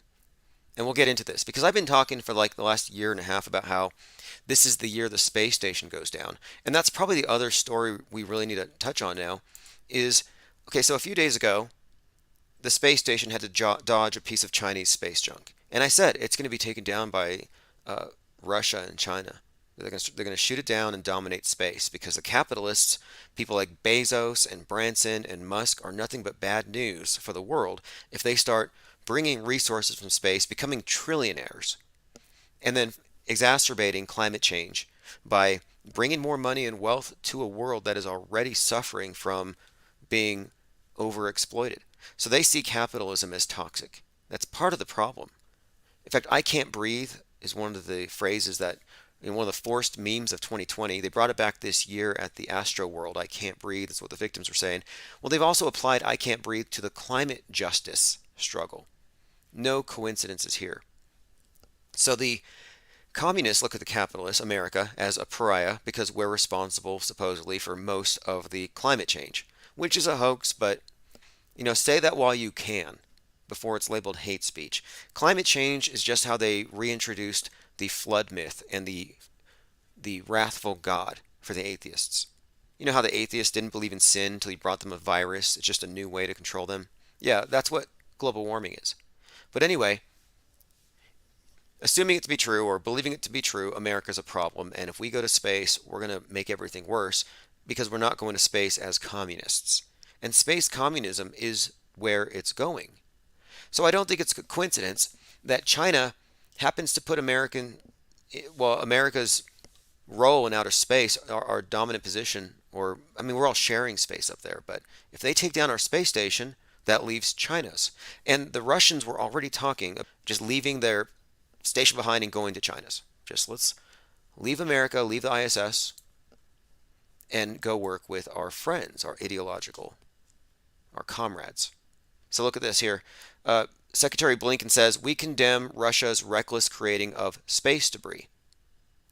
We condemn Russia's reckless test of a direct descent anti-satellite missile against its own satellite that created space debris that risked astronauts' lives, the integrity of the ISS, and the interests of all nations. So here you have another example of what you even have as like plausible deniability. Like, for example, Was it a bowl of bat soup that shut down the world? Or was it China leaking something? Well, it depends on which side of the fence you stand on politically, what you're going to believe. Far right thinks China leaked it. However, they have plausible deniability. Oh no, it came from a wet food market. Same thing with the space junk. Last year, there's a piece of Chinese space junk. It was actually from, I believe it was a booster. It was from the rocket launch where they sent the first module from their space station up. And it's kind of an FU, I think. They let that piece just go into orbit wildly, and it could have landed anywhere. It landed in the Indian Ocean, minutes before Elon Musk took the stage at SNL. But back then, it was, did China intentionally endanger us all? Or was it something where it was just reckless and it put us all in danger? Does it make a difference? Is what some were asking. But my thinking is, it was a test. Just like this, I think what we're looking at here is Russia and China have complete plausible deniability if they take down our space station. And I've been saying this for some time, that this is what's going to happen. And it's all been predicted. So here we are, 42 years since Skylab fell. The space station already has cracks, fissures, internal, I would say, conflicts between the cosmonauts and the Americans. Maybe it stems from the fact that the Russians drink water and the Americans drink recycled cosmonaut urine. It's been that way the whole time. You can look it up. I think that says something about the relationship. But my point is, they had a fire alarm in the thing. They have cracks in it, literal cracks. There was a hole drilled in the thing. So every indication. Then, of course, you have the Russian booster a few months ago that flipped the space station 540 degrees. Was that an accident? That the thrusters just went off and flipped the space station over? I don't think so. So then again, just the other day, they dodged a piece of Chinese space junk, and now Russia puts them in the path of orbital debris. I'm looking at comments here because, people all believe this to be real, not some war game. And I think that this is all definitely right on schedule. I'll be following this along closely. I hope they don't bring it down before Tom Cruise gets up there to film his movie. Garrett7 says, FEMA camps coming soon. Where have you been? The FEMA camps are already here, and you already are living in one. If you're sitting in front of a Netflix or a Black Mirror, if you're believing the news, if you're at home, and you're taking care of yourself, and you're getting yourself through all of the necessary hoops they want you to jump through, yeah, you are in a FEMA camp. They don't need you to be centralized in a location where they have to feed you and take care of you. No, this is a decentralized FEMA camp, and you'll be there for the rest of your life, so get comfortable. And what they're doing now is they're getting you used to not leaving. Oh, you can't leave because you'll spread COVID. Oh, you can't leave because your carbon footprint. Mother Earth can't take it. You see where they're going? Maxwell Cooper says, they wanted an incel white supremacist to shoot up a theater so bad. I saw that there was another shooting at a theater, I believe in Aurora, which is another Batman reference. That's really when the Batman movie merged with reality. It was the guy, the Joker shooter, at the Batman movie theater in Aurora. And by the way, just to give you an idea of how long they've been suppressing this channel, and this is probably why. So after the event in Aurora, they set up a shrine for the victims, and it's right near the courthouse, and it's made up of, I believe, here we go. It's made up of a certain number of, I believe, swans. But there was, of course, it was James Holmes, who may have had some connections, or his dad may have had connections to Adam Lanza.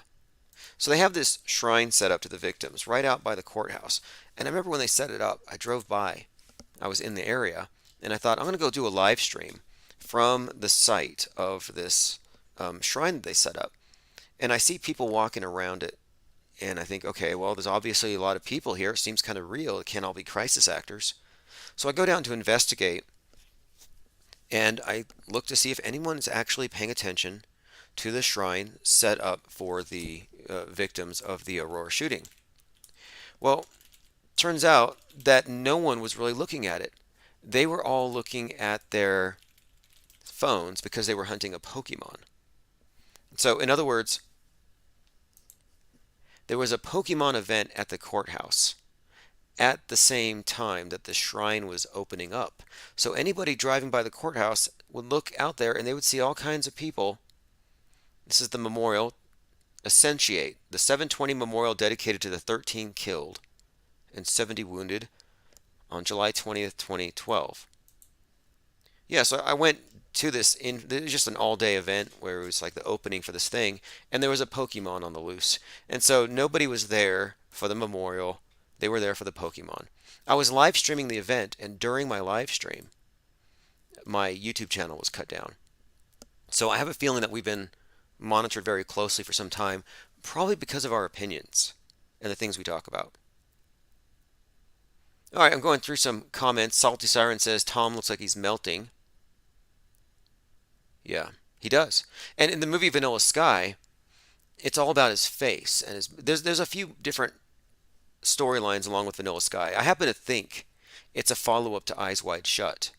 So Eyes Wide Shut, Stanley Kubrick, his last film, followed by a movie called, well, same actor, Tom Cruise. I think there's a continuity here.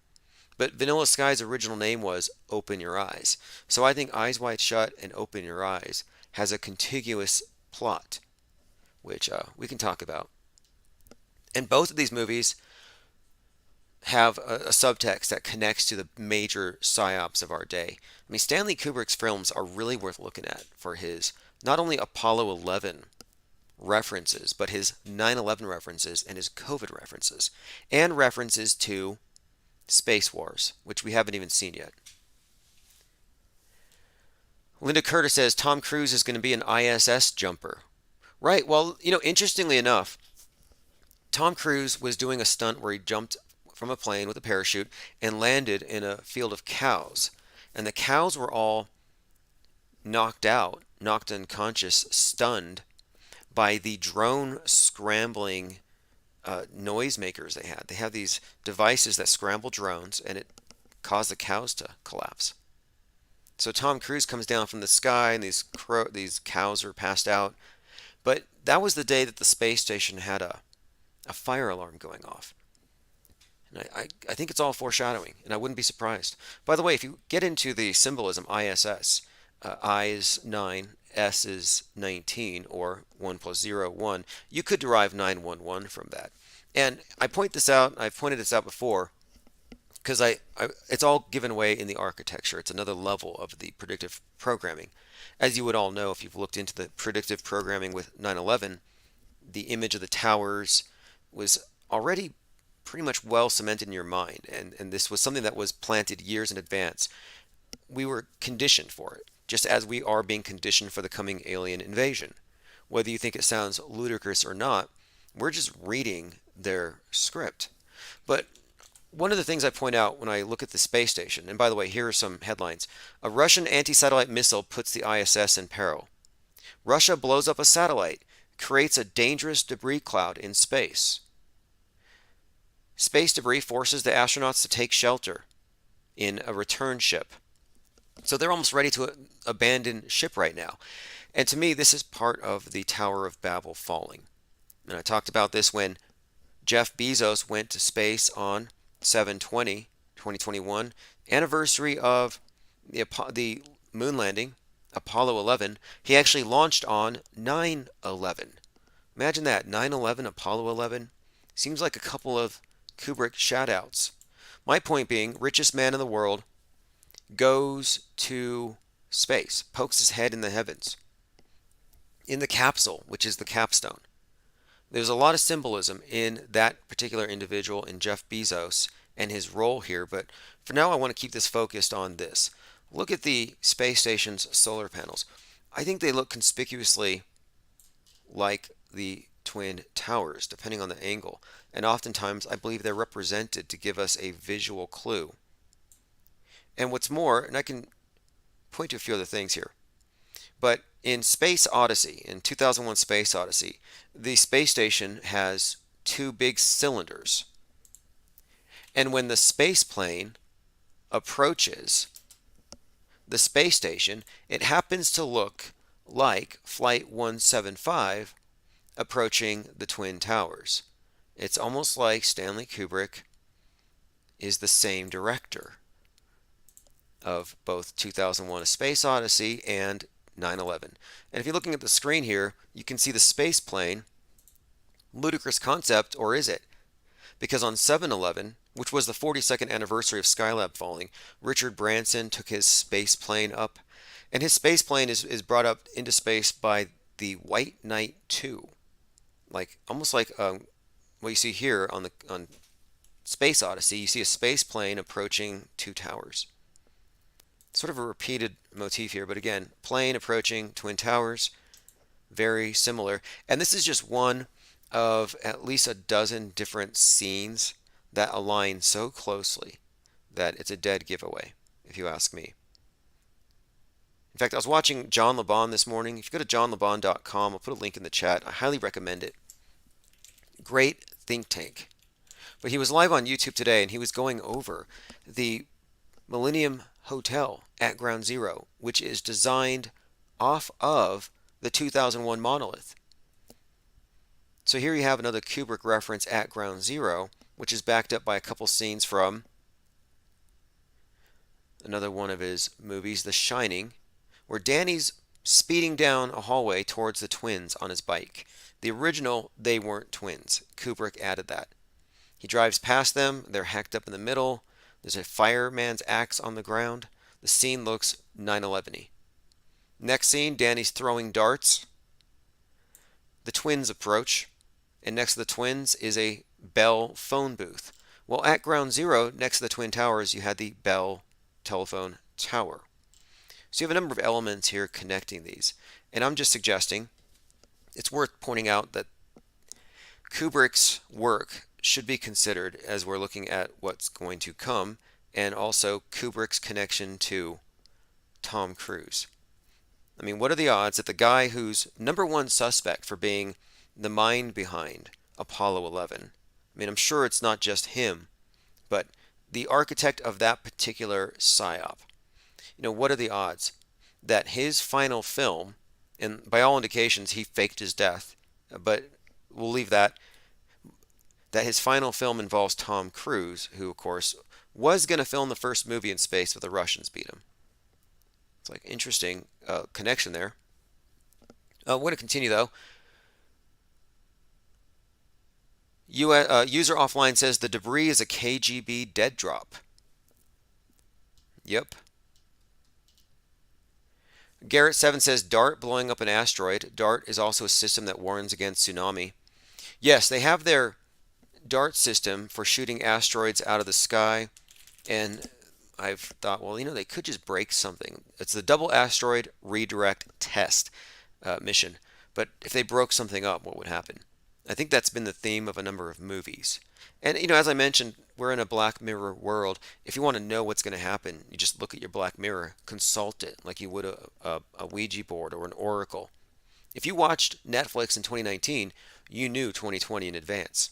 In fact, there was a 5-part documentary, sort of a pseudo-documentary, about a pandemic on Netflix. And then one of their employees caught the COVID, they shut it down. But my point is, you were given a frontline view of what it would look like. You were taught about PPE, and you were given the lexicon you would need to take in the propaganda. They have a way of filling you in advance. All right, let's go ahead and continue.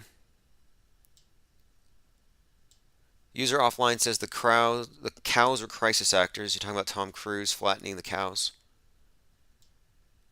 I think Alec Baldwin's definitely a crisis actor. There was something I wanted to get into about that event. So it hasn't been a month since that event, so it's not old news yet, but something new came out of it. One of the stagehands on Rust was bitten by a spider, and apparently he's losing his arm. And if you look, and this might be a coincidence, Rust crew member was bitten by a brown recluse. Bitten by a venomous spider. Rust crew member may lose arm after bite on set. could have arm amputated. Well, Hannah Reed was the 24-year-old who handed Alec Baldwin the gun, the loaded gun. And I remember when they first started showing pictures of her and describing how reckless she is or has been in the past, questioning why she even had the gig. The very first picture of her, she's leaning against a wall and her shirt is up, and her shirt says, "Always a sinner, never a saint." And she has a very conspicuous tattoo on her belly, which is a spider. So that's interesting. She hands the gun to Alec. Alec shoots Helena Hutchins, 42. So she's the culprit here. And I thought there might be some intrigue here. She's very gothic. And right after the shooting happened, Alec Baldwin's ex-wife, Kim Basinger, was spotted dancing at a goth club. So I thought, was this some kind of a revenge? And was this Hannah Reed, I don't know, working for the ex? Just speculation. But I do find it kind of unusual that the guy who's losing his arm to a spider bite, or might lose his arm, was on the set of this person, and she's got the spider. Just seems a little weird. Kind of a coincidence. All right, going through some comments. If you want to get into DLive, we've moved over to DLive darkmatter.radio. We're no longer going to be on Infinite Plane Radio on DLive. That channel's boycotting because they marked our channel as X-tagged, which I consider to be libelous. You gonna say we're X-tagged? Only because on January the 6th, we talked about we simulcasted, we observed, and we commented on the Capitol event, the staged riot. Well, because of the opinions that we espoused that day, they defunded our account and they marked us as X-tagged. Well, there's no video stored on that account. They don't know what I'm about to say, but they don't even give me the benefit of the doubt. I can't go on and just talk about the weather. They assume I'm going to say something political or something. But you can play games like Grand Theft Auto all day long, where you kill and you loot and you mug and you steal. It's like, that's not political. Grand Theft Auto is the Democrat Party platform put into practice. But no, they can do that all day, but no, not us. So no, we are boycotting DLive, but Dark Matter's not. So you can go over to Dark Matter. Someone says Kim Basinger was in Batman. Interesting. All right, I have a very compelling link here to look at. I'll just go ahead and bookmark that for now. I'll get back to it. So anyway, I'm bringing this up because, again, Hannah Reed hands over the lethal weapon, and some guy loses an arm to a spider. She's got a spider tattoo. I don't believe in coincidences with these psyops. This is all just, if you ask me, this is part of the theater. And I think the Kim Basinger angle is worth looking into. All right, before we go much further, I want to go ahead and go to the newsletter. If you don't follow my newsletter, just go to timosman.blog or go to any of my sites. I post it everywhere. So let's go ahead and go to the most recent one from yesterday. My 11:11 a.m. 11:11 awakening. Mandela affected meatloaf and why I sell masks. So the other day I did wake up at 11:11 in the morning on the 11th of this month. I don't know what that means exactly, but I decided, since there does seem to be some kind of a synchronicity there, I'll take a look and see what the metaverse is trying to tell us. So let's just go ahead and bring things into context. I'm going to list off a number of events, memes, things that stand out. And so I've described this as sacrifice season.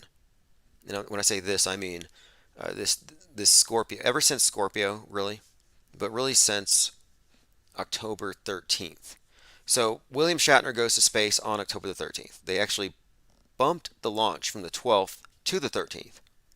Now that's, I think, intentional. When you look at these rituals and the use of numerology, they often invert or flip or reverse the numbers. So 119, 911, 11-3, 311, 13, 31, same difference. So on 1013, William Shatner's goes to space. Orange flame from the bottom of the rocket, looking very Halloweeny. And at the same time, Halloween Kills is making the headlines, putting Shatner's face out there in a different context because, again, Shatner is the face of the knife man, Michael Myers. Following this, we bore witness to Sir David Amos being stabbed 17 times. Then you had the accidental killing on the Rust set. Then you have a man dressed as Joker stabbing 17 people on a subway in Japan. In Astroworld, again, another connection to the sacrifice season, 17 victims were taken to the hospital. Drake was there, had a new song called Knife Talk. Travis Scott was recently pictured in a Michael Myers / William Shatner mask, again, presiding over a sacrifice. The QAnon shaman carried a spear, and that was the main thing. If you remember, his main weapon was a spear. And then you had the Q sent me, QAnon influenced surfer in California who speared one of his children 17 times as a sacrifice to save the world. So thanks to Matthew Coleman for saving us or whatever. It's just the repeated theme here is what I'm pointing out. So now here's what ties it together. In witchcraft, the high priest carries the dagger. It's the knife man. So Shatner is the knife man. Shatner is also the rocket man when he goes up 66 miles into space in that obelisk. And again, the obelisk is another symbol of the male priest, the god. So he is the high priest as the rocket man and dagger man, presiding over, officiating over the season's sacrifices. And then, when he gets back from space, he's talking about how he's looking at the earth, and from up there, everything looks so fragile. And he says that there's going to be a coming catastrophic event. And to me, the insinuation here was something's going to hit our atmosphere. Something from space, a space rock, an asteroid. And the reason I think so is from where he's looking down, he says coming catastrophic event. Well, what could you see as an event from up there? I think that's what he was referencing. Finally, I'm looking at the headlines again. Associated Press describes Astro World as countdown to catastrophe. So there's that word, Astro World. So here's what I suspect is coming next. Britney Spears was just freed after her 13 years under the control of her father, the custodianship. So interestingly, the spear is free. And remember the term spear. QAnon shaman, spear. Also an actor. The guy spearing his children. Then you have General Flynn invoking the Archangel Michael. And General Flynn just came out saying we need a one world religion, just so you know. Flynn has been leading the QAnoners in prayers that aren't from the Bible, but they're prayers to the sevenfold rays and the Archangel Michael.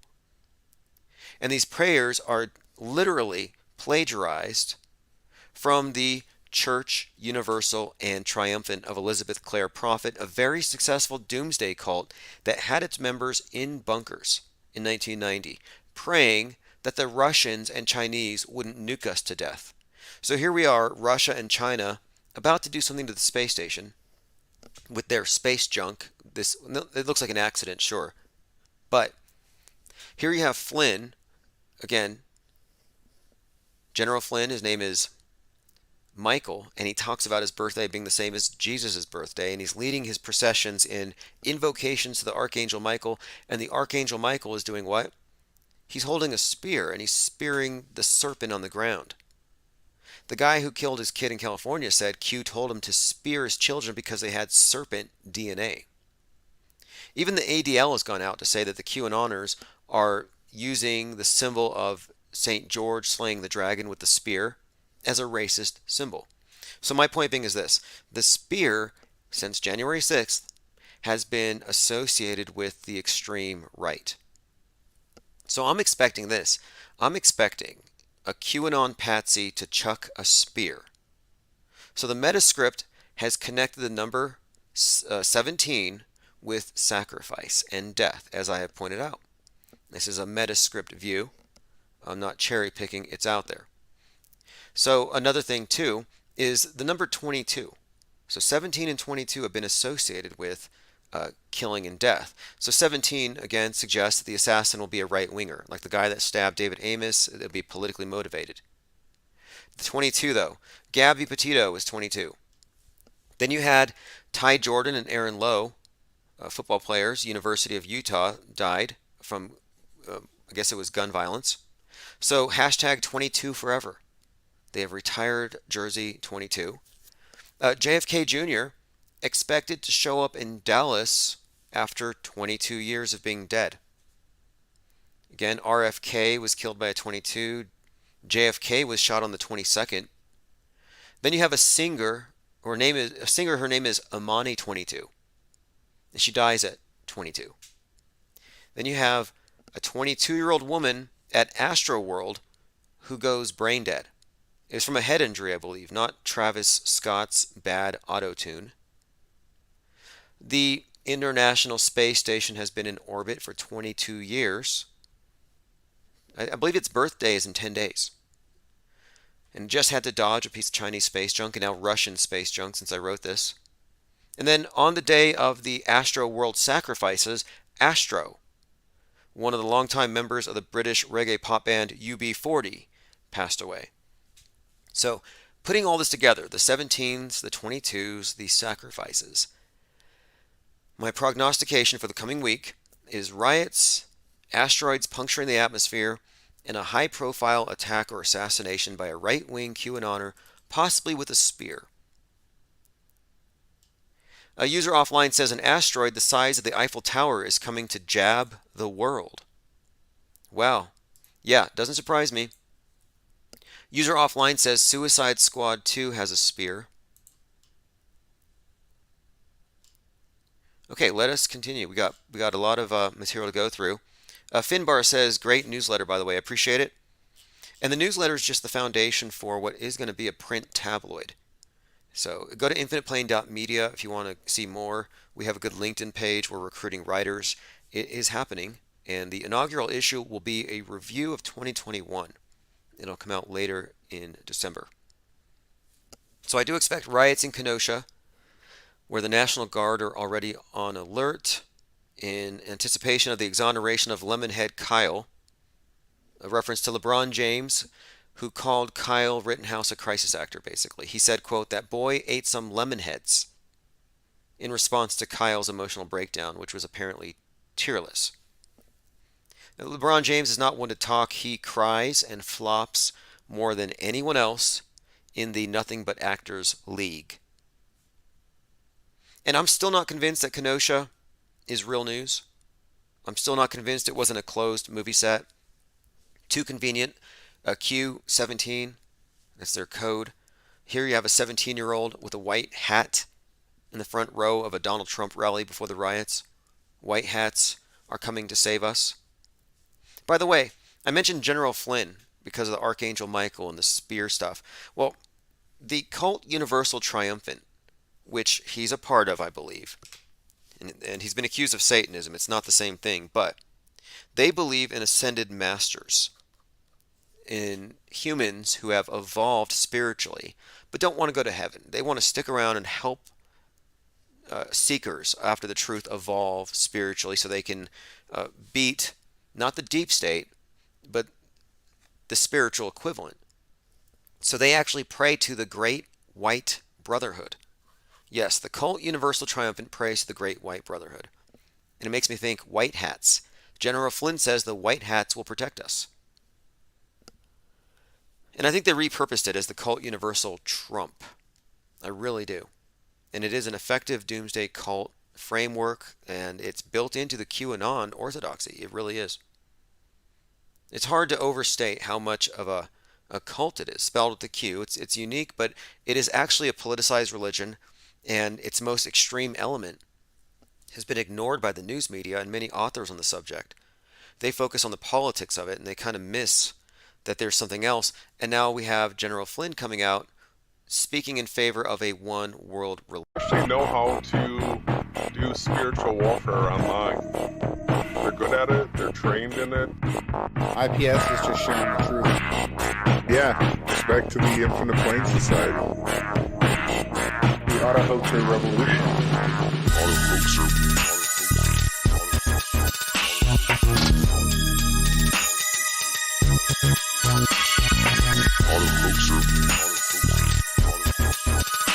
The Auto Hoaxer Revolution.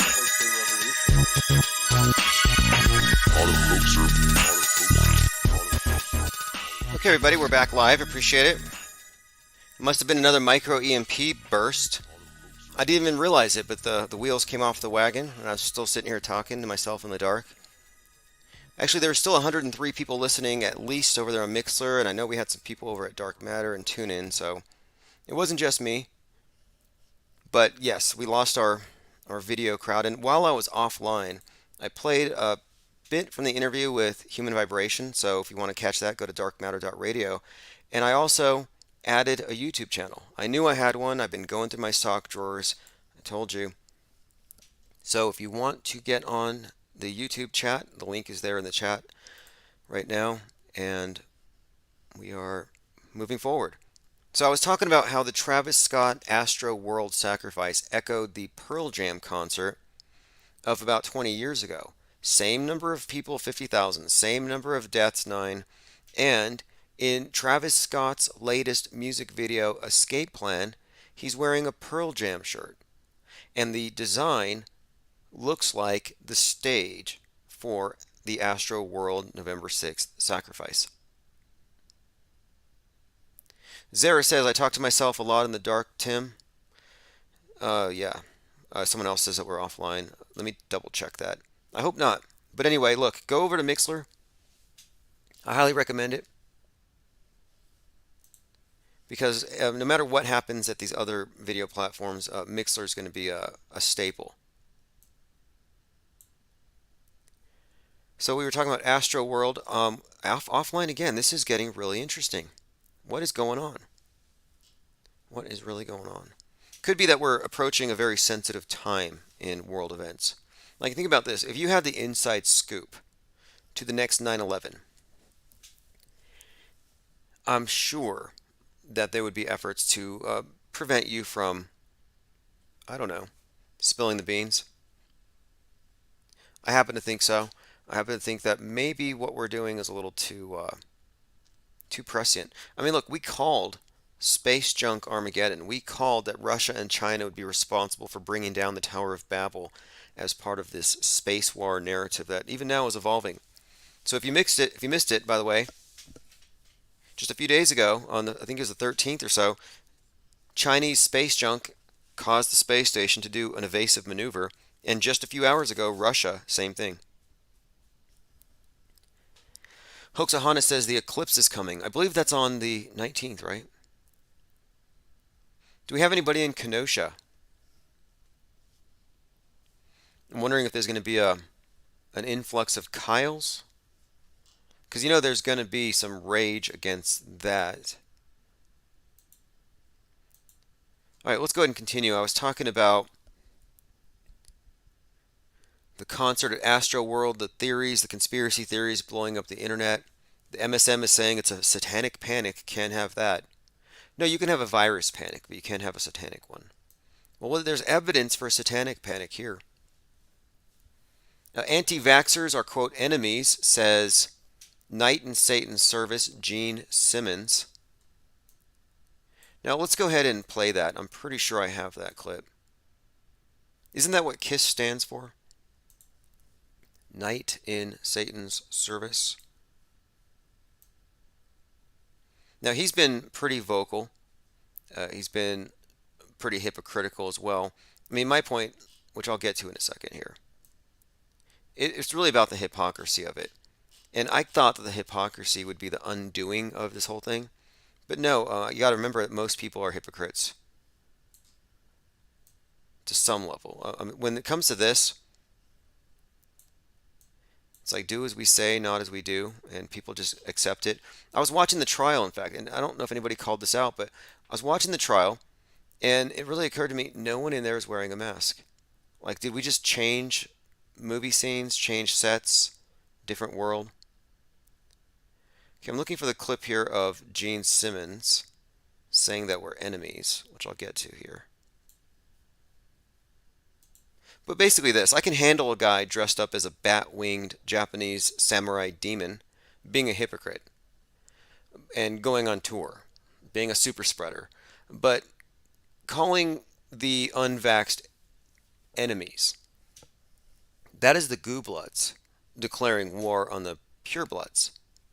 And I would argue that the unvaccinated basement dweller conspiracy theory who never leaves his house is better for society than a massive ego like Gene Simmons running around the world causing large numbers of people to gather. So he's calling out people as enemies when he's obviously a bigger enemy than they are. Glenn DeVry, an entrepreneur, the one who flew into space with on Jeff Bezos' rocket with William Shatner, he died in a plane crash on Thursday. Now, I don't know if that means anything. I was just looking into it. The timing of it's fascinating. And then a few days before that, Sir Richard Branson had a severe bicycle accident. Now, Branson described his bicycle accident as colossal. Sir Richard Branson hospitalized after, quote, colossal bike crash. By the way, he's in the Black Eye Club. Richard Branson, 71, shows off gruesome injuries from, quote, colossal cycling crash after his brakes failed. Now, I don't know if this is real or not. I was looking at the pictures, and it looks like he tore his shirt. It looks fake.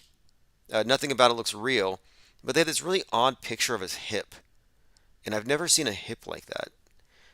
The Virgin founder said he had to be treated for severe cuts and bruises on his elbow. So I have a few questions like, why would you show that off?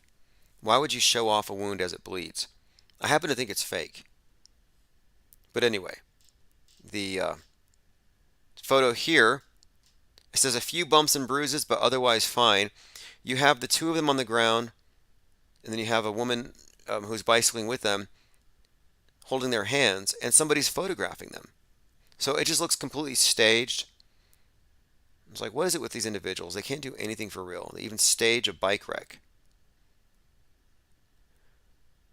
And here he is, Black Eye Club. That's my takeaway here. This must be some kind of initiation hazing. If you don't know what the Black Eye Club is, I think it's a way of paying homage to the devil or whoever they worship. I mean, the cult of the all-seeing eye.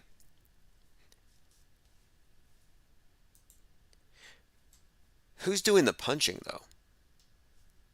Out of all the people, who's doing the punching? I've looked at the group of people associated with the Black Eye Club, even Prince Philip, and I'm like, well, the only person around them who doesn't have the black eye is the Queen. Could she be the one? Could the Queen be the one? Zinvella says Richard Branson must have hit his eye on his giant hip bulge. Yep. Zareth the Alchemist says it looks like he's in a makeup trailer. That's a stretch for a bike accident. Right. Yeah, nothing about it seems real. Here's another picture. The tycoon was training for a cycle run in 2016. So he had the same injury a few years ago. Here he is smiling while they're doing the work on his face. Now, there was a crash or an explosion with Virgin Galactic on a Halloween, I believe. That was like 2014. Now, my take on it is that he's Zevov, or I believe it's Zevov Bezelbrox. You know, that's a character from a really ridiculous movie called The Hitchhiker's Guide to the Galaxy. Zaphod Beeblebrox, a fictional character from Hitchhiker's Guide to the Galaxy, which has everything to do with SpaceX. So, you got Musk, and you know where he comes from. The imagination of Werner von Braun, if that's not his dad. And also a little bit of Gene Wilder, Willy Wonka, Iron Man. There's a few different characters that form the composite Elon Musk. Jeff Bezos is Dr. Evil, combined with the man who fell to Earth, another story about an alien, lands in New Mexico, creates the world's richest corporation and goes back to Mars. Well, here you have a character from Hitchhiker's Guide to the Galaxy, Zaphod Beeblebrox, who's this womanizing space cowboy. And if you look at this character, his smile, his hair, and his persona, it's 100% the basis for the persona of Richard Branson. All of the space popes have very conspicuous entertainment world counterparts, and their counterparts are interrelated. No coincidences here. All right, going through some comments here. Hoaxahana says, I put my money on the Queen. Yeah, I think the Queen is the one at the Black Eye Club who's doing the punching. Now, I don't know the significance of the bicycle. I've been trying to figure this out. Because there's a few things about it.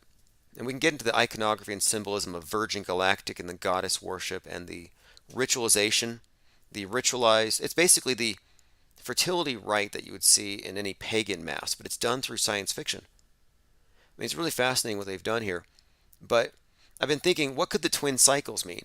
So if you look at the Virgin Galactic space plane, it has these two, it's called the White Knight 2. It's a single wing, but you have these two aircraft. So it's called the White Knight 2, which makes me think like Twin Towers. And then, of course, the space plane rides between them, and then it blasts off. It gets lifted above the densest part of the atmosphere. Now, my point is, so you have a space plane, and then you have the two planes that bring it up there. So I'm trying to figure out, well, what could this bicycle crash mean? Now remember, they launched on 7/11, which was the 42nd anniversary of Skylab falling down. Many of you watched it here with us. We analyzed the event and the ridiculous overjaw effect. The overjaw effect is what we call the overview effect. They say that the astronauts get such a view from outer space that they have a cognitive shift, and they no longer see borders, they no longer see nations, they no longer see any kind of division, they just see one. So they come down to save the world from environmental catastrophe. They come down enlightened. Well, we call it the overjaw effect here because whenever they launch up into space and they look out the window and you see them seeing the Earth, they always ask the astronauts to open their mouth really wide. And I believe they do it to really accentuate how incredible of a view it is, this overview effect. Anyway, I think it's all phony. So anyway, we're talking about Virgin Galactic launching on that day. And earlier I was mentioning the role of Stanley Kubrick, Space Odyssey 2001, and its eerie foreshadowing of 9/11. So I want to bring your attention back to the image of 2001 A Space Odyssey's space plane entering the twin wheels of the space station. So again, the connection here has been made between the elements of Flight 175, Twin Towers, spaceplane, twin cylinders, and a crash. And I'm starting to think maybe Richard Branson's bicycle crash, bicycle, 2 cycles. Here you have a 2-cycle space station, 2 wheels, or twin wheels. It could be something along those lines. It could be foreshadowing, but it seems to contain all the elements of a ritual and of theater. So I'm just suggesting this might be the correlation.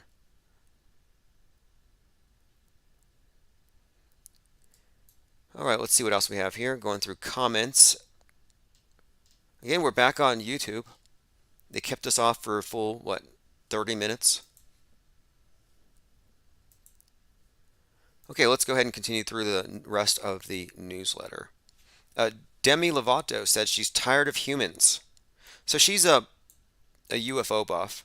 You know how if you're a conspiracy theorist, you're a danger to society? How if you're a conspiracy theorist, you're a dangerous misinformation spreader, and what you say can cause people to die. Well, if you believe in aliens, you're not a conspiracy theorist. That's perfectly cool. So what does that tell you? It tells you that the state decides which, quote, conspiracies are acceptable and which aren't. 20 or 30 years ago, If you started talking about aliens, people would say that you were a tinfoil hat nutter. Now, if you don't believe in aliens, you're probably committing a hate crime. So here you have Demi Lovato who says the term aliens is derogatory. Calling extraterrestrials aliens is offensive. So she's really big into aliens, but she's also looking out for aliens' rights now, and we don't want to offend them. She thinks it's derogatory. She reveals that aliens are non binary. Standing up for extraterrestrials. It's a docuseries called Unidentified with Demi Lovato. She says, I really think if there's anything out there that would want to do anything with us, it would have happened by now. We need to stop calling them aliens because it's derogatory. The world's becoming a more open place, and any progress is progress. I don't know if I want to actually listen to her. Anyone feel like hearing it from her own mouth? I mean, this is part of, I believe, building up a place in people's minds where they just gradually accept whatever they're going to introduce to us later. She's basically a propagandist for this alien invasion agenda. And this is multi-generational propaganda, if you think about it. War of the Worlds. I mean, how long have they been preparing us for this? And I think that the War of the Worlds alien invasion narrative is just repurposing the rapture. With you. Here she is. Over the past year and a half, I've been doing some healing and self-reflective work. And through this work, I've had the revelation that I identify as non-binary. With that said, I'll officially be changing my pronouns to they, them. I feel that this best represents the fluidity I feel in my gender expression and allows me to feel most authentic and true to the person I both know I am. Okay, so here she gets into how aliens are basically offended by the term alien. Now, I didn't want to get too far into her whole take on extraterrestrials and being politically correct about that. However, it got me thinking about the furry that I saw the other day. I was at a drive-through. Inept employees couldn't figure it out. I was waiting on french fries for like 20 minutes, and I saw a furry crossing the street in front of me with some MS-13 type. So a furry is a person who identifies as an animal. These are, like foxes, raccoons. You'll see them with tails and with usually sometimes makeup, but usually ears.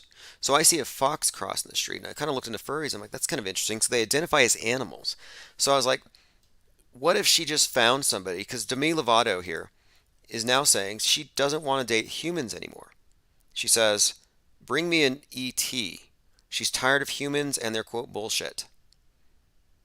She says, I'm so tired of humans and their human BS. So here she is basically begging for an ET. And I'm thinking maybe she could just find a furry that identifies as an alien or something. A fursona is what they call it.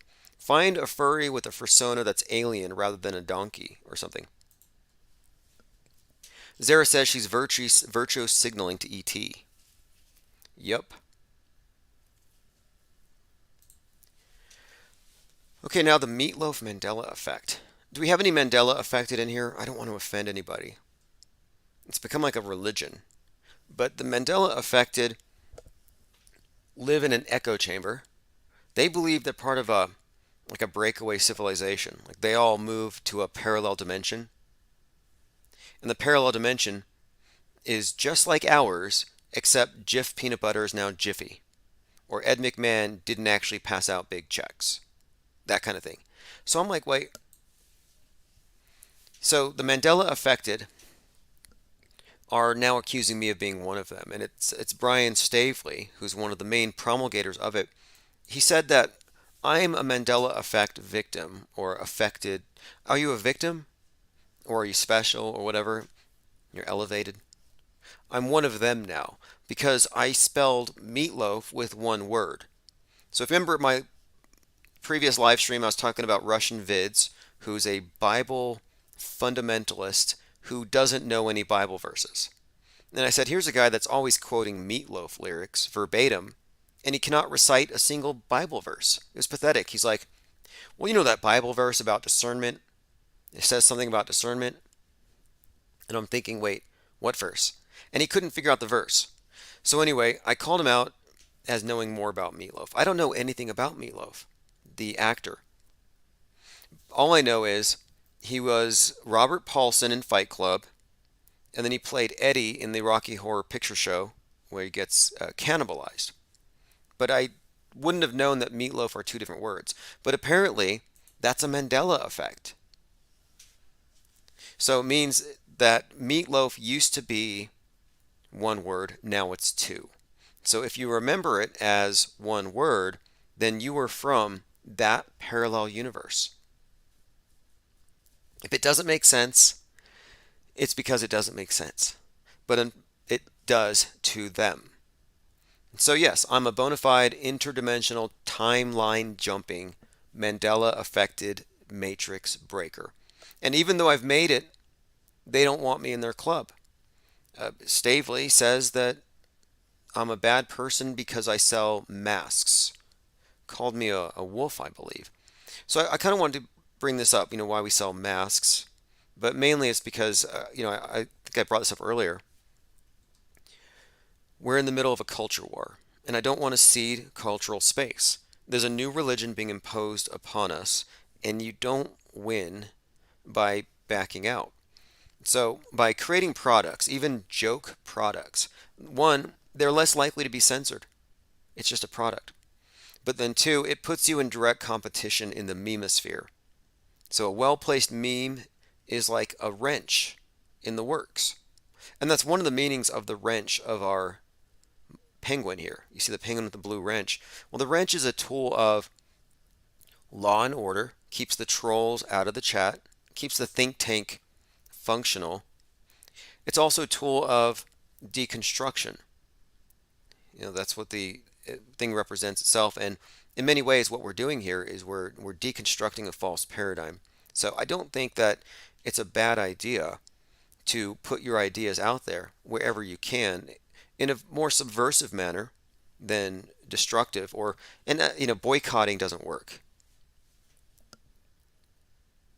Oh, by the way, we now have a new way to keep this channel up and running, and one of the ways that we're doing this is we're now taking super chats again, which was taken away from us because of our opinions. But infiniteplane.store, if you go to that link, you will see a form there, or a little super chat form. You just put your name, put your message, and whatever you put on there will show up on the screen. And I think it stays there until the next person puts a message up. So we now have super chat functionality at infiniteplane.store. And if you go to that link, you can also get the latest archives, and we have our 24/7 player there. Zara says, Quantum Jumper Tim. Yeah, that's the thing. Like, let's say you're a non-believer, you're an atheist, and the local Christian church doesn't like you. And then you see an angel. You think they would welcome you with open arms. Oh, you're one of us now. You had a miracle. You had an experience that connects you to us. So here I am. I'm Mandela affected because I think meatloaf is one word. And instead of reaching out to me saying, hey, I want to extend an olive branch. You've been through it. You've crossed over. You're in this timeline. Instead of reaching out to me and building their congregation, they mock us. They say I'm a wolf. I'm like, well, what are you, sheep? And this actually makes sense too. It really does. Because Stavely and all of his ilk, they all fled to Rofkin. Do any of you know what Rofkin is? It's an obscure echo chamber platform for YouTubers who claim to be victims of censorship. And most of them are lying. Without naming names, there was, I believe ODD said that his channel was hacked and he had to go to Rofkin, where you got to pay $10 a month to listen. It's like, okay, I can do better research on Netflix if I want to know what the enemy's thinking, oppositional research. What value am I going to get from listening to a bunch of people lying about being persecuted so they can hole up on some obscure platform in order to, I don't know, better monetize it, I guess. Good for them. But my point is, the pretense is kind of fallacious. Because the Infinite Plane Society is not a victim of censorship, even though we're a target, even though we've lost more than 100 channels and who knows what else. But victimhood's a mentality. And the Rofkin sheep prefer to lose, to cede ground in the culture war, and run. So I think that's why they call IPS the wolf. So I won't take that as an insult. And in fact, here on the screen, I have a image of a penguin wolf. Let's see here. Thirst for Truth says they said Karen B's YouTube channel got deleted, but it's still there. No, they all did it. All of the sheep, all of the non-IPS sheep who went to Rofkin lied about being censored. Like, why do you have to lie? I remember Alex Jones did it too. He's like, oh yeah, we're being persecuted, we're being censored. It's like, well, how did you upload the video to YouTube that said you're being censored?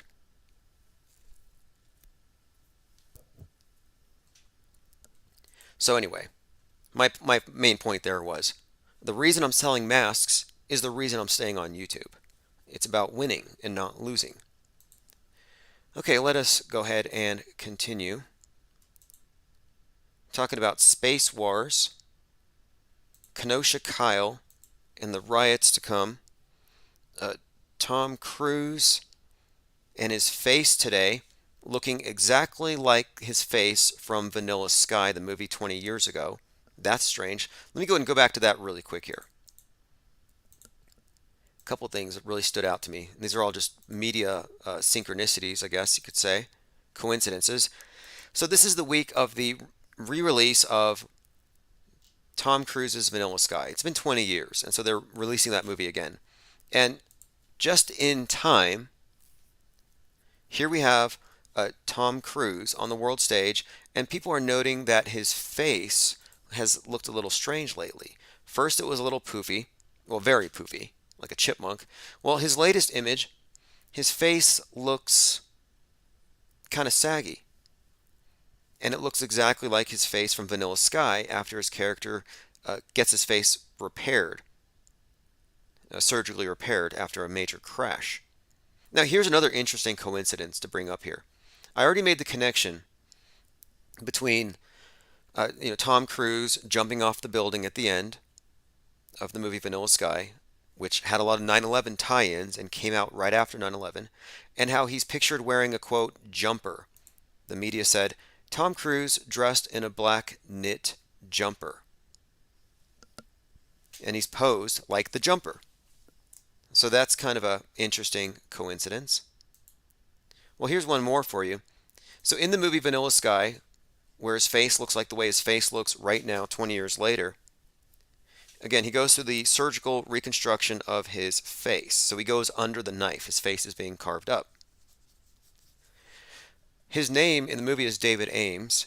Kind of fascinating. Maybe not a connection. Maybe it is. But David Amos is the guy that was just knifed 17 times just a few weeks ago. Might be nothing. But anyway. Someone posted some other pictures here.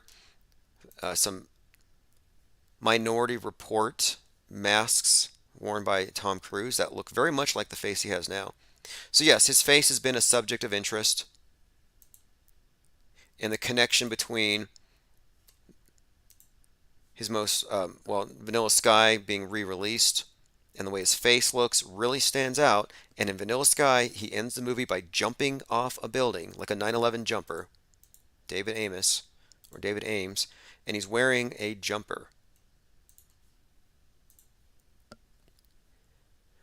Okay, going through some comments. User Offline says Tom's allergic to vanilla, makes his face swell. Maybe he OD'd on adrenochrome. Could be a number of things. I thought maybe they're putting body doubles out there in order to confuse us.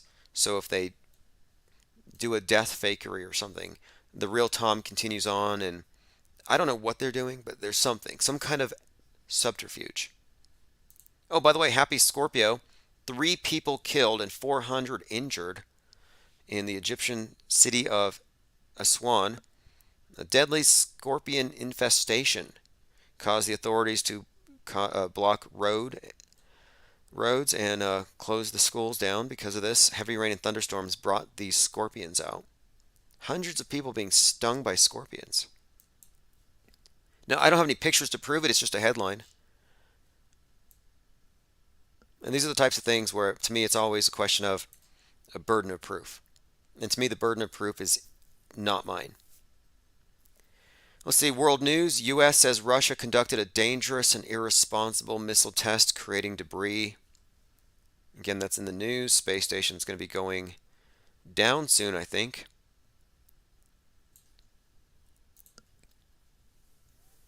Pippi says vanilla pudding. Yeah. Yeah, looking at his face, that last one. Yeah, pretty bad. Again, if you're joining us, I'm going to put the phones up. It's 833-311-1984 if you want to comment on anything from Kenosha to Space Wars to Tom Cruise's melting face. I also want to put this up on the screen. Have you ever sat up in bed reading tweets? Like you wake up, you read your tweets. I'm not sure if any of you are addicted to Twitter like that. But have you ever dropped a phone on your face?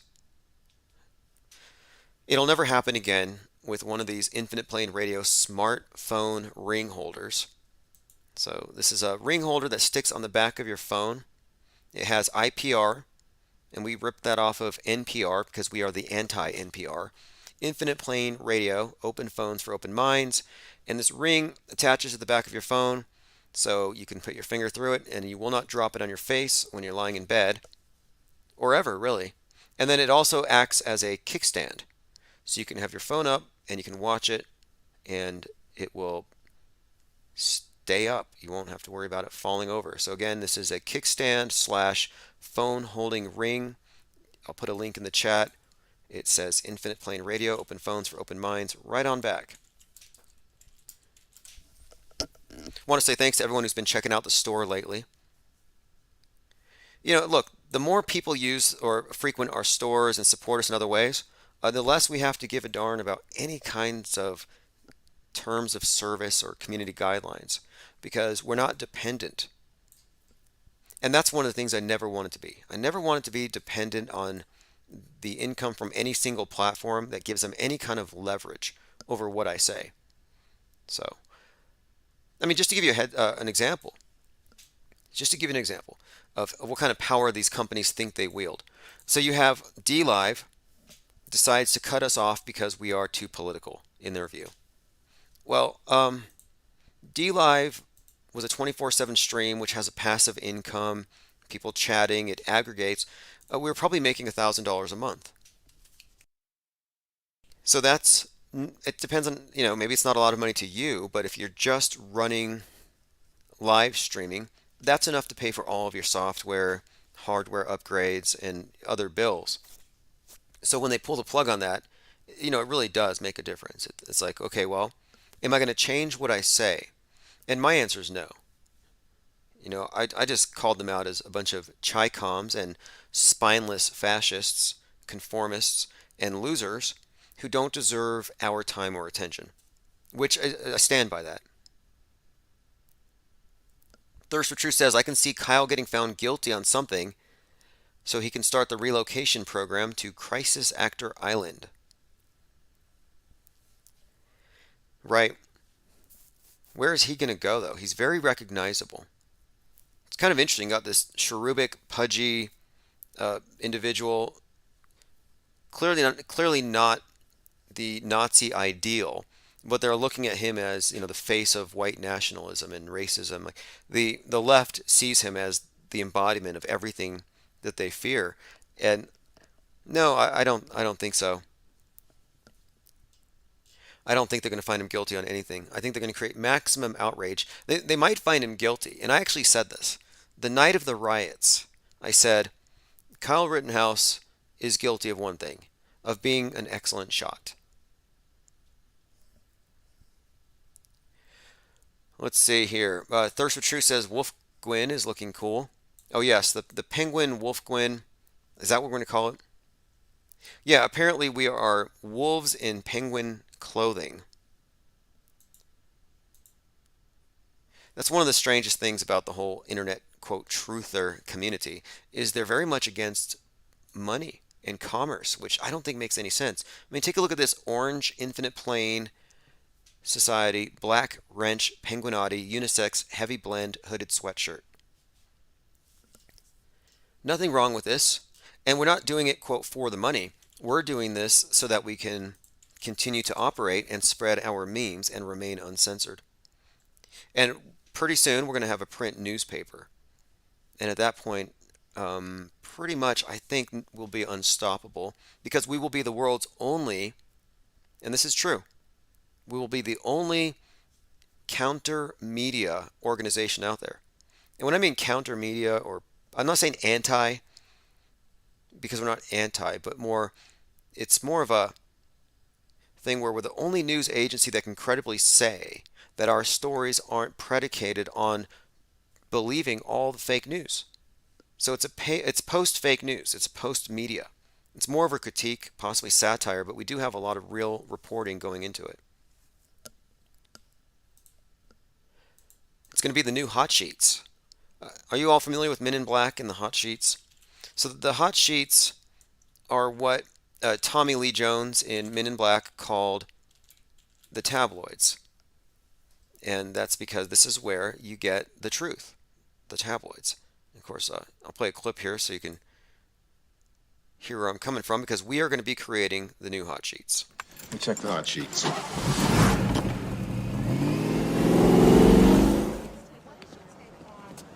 These are the hot sheets. Best investigative reporting on the planet. Go ahead, read the New York Times if you want to. They get lucky sometimes. Thanks, Manny. Cannot believe you're looking for tips in the supermarket tabloids. Not looking for. Found. So here you have a tabloid where you find the truth. Well, that's what we're going to be doing. And of course, the world out there will think it's fake because they don't know what's real and what is fake. We do. And so this will be sort of a kind of an in-your-face, truth-in-your-face type of situation. And the population of eyes wide shut, programmed automatons won't know it, and they'll probably laugh at it. But if we keep it satirical and we keep it tabloid, it won't be burned and censored as hate speech. We fly beneath the radar. So that's something to look forward to starting in 2022.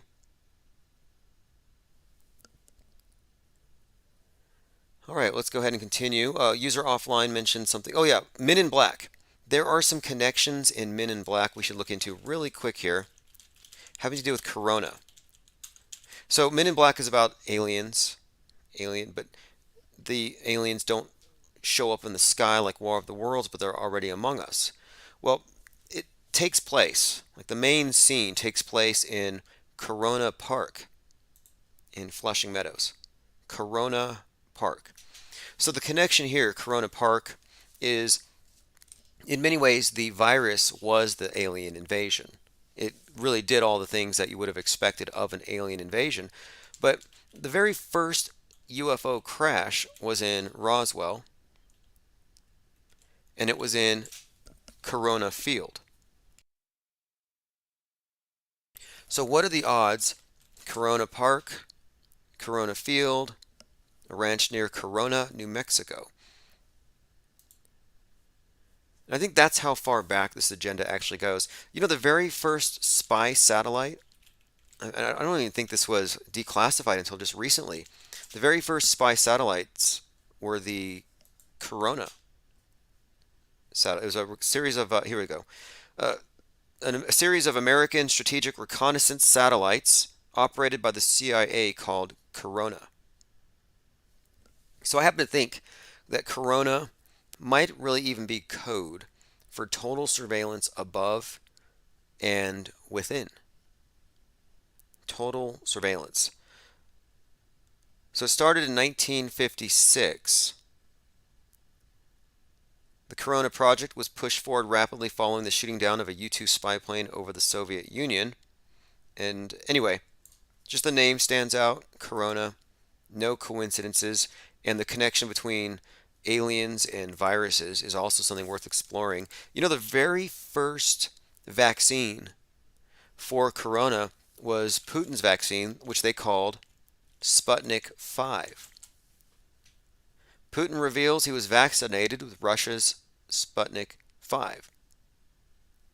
Now, the significance here is the Russians won the outer space race by launching Sputnik. And that would have been, was it 63? Was it 1957? Well, here they win the vax race with something called Sputnik. So here you have a correlation between outer space and inner space. That's what I mean, spy satellites, outer space. And then, of course, the corona pandemic gives them the pretext for inner space spying. And let me point out one other thing. So the Economist magazine cover is constantly predicting the future. I mean, it really is. There's an issue from August of 2020 called The Aliens Among Us, How Viruses Shape the World. And if you look at this cover, it looks like outer space.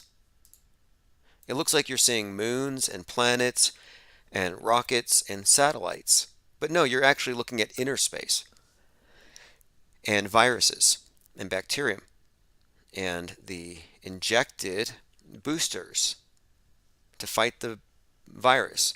So inner space and the vaccine represents what? An inner war over inner space junk, inner space contaminants. So you see the correlation? At the same time, we're fighting a war on inner space or in inner space. We're fighting a war in outer space, space junk. And what's more, the first time the space station was ever hit by space junk was recently, and it was during a mission called Celestial Immunity, where the astronauts are testing the efficacy of vaccines in space, and the quote arm, the literal arm of the space station gets hit by a piece of space junk, like Grosskreutz, right above the elbow. But it was vaxxed. You get it? Celestial immunity shot in the arm. The space station was vaxxed. So outer space, space junk, space debris being a problem, inner space junk being a problem, strong correlations. And then you look at the symbol of the rocket and connect it to the symbol of the booster or the booster shot, the vaccine needle, and then they even use the term booster when we're talking about the solid rocket boosters. So again, to get to outer space, booster. To get to inner space, booster.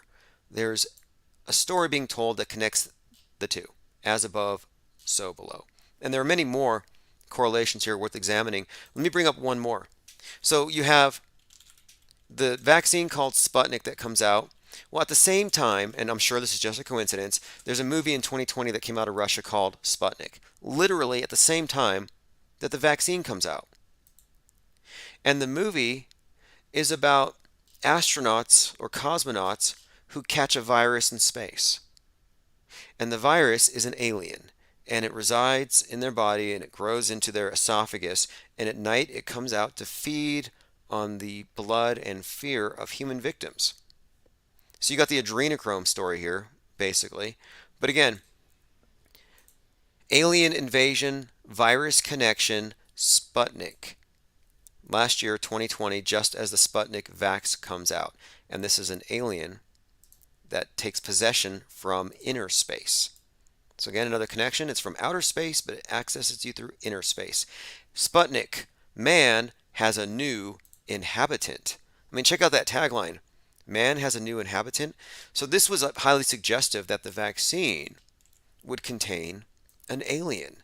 And then you have the cover from The Economist, The Aliens Among Us, How Viruses Shape the World.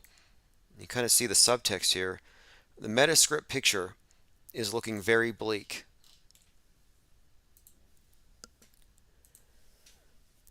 Go through some comments. Zaret says, Space Needles. Oh yeah, and the Space Needle was consciously designed to look like, deliberately designed to look like, a flying saucer and a tractor beam. There's a lot I could say about the Space Needle. You know how often we talk about the number 42 and how it connects to outer space? And Elon Musk, how Elon Musk consciously puts the number 42 in everything? Look, Elon Musk tweets a picture of 42 on his Starship. Elon Musk, 42,000 satellites could change the world. Elon Musk and his obsession with 42. Like this is an ongoing thing. Well, check this out. So the Space Needle, and needle is another word for obelisk, by the way. Well, the Space Needle in Seattle, which is state number 42, is 42 meters wide. It takes 42 seconds to get to the top of the Space Needle. That is 42 seconds in the tractor beam, which is what the elevator represents. And think L, elevator. It's a 42-second trip. Look, just 42 seconds. That's all it takes to reach the top of Seattle's Space Needle. And these aren't coincidences. There's a story being told here, a story that's unfolding. And the Space Needle is what? Well, if you're getting raptured by a UFO into its tractor beam, it's to elevate you. You're being lifted above the world. You're being saved. Now, if the world's being overcome by a virus, what's going to save you so you can make it into the new age? A needle. And it's the space age that we're moving into. And this is all code, if you ask me. Going through some comments here. Now, these numbers are encoded into these things intentionally, if you ask me. So these correlations aren't accidental. None of this stuff is. Sputnik vaccine, the theme, none of this stuff can be coincidental. Humanity has a new inhabitant. All right, let me go ahead and go through comments. Zara says a martini in that restaurant costs $42. Well, if we want to get into it, I mean, there is a lot of there are a lot of indicators here that this is all part of an ongoing plan, that the next rapture in the space age is still to come. But I'm also open to the idea that this was all programming for the salvation through the needle as being the key, or rather the way into the new age. But there's still more to come, I happen to think. You know, a lot of the predictive programming incidentally points at Seattle as ground zero for the reboot of civilization. In fact, that's an actual phrase. In episode 11, season 3 of Colony, it's this dystopian science fiction, as they all are, where society's been invaded by an alien that you never see. Everything's gone authoritarian, as it has, and we haven't seen anything. It's all just been hearsay. But in Colony, again, season 3, episode 11, you have this group of insurrectionists called the Phoenix Project, and they're trying to overthrow the aliens or whatever. But they go to Seattle, which is ground zero for the reboot of civilization. And I thought that's fascinating because in 2020, on 3/11, and there's a 3/11, season 3, episode 11, on March 11th, it was declared a pandemic. Patient zero, ground zero, was in fact Seattle, right there by the Space Needle, which is proximal to Bill Gates's headquarters.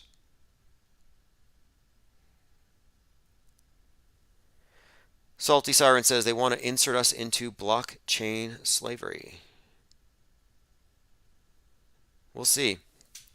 I mean, I do think there's nothing to fear from the contents of the thing itself. I think it's all just been to inject a schism into society, as it has. It's pretty obvious now how effective that has been. Okay, let me go through my minds.com. If you go to minds.com/infiniteplanesociety, I post links to all of the things that we discuss. I've been covering some of the drama among various anti and pro flat earth channels. It's getting pretty ugly. I want to say thanks to Polecat.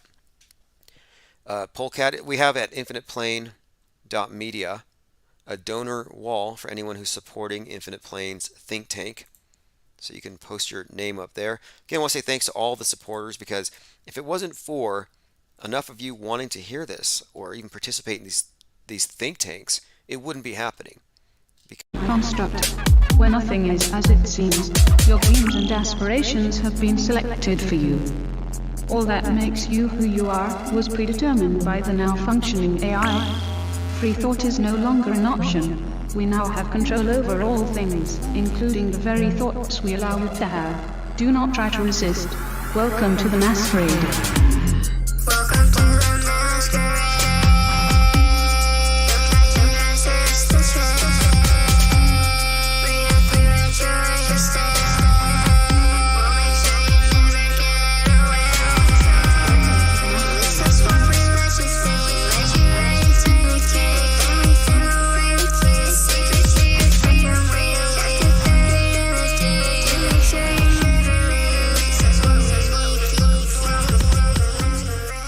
Masquerade JT33 featuring Symbia. We're back for a third time. If you're listening over on Mixler, that is at infiniteplane.store or darkmatter.radio. Anywhere else, you didn't have the interruptions everyone else has had. So yeah, our video channel has been up and on. Let me see who's over there. Let's see, we got Overthought. Yes, Travis Feep. Shan7734 says, awesome show, great guest. Oh, in reference to, yes, Human Vibration, Donnie the Dead. All right, I see a lot of people joining us. Juliana Holax, Bethany. Are you done with Rumble? No, I will be back on Rumble. It's a small $25 a month to stream on there, but it's worth it once you have enough people. So we'll be back on there and everywhere else very, very soon. Let's see what else we have. I'm going through my comments on Mixler again, so I don't miss anything. Okay, It's Me. Cheech has some images for me to look at. I got those links. I'll vet those.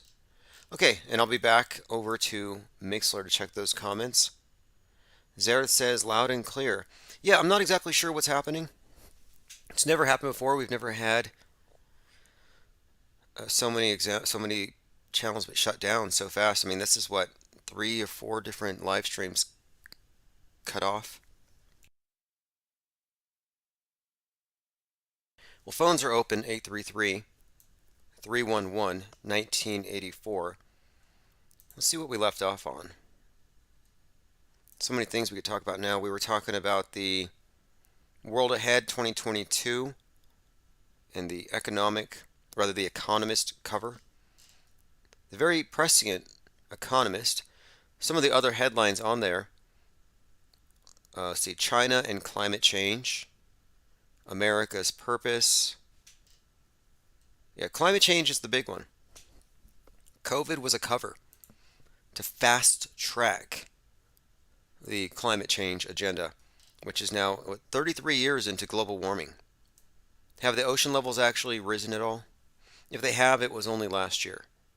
And it was from the billions and billions of masks and the improperly discarded PPE. Speaking of PPE, there's no amount of protective posture that Gene Simmons can do or wear that will undo his damage as a super spreader. Gene Simmons says he slept with 5,000 women in his career, and he's worried about catching COVID from the unvaccinated. Oh, here we go. We should brace ourselves. Experts warn Steve Bannon's indictment will inflame Trump's dejected base. So the people who are waiting for JFK and JFK Jr., the QAnoners, the far right, may see a martyr in Bannon. And I do see evidence of that. And Bannon, of course, from Breitbart, right-wing agitator and is being blamed for the insurrection, which was clearly a theater. Oh, here's a new one. Globally, women are more vulnerable to the effects of climate change than men. So climate change is sexist. This is very consistent with the Marxist ideologues who use anything as a stalking horse for Marxism. And in this case, their attack on capitalism is because capitalism is racist, it's sexist, it's everything that you don't want to be. So now they're saying that the racist, sexist climate change that's destroying the world is also disproportionately affecting, I'm assuming, cis women. It says women are more vulnerable than men. Climate-related exacerbation of air pollution and heat exposure possesses a significant threat to pregnant women and their fetuses in the United States. It's from CBS. For the first time in the U.S., researchers found evidence that Climate change affects pregnancy, low birth weight, etc. Okay, got it. Certainly not reaching. Okay, here's a reference. I mentioned this earlier about Astroworld. Kylie Jenner feels the weight of this more than anyone. It says here, I know people do not think she cares, but she does. Now, she's at the Astroworld event, and she actually filmed the ambulance. This is just very questionable. You know, the idea that someone connected to reality TV would actually be presenting some of the footage that's used in the final storyline. Here's the clip in reference. Earlier, and even more furious with Kylie Jenner, who recorded an ambulance driving through the crowd in front of her. A source close to the Kardashians told the press, Kylie feels the weight of people were critical of Travis for not ending his set earlier, and even more furious with Kylie Jenner, who recorded an ambulance driving through the crowd in front of her. A source close to the Kardashians told... So she recorded it, and I guess didn't do anything. It was just in her footage. But my point is, what are the odds? You got some billionaire reality TV star or reality TV connected individual. To me, no, this is... Kylie Jenner's association with this is another thing that suggests it's all just theater. Now, this is the photo I was telling you about, rather the shirt and the design that goes on it. If you look at the screen, this picture is the 2000 Pearl Jam shirt from their binaural tour. So if you look at the picture, it's got an eyeball and it's got like an infinity or a figure 8. And this is all connecting to Astroworld. It looks like the stage with the CERN opening and the eye. And the 8 jets of flame, the number 8 was the big number at first. Rip for the 8 is what they said in the hashtag when it trended. So this shirt was being worn by Travis Scott in his video Escape Plan. And at that concert where this shirt comes from, 50,000 people attended and 8 died. We're talking about a Pearl Jam concert that seemed like the template for Astroworld. Okay, let's see another one. Glenn DeVry, the one who went up into space with Shatner, who died in a plane crash. Apparently he crashed near Aleister Crowley's burial site. And this is brought up by Secret Sun blog. I don't know if that means anything except, well, if you want to go into it, what does Aleister Crowley have to do with outer space? Well, actually everything. Jack Parsons, who is the American counterpart to Aleister Crowley, is pretty much the godfather of modern rocketry, and I think he was one of the first ones to put the idea forth of going to the moon. Anyway, Aleister Crowley's ashes were buried, okay, I didn't know that, in Hampton, New Jersey. And this is the area where the crash happened. Don't know if it means anything, but again, Secret Sun, great blog, and I'll put a link in there if you want to check that out for yourself. All right, let me go ahead and continue. Going to go through my Twitter feed. My Twitter feed is real Tim Ozman. If you follow me there, I retweet anything I find to be of value or of interest. And there are a lot of people who are doing this deep dive into the fakery in the world. And people are really turning up some startling things. I find this to be also interesting. Resident Evil 4. It's a game you play with the Oculus. You put the headpiece on and you get attacked by zombies. Well, the theme of the game is anoclophobia, fear of crowds. And this comes out just as Astro World comes out. So the Astro World theme, fear of crowds, I think was a big part of it.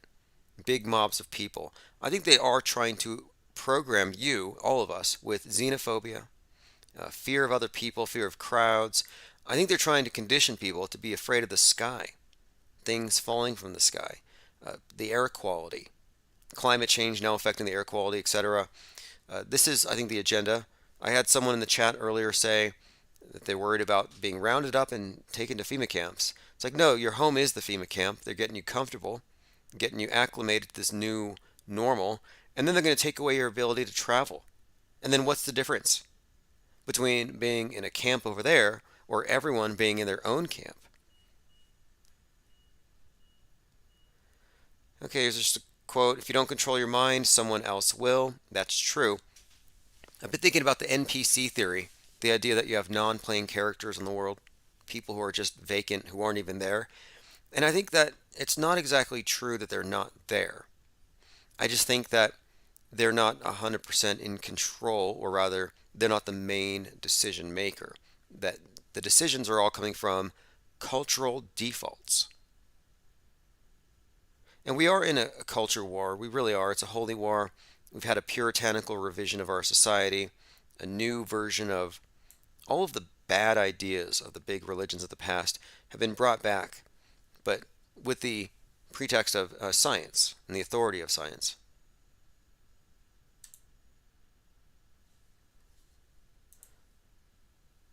Going through comments, Zin says, I pay monthly rent for my FEMA camp. Right? Finvar says, Bro Sanchez broke down the Astroworld debauchery with some amazing stuff. Alchemy and Travis Scott being a witch. Well, Travis Scott, who's friends with Bill Clinton, I don't know what that says about his character. Being photographed with Bill, laughing, and it's all just photo ops to bolster Bill's appearance, to make him cool or whatever, hip. I don't know. Why would you do Bill Clinton a favor? Anyway, if you look at his shirt, it has people turning into demons. And yet, I'm a conspiracy theorist for saying that this is a satanic ritual, but Demi Lovato is not a conspiracy theorist for saying that aliens are offended by being called aliens. And why is it that people get, we let the media decide what is and what isn't acceptable discourse. And they just have just the worst ideas. Okay, we'll continue. Again, we're going through my Twitter feed. I'd like to hear what Brother Sanchez has to say about it. I know that right after the event, the debauchery continued. They didn't seem to even care until it was an issue, until it was talked about. I think even Drake went to a strip club right after.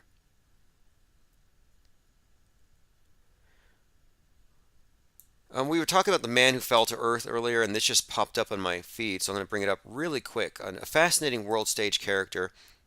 He has Elvis Presley's birthday. That's just one of the things about him. This is David Bowie. Now, David Bowie had an album called Black Star, and there was an associated Broadway performance that had to do with one of the songs, Lazarus, which is a continuation of this character's journey across David Bowie's career. David Bowie's the stage persona. It's not his real name.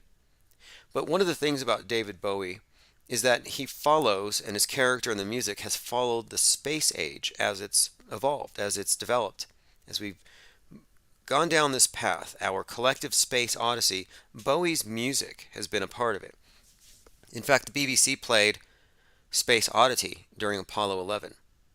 Now, the significance here is that 2001 Space Odyssey is about David Bowman, and David Bowman and David Bowie, I believe, are related. Even though Bowie never specifically says it, it's very much implied, and there's a lot to substantiate that.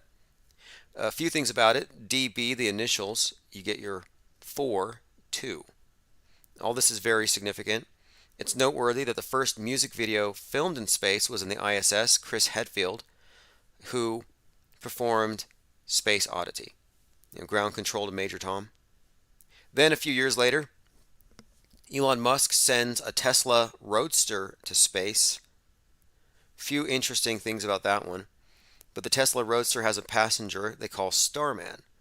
A Starman is another David Bowie song, and they launch it up there and it's playing David Bowie's music. So David Bowie's music's going out into the galaxy, being played on an endless loop in this Tesla Roadster. By the way, Starman is an anagram for Mr. Satan, and that ties into the narrative of the man who fell to earth, and it has everything to do with David Bowie's lightning bolt over his eye. This character falls to earth. So the man who falls to earth, which ties into the story of Jeff Bezos, by the way, and New Mexico in particular, which is where the story takes place, and it's where Bezos is from. But he eventually goes back to Mars.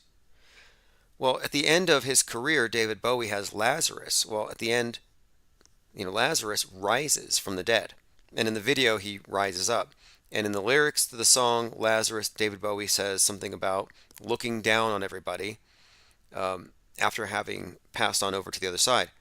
Well, 4 days after his supposed death, he shows up on Sky News with a mouth plumper and a bad wig and a fake accent, pretending to be somebody else. So just like Lazarus coming back 4 days after his death, David Bowie, and again, his final music video, Lazarus, comes back from the dead. I'm going to play this clip here, and this was posted by Seek the Truth 101, and that would be Rambo. And I'll post a link if you want to follow his Twitter page. Jack, Fortress Music, and worked as in the music industry as an executive in the Bowie era, and also Bowie's fashion sense we're going to talk about as well. It's influenced the era. And Lizzie Zeta, fashion stylist, is with. Welcome to you both. Apologies again, No Jack. problem. I mean, but perhaps first sum up how you felt this morning when you heard this. I was just saying earlier that I actually felt that part of me had died. I mean, Okay, if somebody you knew died, would you laugh when asked about it? No, you wouldn't, because you're not a lying crisis actor. Well, he laughs. He says, when Bowie died, a part of me died. He actually said that. yeah, that I actually felt that part of me had died. Smirk, smirk. And one of the things they did throughout this broadcast is they pixelated his face. Now, I think this was done intentionally. So we're thinking, oh, it's just a bad connection. No, they blurred his face to further obscure it because it was way too obvious when you looked at his very distinctive dilated pupil. Bowie's eyes are asymmetrical. Another connection, the one eye symbolism, one eye club. You got Richard Branson with the black eye just the other day. Well, Bowie has the one eye that is, well, asymmetrical. And the significance here, it's the symbolism. So if you look at every picture of David Bowie, it's emphasized. One eye is different than the other. So again, the man who fell to earth is the start of this character. Lazarus would be the end. Interesting world stage character, but let me just go ahead and jump on over to Jeff Bezos, whose own life mirrors the man who fell to earth. And his eye being very distinctive and specifically and intentionally accentuated to show you. And this is the same symbol as the Black Eye Club, covering one eye. They're constantly doing this. And I'm suggesting this is one of their winks to their little club, the Cult of the Obelisk.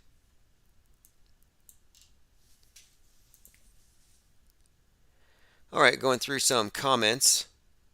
Thank you for the link to the YouTube video with Bro Sanchez. I'll check that out today. A lot of people are taking an interest in this Astro World, and there is a lot to go through. His video is called Travis Scott Astro World Death Ritual Proved 100% Soul Harvesting and Alchemy Used for Immortality. Let me just play about 30 seconds here.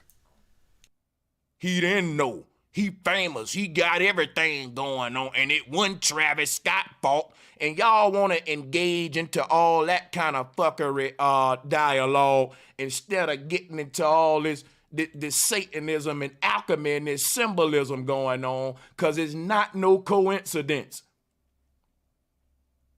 All right, that's Bro Sanchez. Great bit of commentary here on the Astro World event. So what I'm going to do is I'm going to post that over on my Minds account. So if you follow me at minds.com/Infinite Plane Society, you get links to everything that we talk about. Again, that was Bro Sanchez. Thanks for the link. I appreciate it. One of the reasons why we handed out moderator status and wrenches in the early days of our think tank was we wanted people to be able to share links so we could pool our research together. Before we had Discord or any other sites as a base for operations, we did everything here, right on YouTube, right out there, and it made it very easy to share